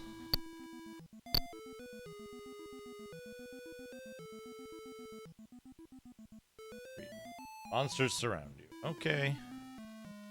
Okay.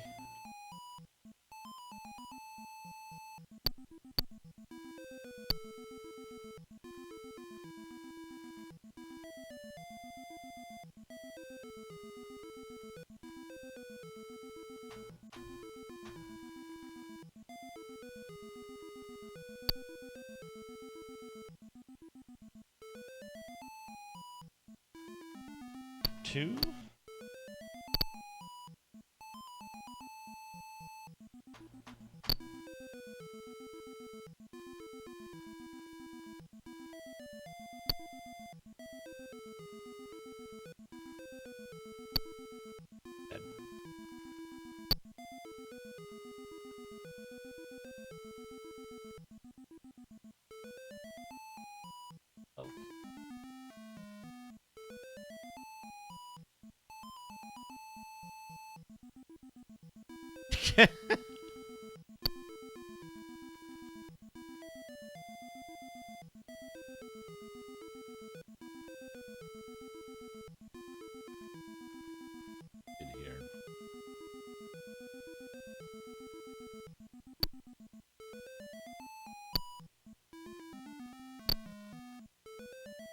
Look out! Killer bees, minor devils, snakes, and hippogriffs. Seems fine.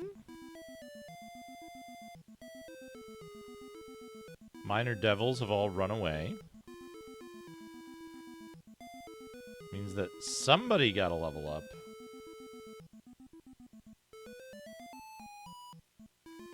It was Lord Beef.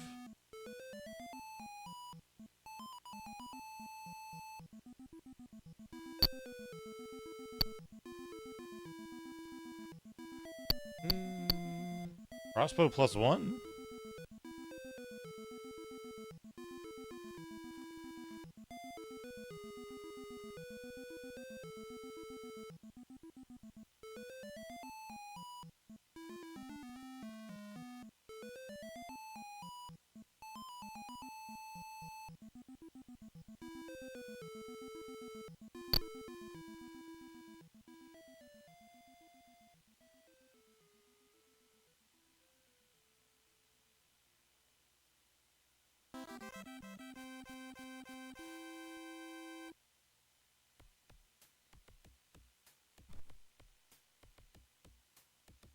Fine.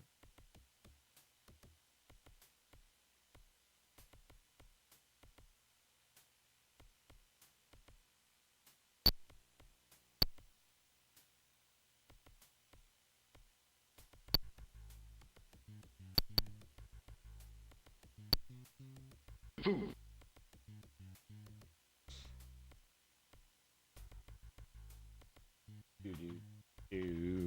Do.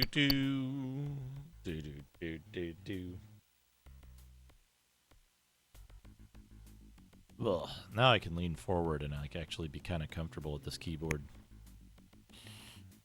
Boop, boop, boop, boop.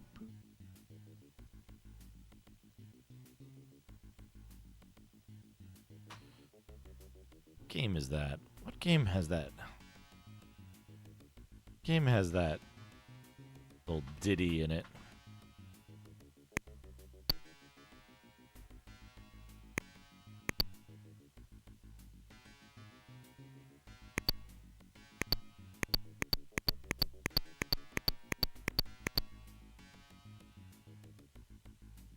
I get it now.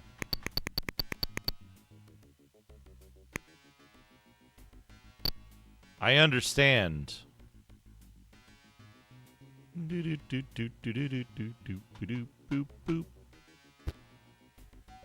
Combat.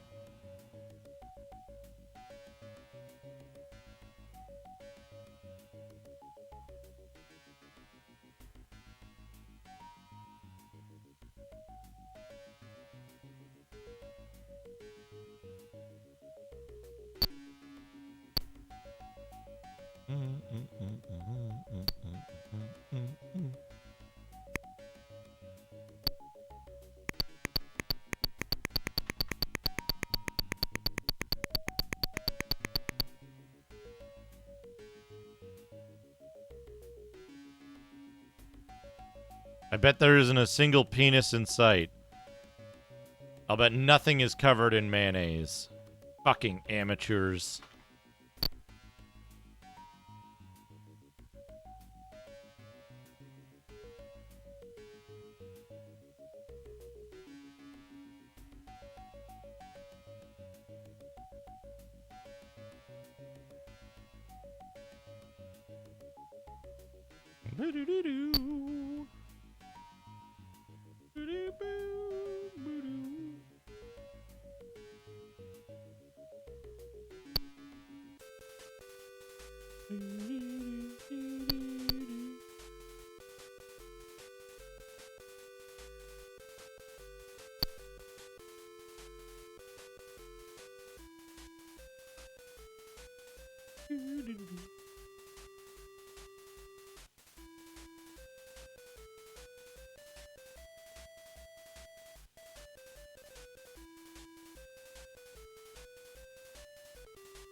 zero mayonnaise.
You can tell right away.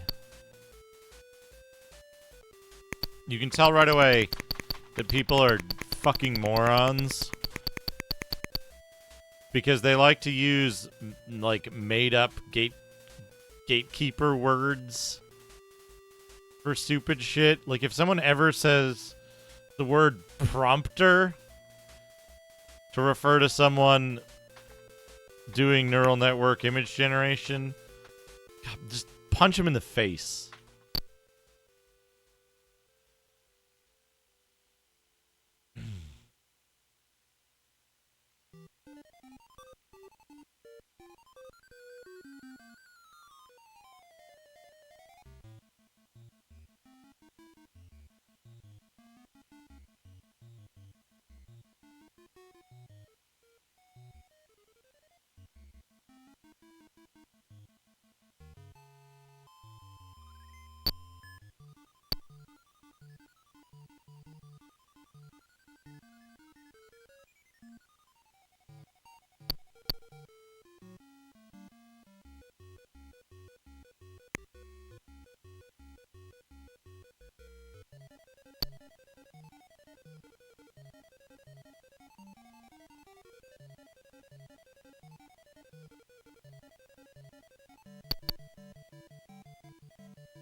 Is 6.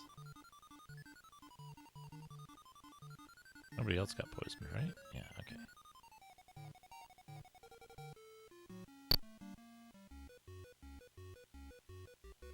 Yeah, prompt engineer.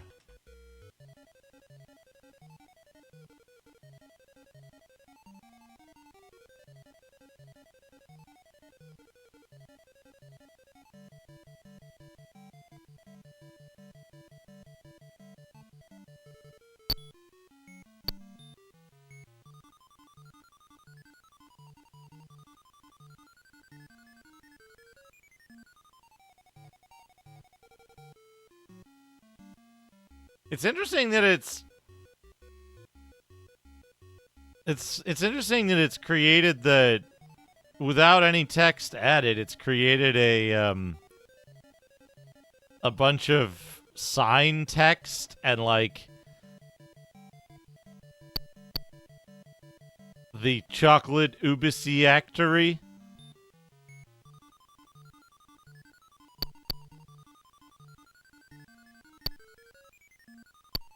See, Cactus Bee, you've got the wrong idea though, right? Which is that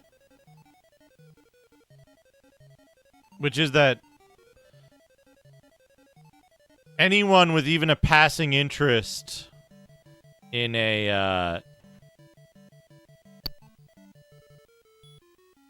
anyone with even a passing interest in the subject matter is the target audience of shit.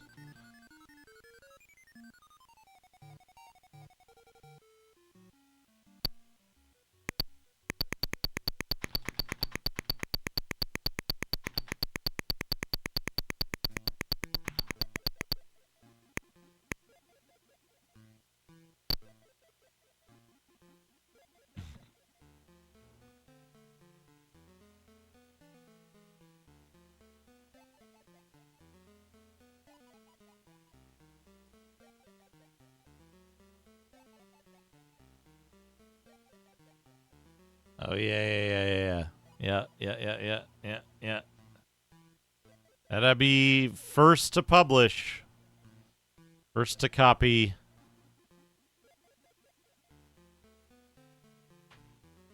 Reddit.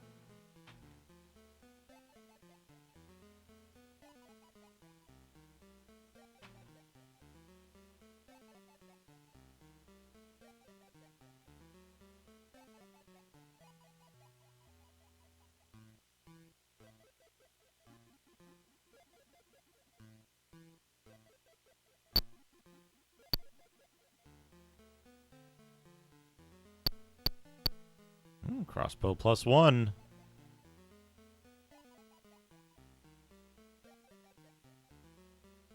The problem is this, though, right? Here's the other side. Here's the other side of that problem.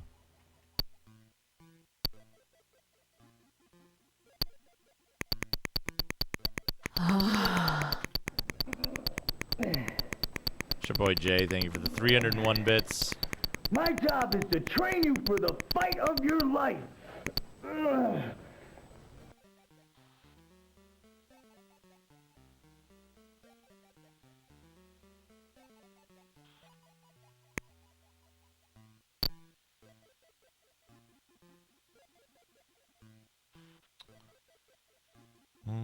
Hag, maybe? Jack, darling, that remember my point is that you can make decent stuff in each medium with very little skill, Medium. or get into more complicated setups and workflows. A beginner could not make this. An advanced pro could not make this. You can naturally apply experience.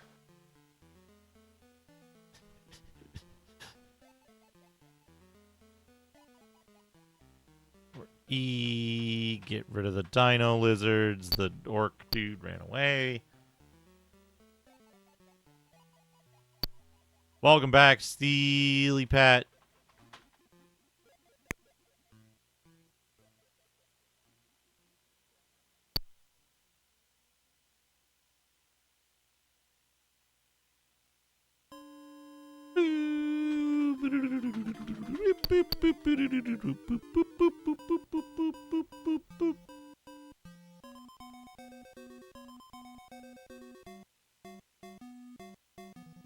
So, here's the problem, right?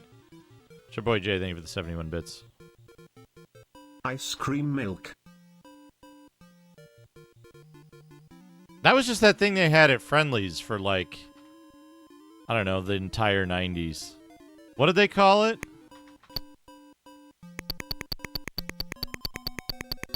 What did they call the thing at Friendly's that was like iced milkshake?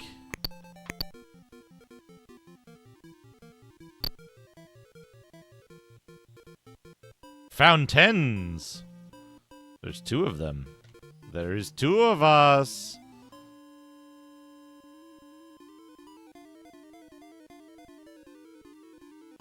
Hold on, what was that thing called? Friendly's ice milk drink. The Fribble! Yeah. The Fribble. Creamiest, tastiest milkshake ever. Yeah, the Fribble. The Fribble Dooley.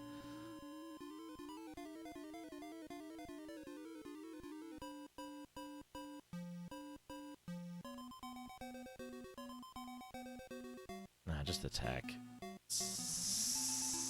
Shit. 3, 4,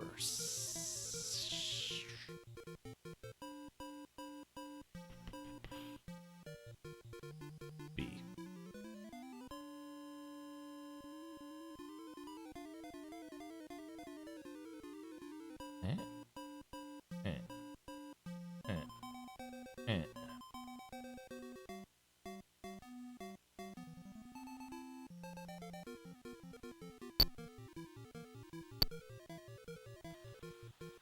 Fribble-dooley. Esports are for losers. Cookies sandwich. Stop. And I didn't even die. Cookie sandwich. Delicious.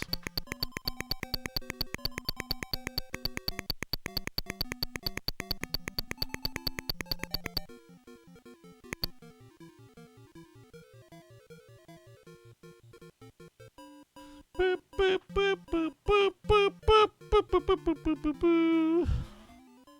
I like how that fountain only functions due to like a bug, basically.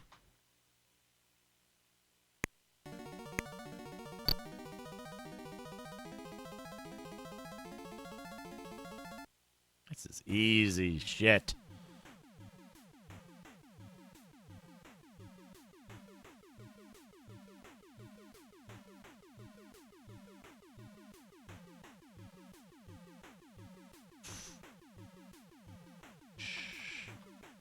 Strangling vines won't run away, I don't think.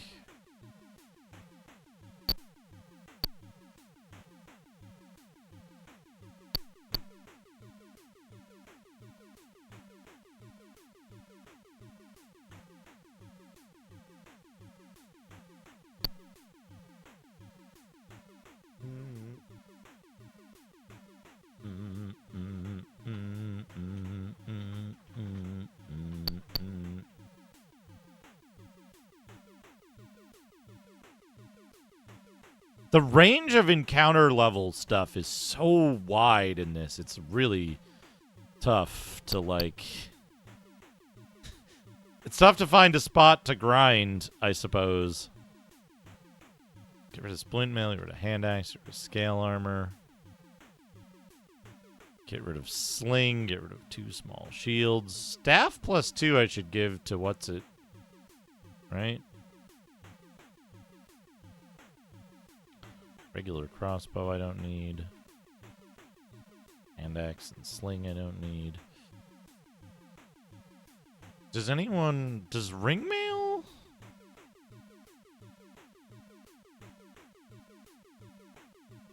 Six B 1 for A.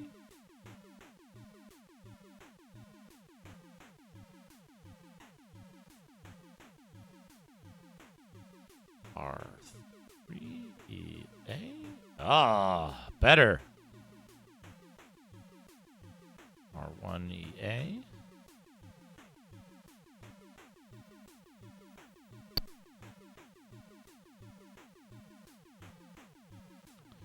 It's a longbow.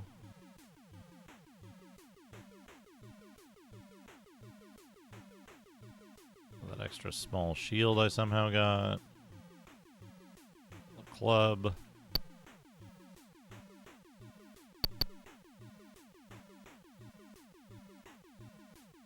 Yeah. Liches or something.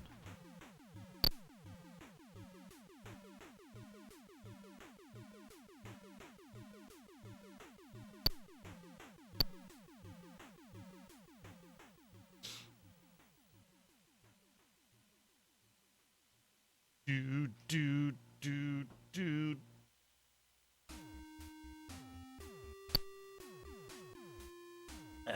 Let's go.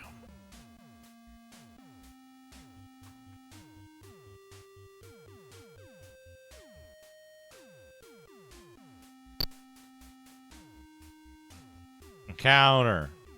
Retreat. Monsters surround you.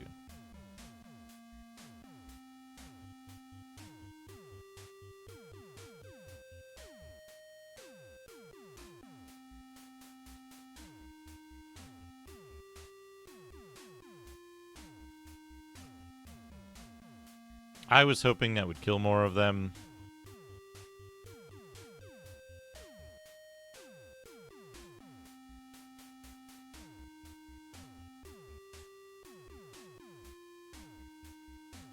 No. C3, 4. C.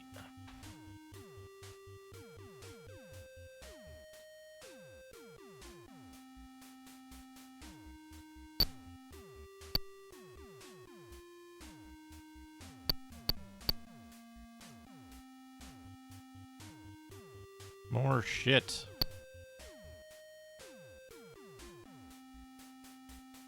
More shit.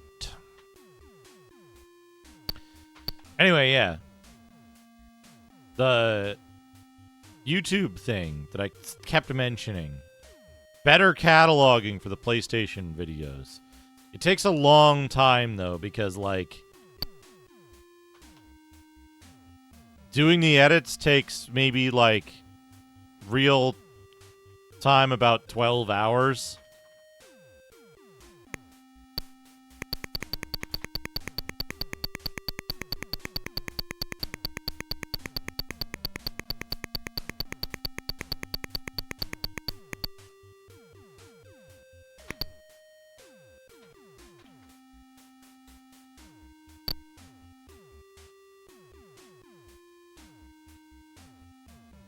Acidic blob. Acidic blob is like the mutant blob, but different colored. That's interesting to see.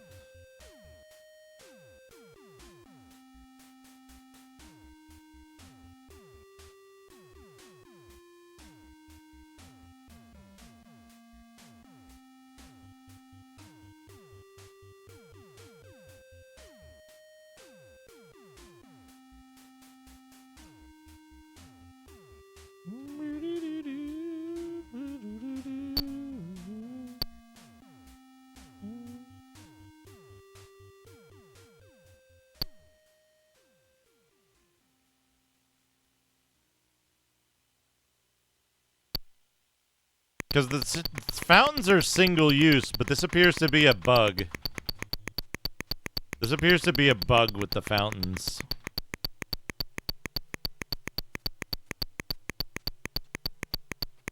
Which I wonder if they ported over to the DOS version.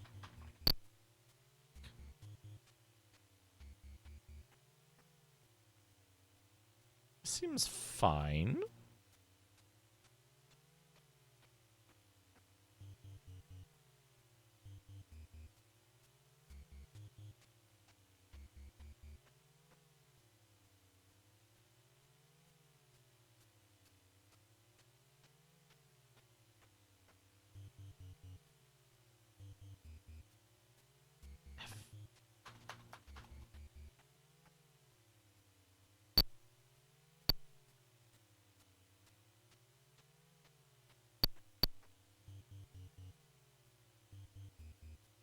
That killed a bunch of people somehow. But also, like, I don't care. I can just resurrect him, right? Is there a penalty for resurrecting people at the temple in this? Other than gold cost? Maybe they weren't dead. Maybe they were just, like, poisoned or blinded or something.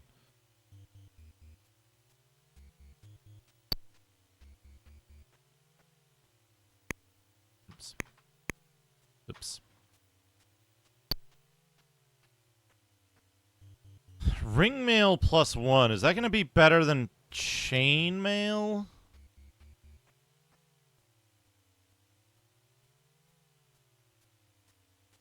Or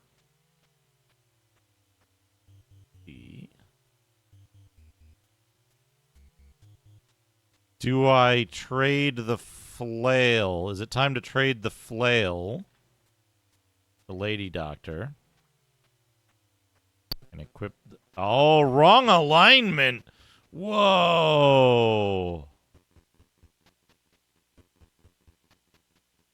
T1 for A. F. Wrong alignment! You can't! Ever!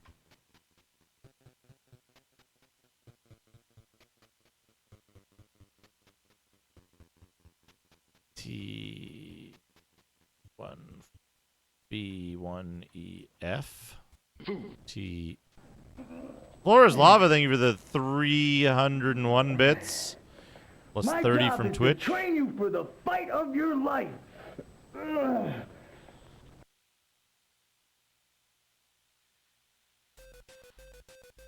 Good.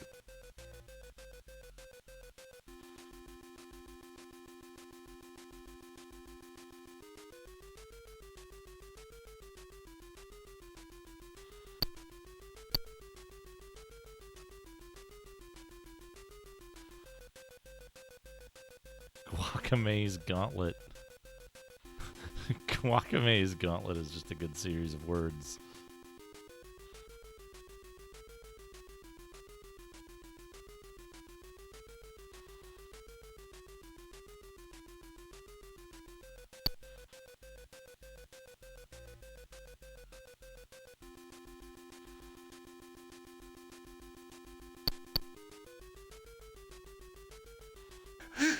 Let's re-enter one a list of Applechick Dreams games.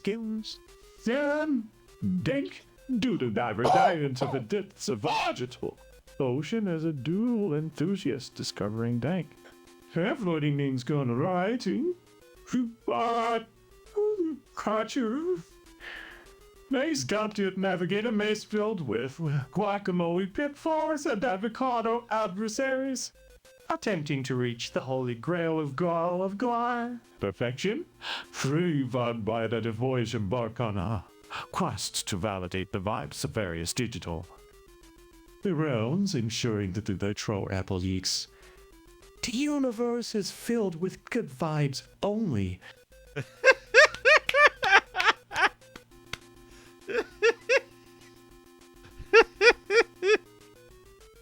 Eags. The Eags. Excellent. Excellent. I like the way he pronounced it at the start, the first one. The Aegis. The Aegis.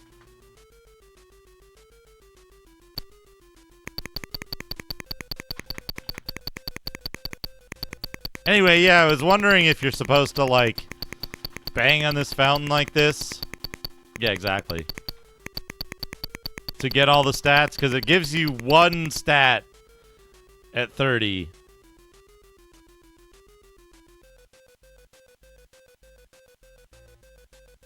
It also sets your spell points to 30, which seems weird.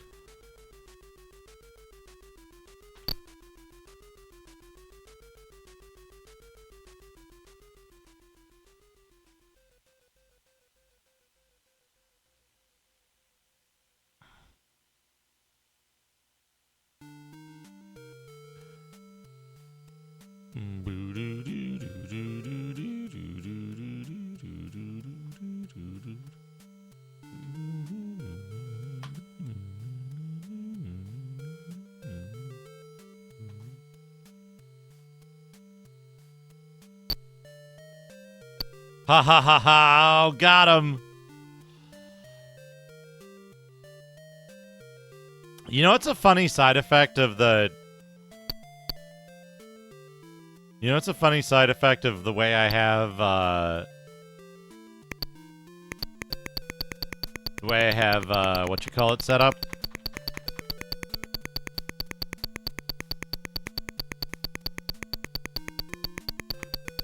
Chatty. Is it's highlighting in bold Twitch's name because it's a username.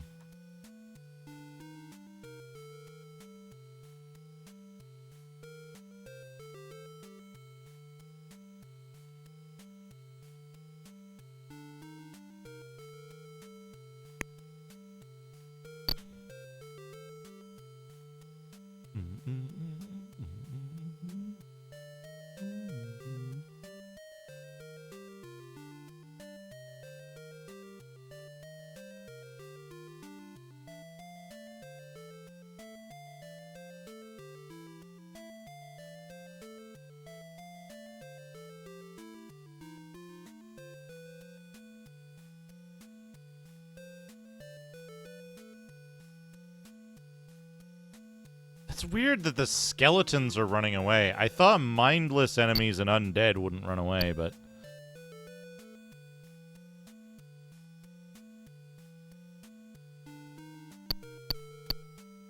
Oh, smelling salts and dried beef. Delicious. What a good haul from that deadly combat encounter. Smelling salts and dried beef. Speaking of which, I'm getting pretty fucking hungry. I want food.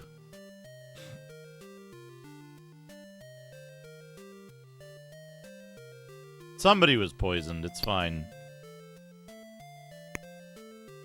Smelling beef. Do you think that would work? Like, just really delicious smelling beef? Hey, Track Zero. That you, like, you waft under someone's nose when they've become unconscious. Just really, really delicious smelling food. It's like that one video on the internet of, like, the person who sets the shrimp down in front of the cat that's sleeping.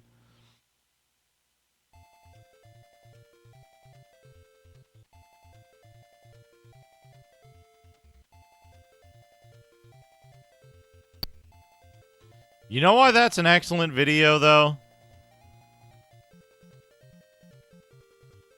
Oh. Good. You know why that's an excellent video? Because they gave the cat the shrimp, you know? They didn't, like, trick the cat. They were just like, hey, cat, here's some shrimp. And the cat was like, yes, I have shrimp.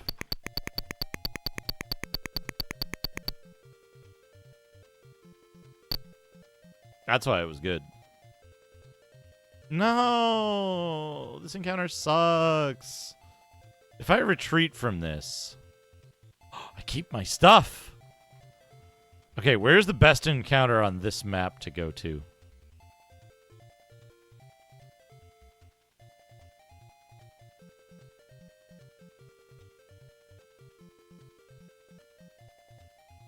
I don't think I did.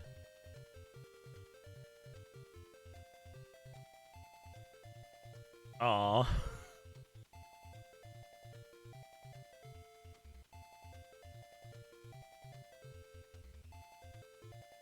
Alright, Steely Pat, where do I fly? Wait, if I cast Fly, I'm not gonna have enough spell points to cast Kill the Dudes.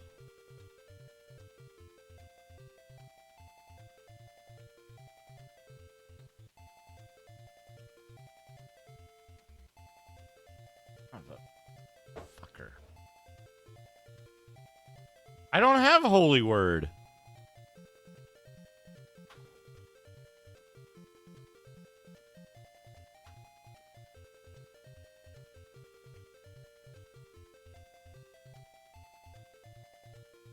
Oh, turn undead, you mean? Okay. What, I'm all set. What do I do? Face west.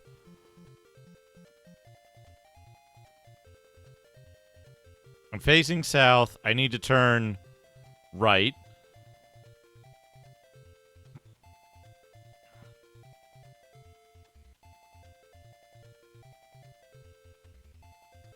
One, 2, 3, 4, 5, 6, 7, 8, 9, 10, 11, 12. 1, 2, 3, 4, 5, 6, 7, 8, 9. Open crypt. Lich, mummy, dino lizards. Oh. I got some liches.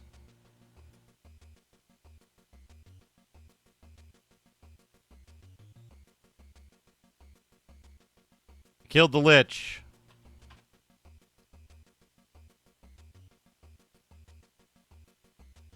C18.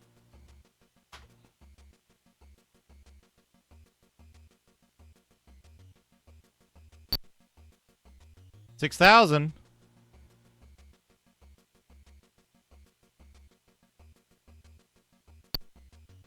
Volatile acid. I think I'm being followed. What could they want from me? Cali Dopey. Thank you for the follow. Hello, Dr. Sleepy Time. 3, 2, C2,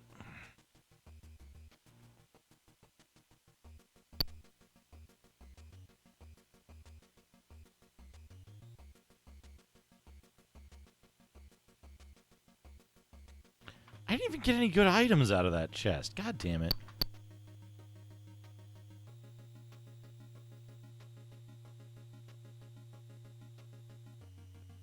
I got 6,000 experience, though. That's like half a level. That's like half a level.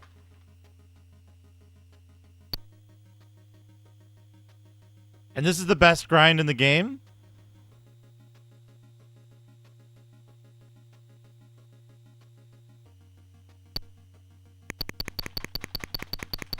I'm gonna use it.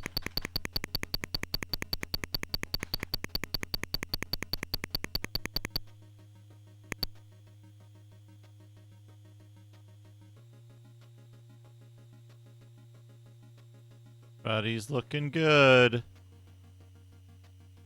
Line 2.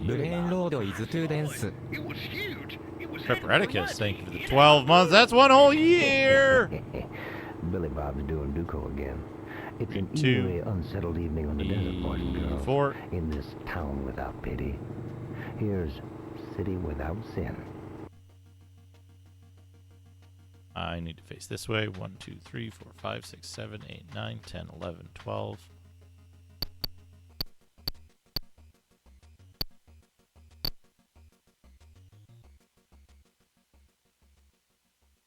Attack. Attack. Attack. Attack. C1, 8.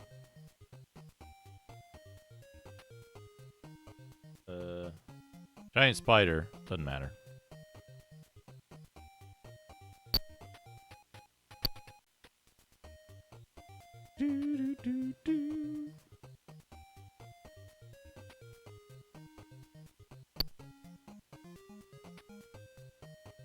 Six C, 3 2, C2.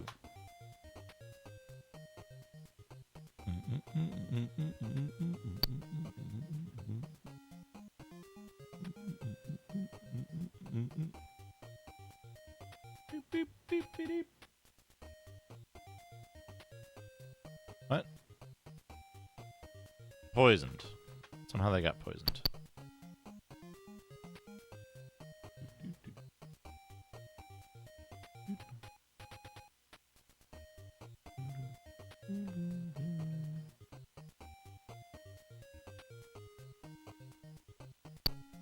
Will turn undead clear the lich at 30?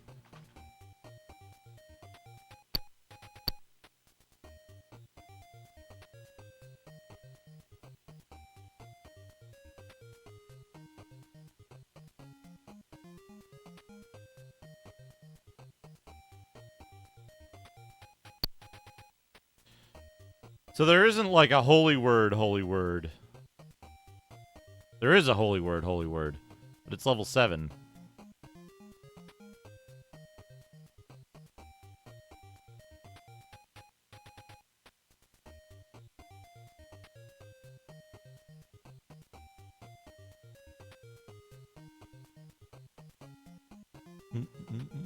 That's true. Real quick. Does this have over XP if you're too much?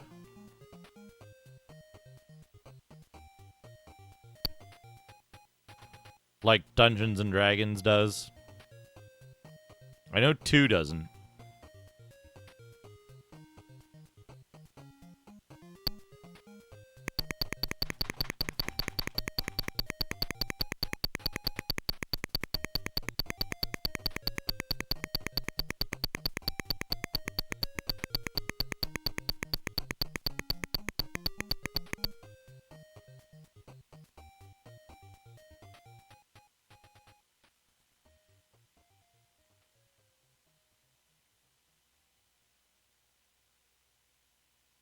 One,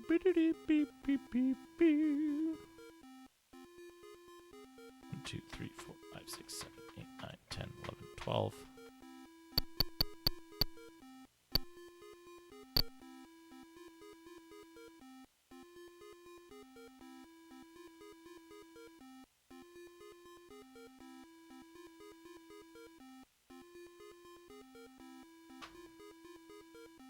Barbarian Chief.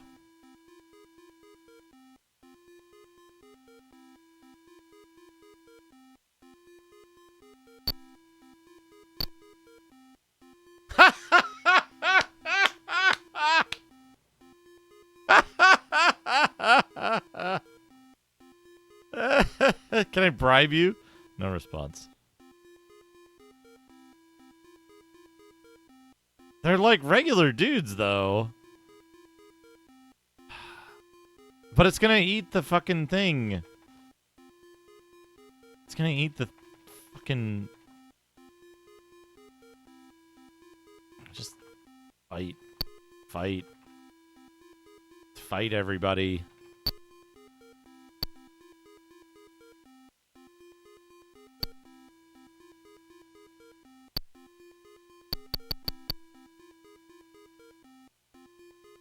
Dead, dead.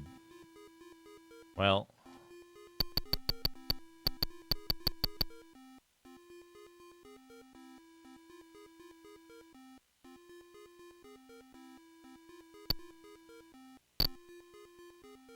Trespassing! Yes.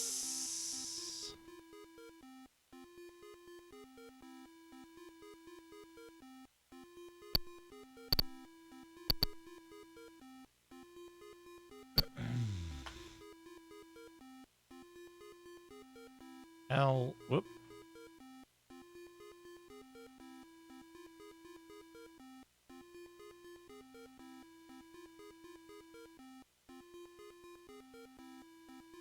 How's it going, BNU? Good to see you. We're doing this. Probably only a couple more times, though, because I'm getting hungry.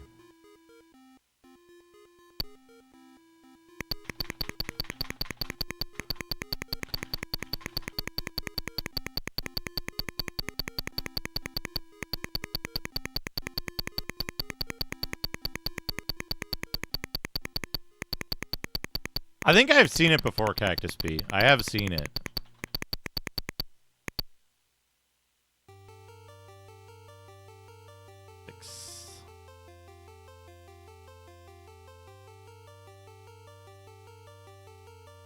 C 3 2 B4.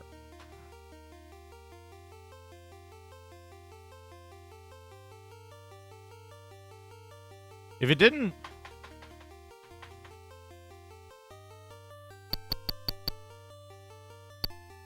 If it didn't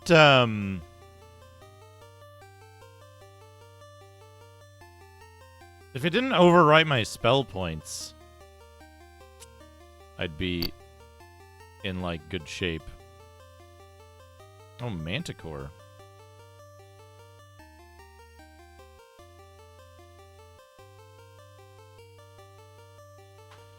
So I take it level 30 is high in this one.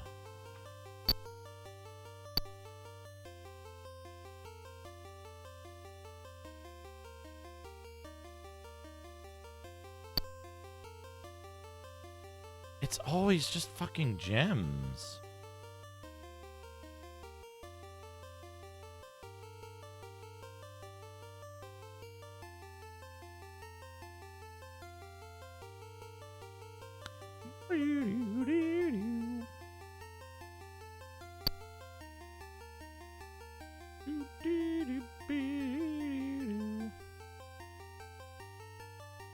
Paralyzed. I'm gonna rest that off.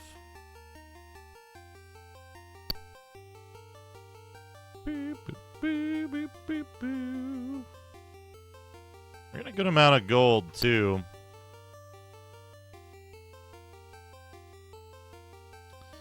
Let's see.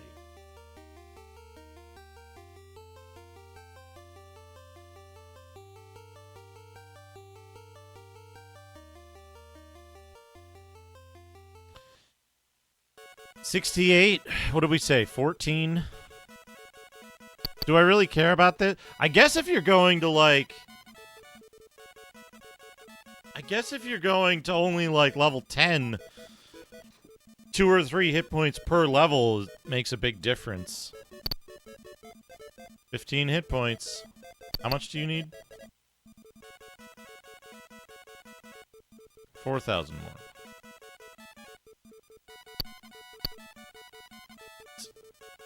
Oh! Ah.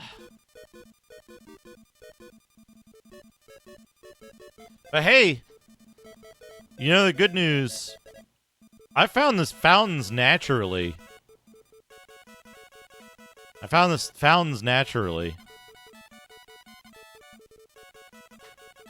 I am going to wrap up, though. I'm going to wrap up. I'll wait for you to find your dudes, if it's only going to take a moment.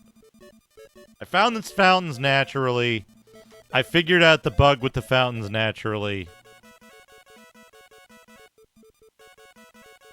Liches not so much, but the liches don't seem to give you magic items, which sucks. Anyway, let's pause the timer.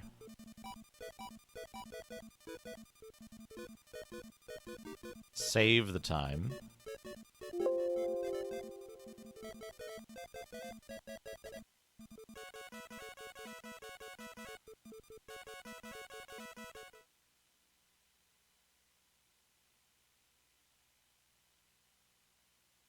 Look for someone. Dried beef, yeah. Yeah, dried beef liches.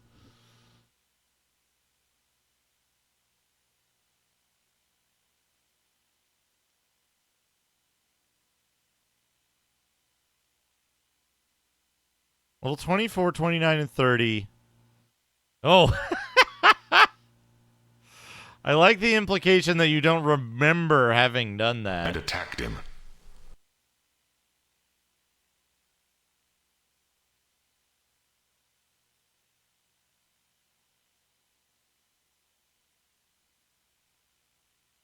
All right. I know who we're going to raid, too.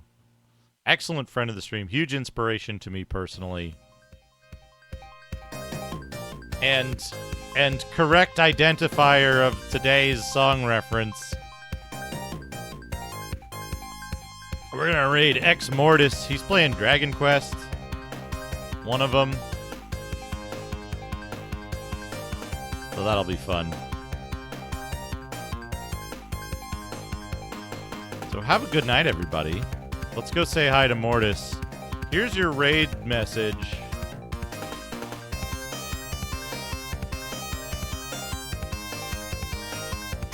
Here's your raid message. For when we get to Mortis's. Give Mortis a follow. Mortis is also an excellent retro streamer. Huge inspiration to me. One of the reasons why I'm here on Retro Twitch at all in the first place. So have a great night, everybody. Take care. I'll see you all again very soon. Tomorrow, actually.